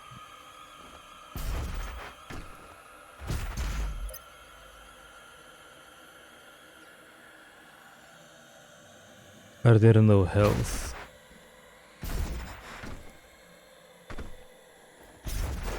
Oh well.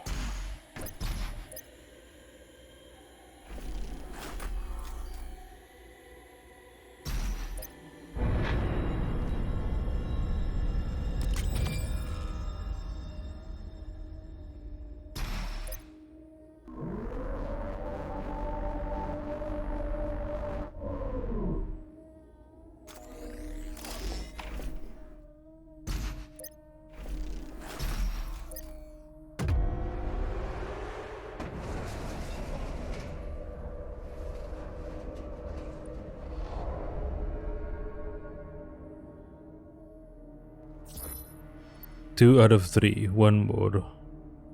I'm still confused why Vega is the father.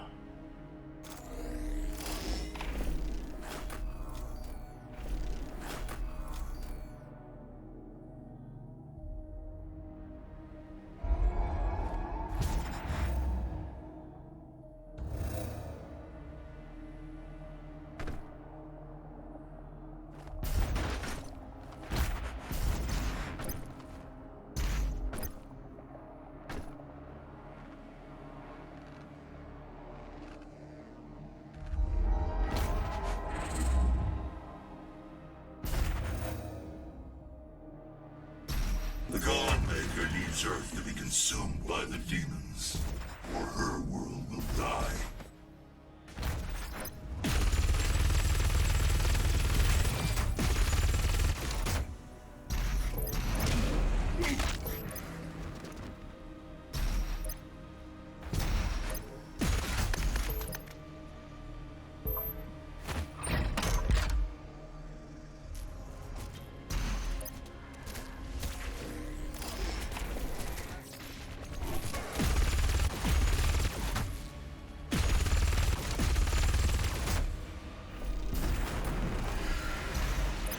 No.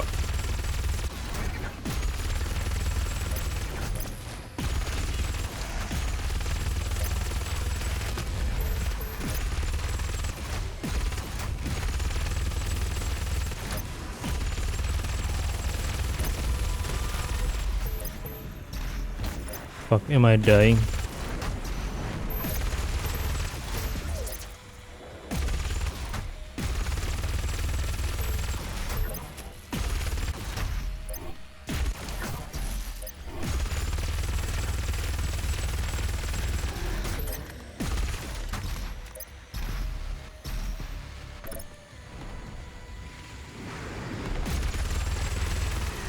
I hate the snakes.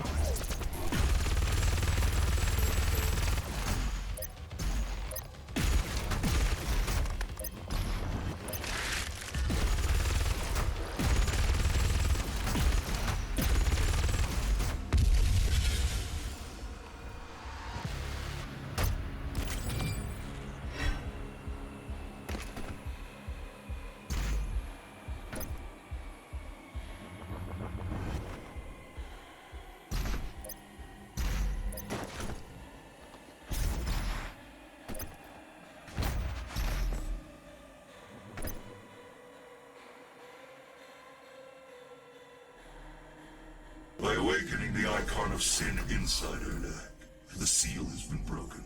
Now the demons may pass through the void as never before. You have brought her people and this holy place eternal damnation. Yeah, that's the reason. It was arrogant to bring the dormant icon here.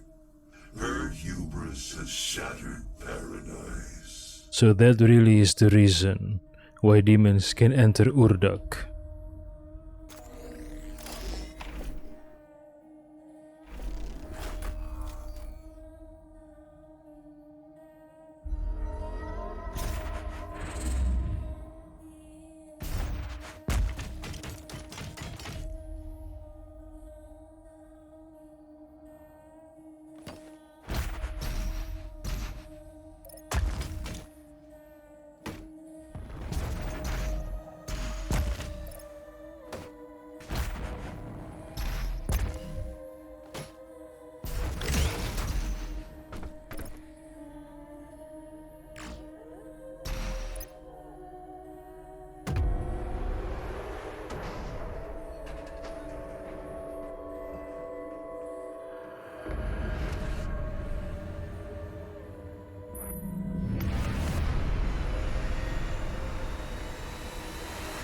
Is that Earth? With the rings fully aligned, the dimensional gate to Earth is now open. Get to the landing platform and pass through the portal. Earth does not have much time left.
Are there sharks?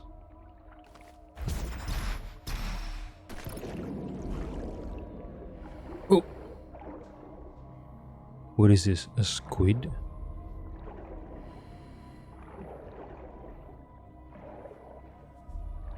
What is this giant creature? What? What is this giant creature? What?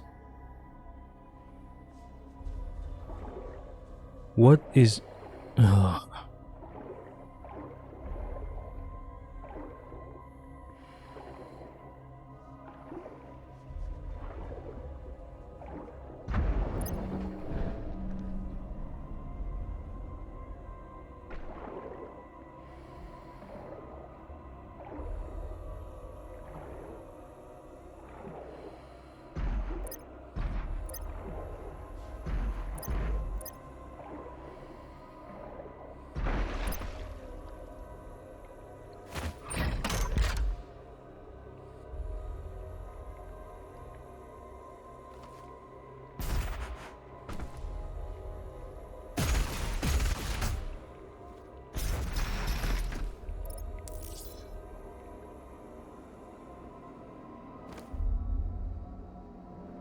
The God Maker is near. She cannot let you leave this place alive. She is invulnerable when she has the orb within her chest. Once removed, her defenses will be down.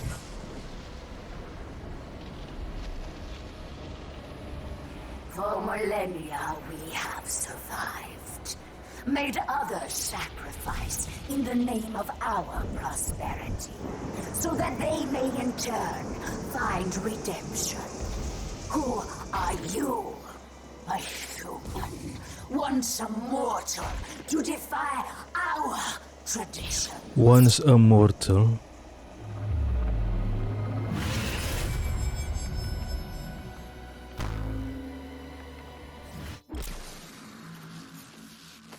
Gunmaker. Shoot the Gunmaker to temporarily disable her shield and refill your blood punch meter.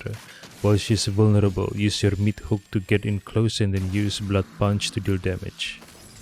Oh, meat hook.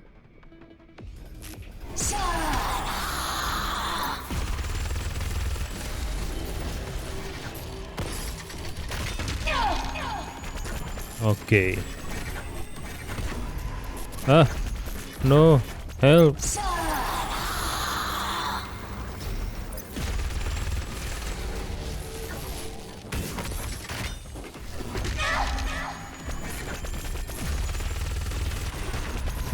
Why was she moaning like that?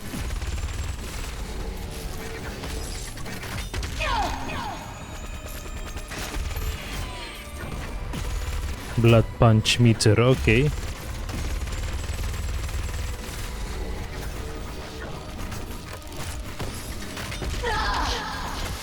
Wow. What is it? Oh, I'm hurting.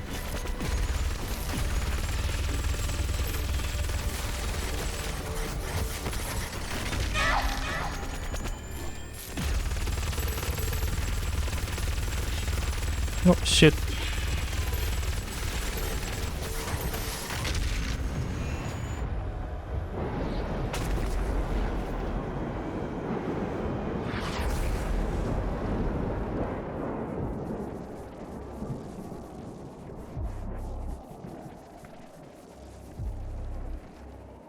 You have destroyed all that I was meant to rule. And all just to protect them. Servants to our beliefs. You have broken the holy seal of Erdak. Your transgressions here will jeopardize all of creation.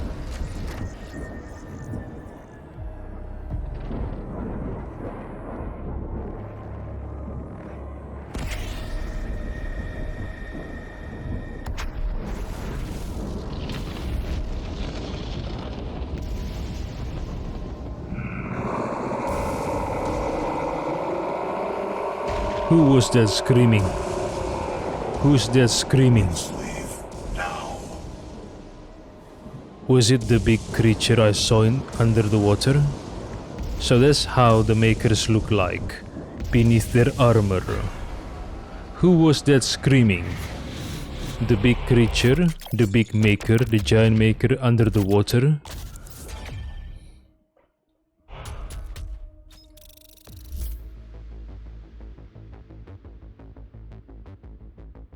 Serenity.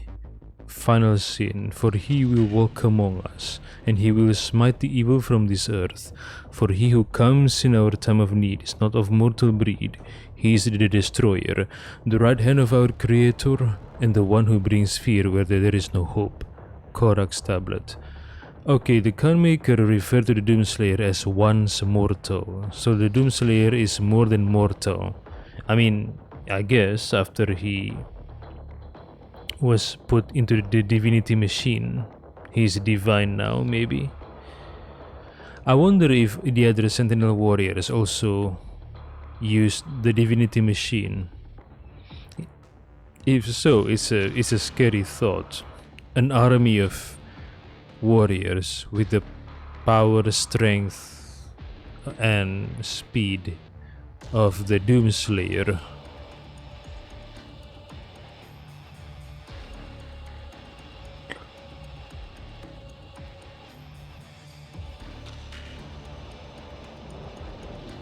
Checkpoint reached.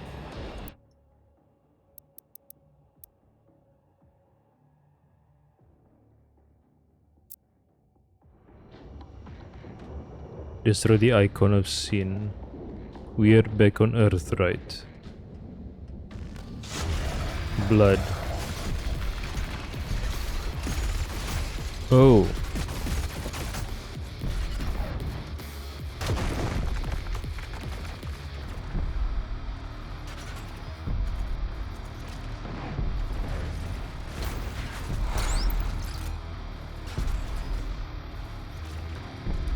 Guts? Oh no, not guts. Wait, what? The Doom Marine cannot save you. No one can save you.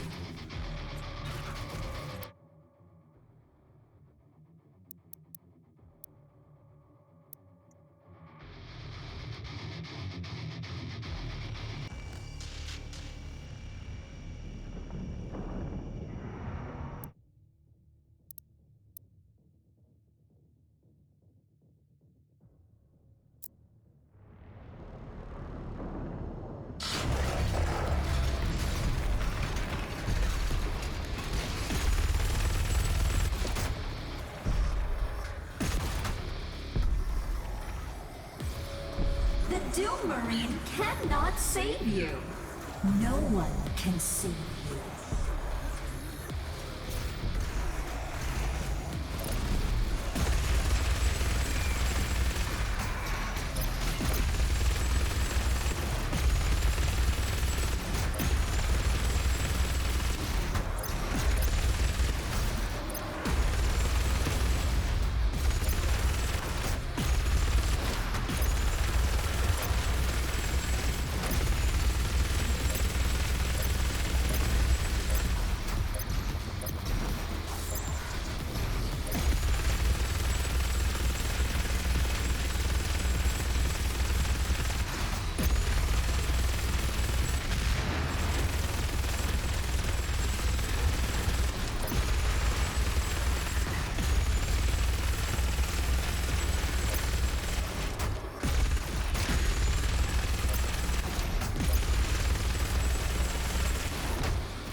Iris. Earth has no hope for survival.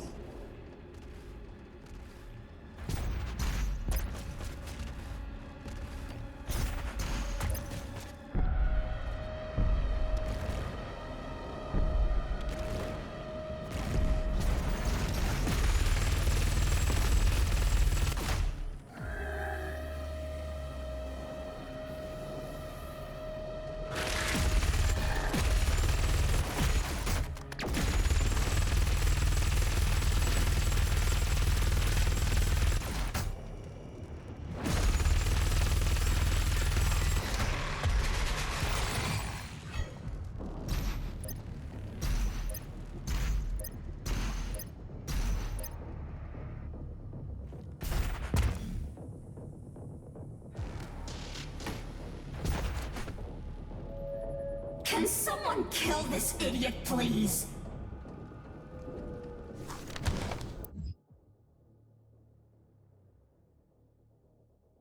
Final scene. The icon's presence warps reality, damaging the implicate order of our dimension merely by existing within it. If the icon is allowed to remain unchecked, it would lead to the total devastation of Earth, followed by a breakdown of space-time around the planet. The resultant black hole will eventually drag our entire universe down, casting it into the mouth of hell, as conquest to be absorbed by the Dark Realm. Wait, the entire universe? Not just the solar system or the galaxy, but the entire universe? The stake is very high then.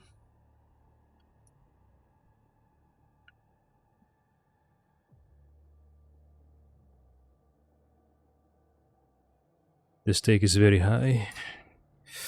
Oh well. Oh, my brothers and sisters.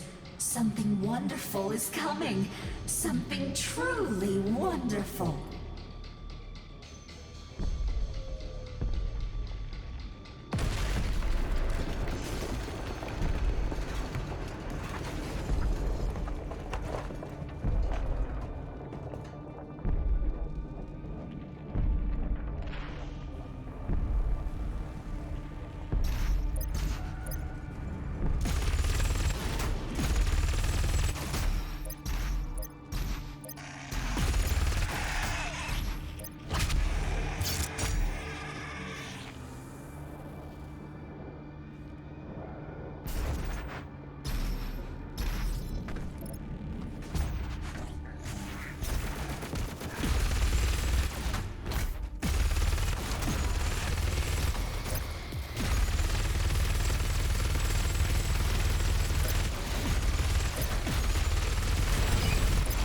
What? Totem, where is it?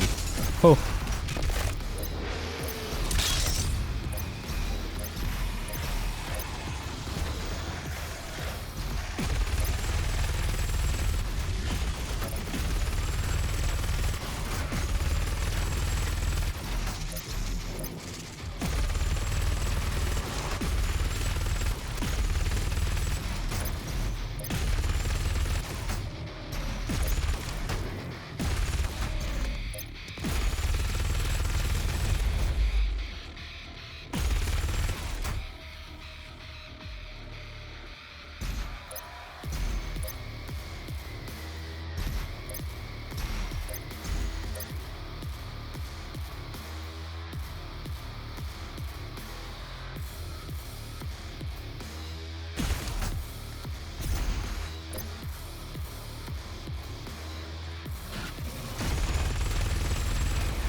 What buff?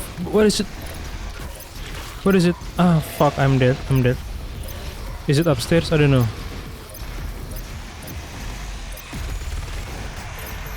Oh, there it is.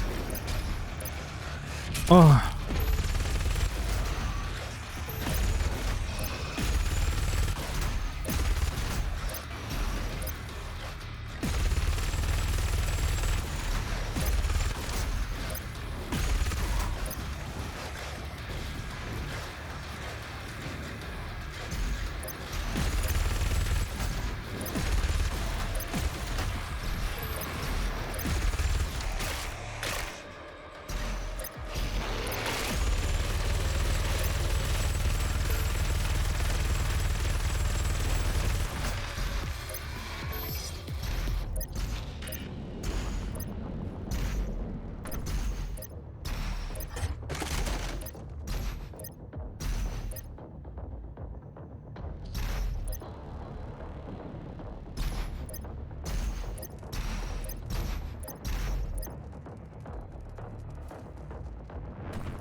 Cryo.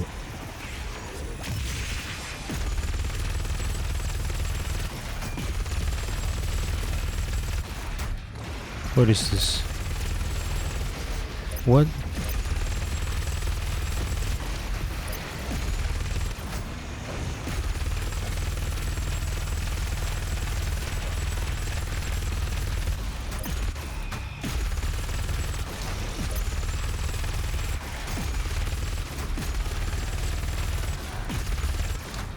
Oh shit, what? What?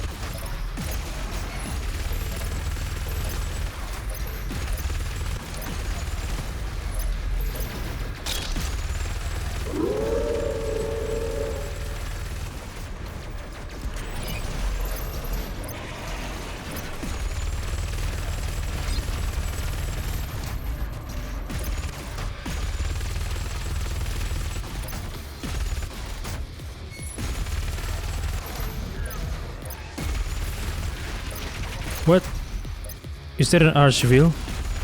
Somewhere, I don't know.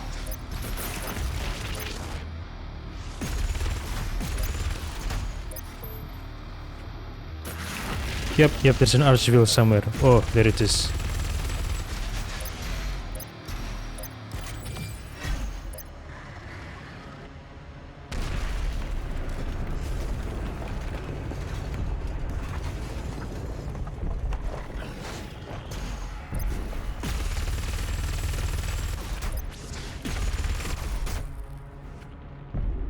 Fuck you, demons.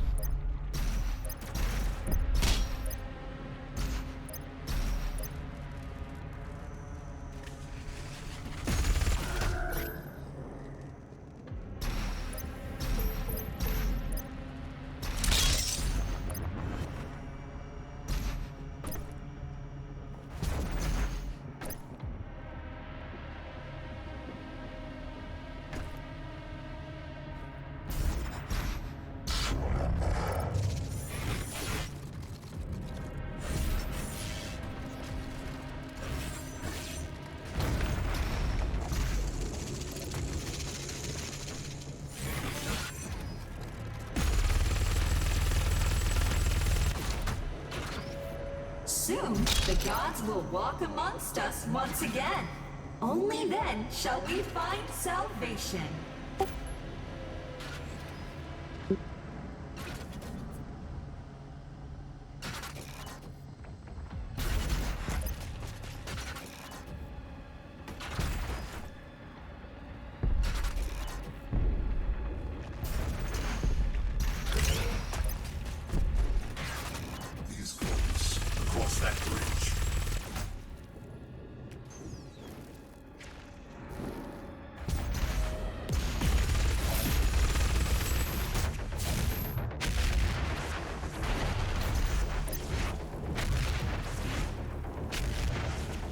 Mallory.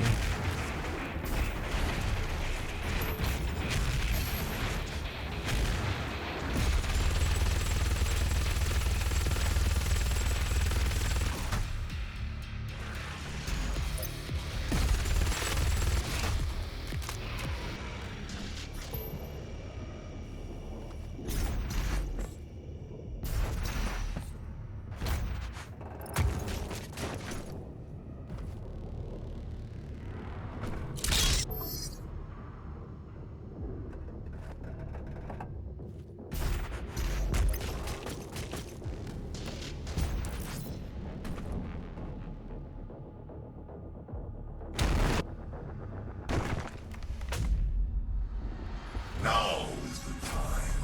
Two titans meet, as it was written.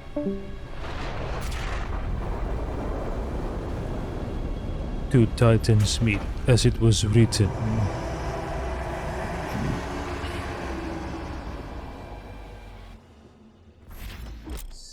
Icon of Sin. Destroy all of the Icon of Sin's armor pieces. To disable its protective energy shell. Shooting the exposed energy shell deals no damage.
What?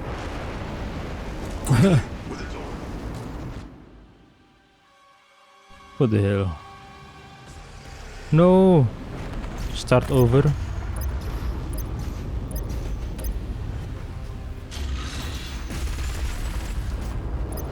Fuck.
fully destroyed, the body is now exposed. Take the portal and finish this fight.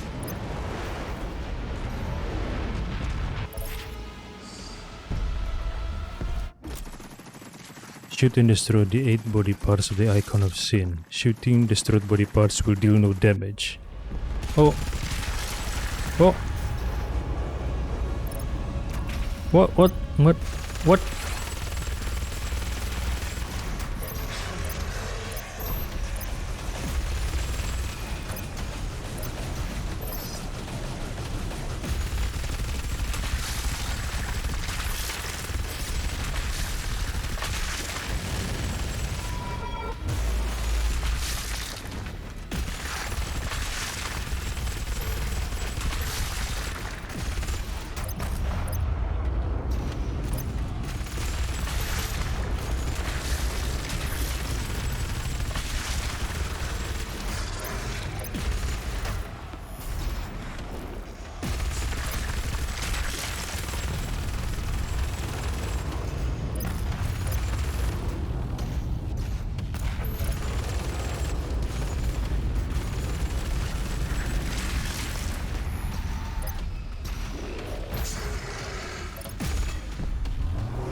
And you will be their savior.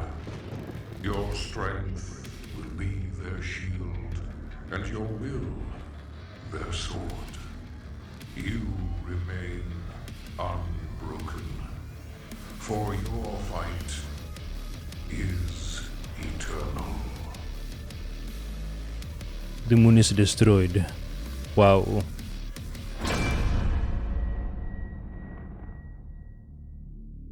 Alright, it's over. The Repenter is done for now.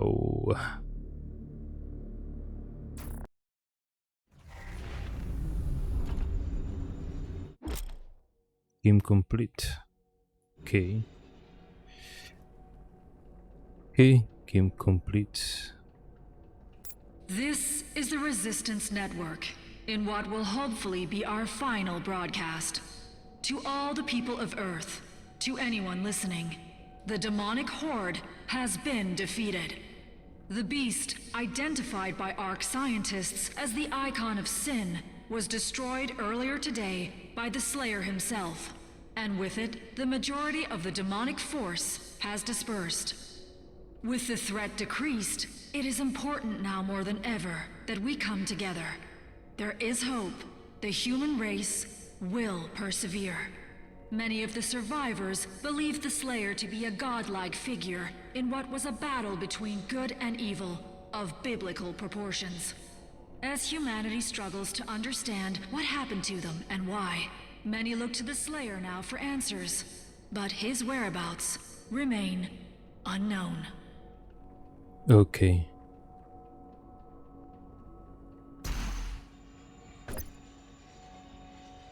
Hey, Samuel.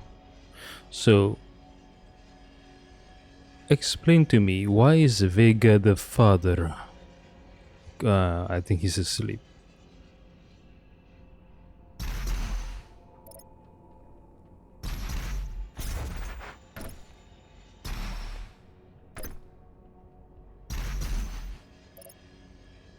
Okay then. Suit yourself.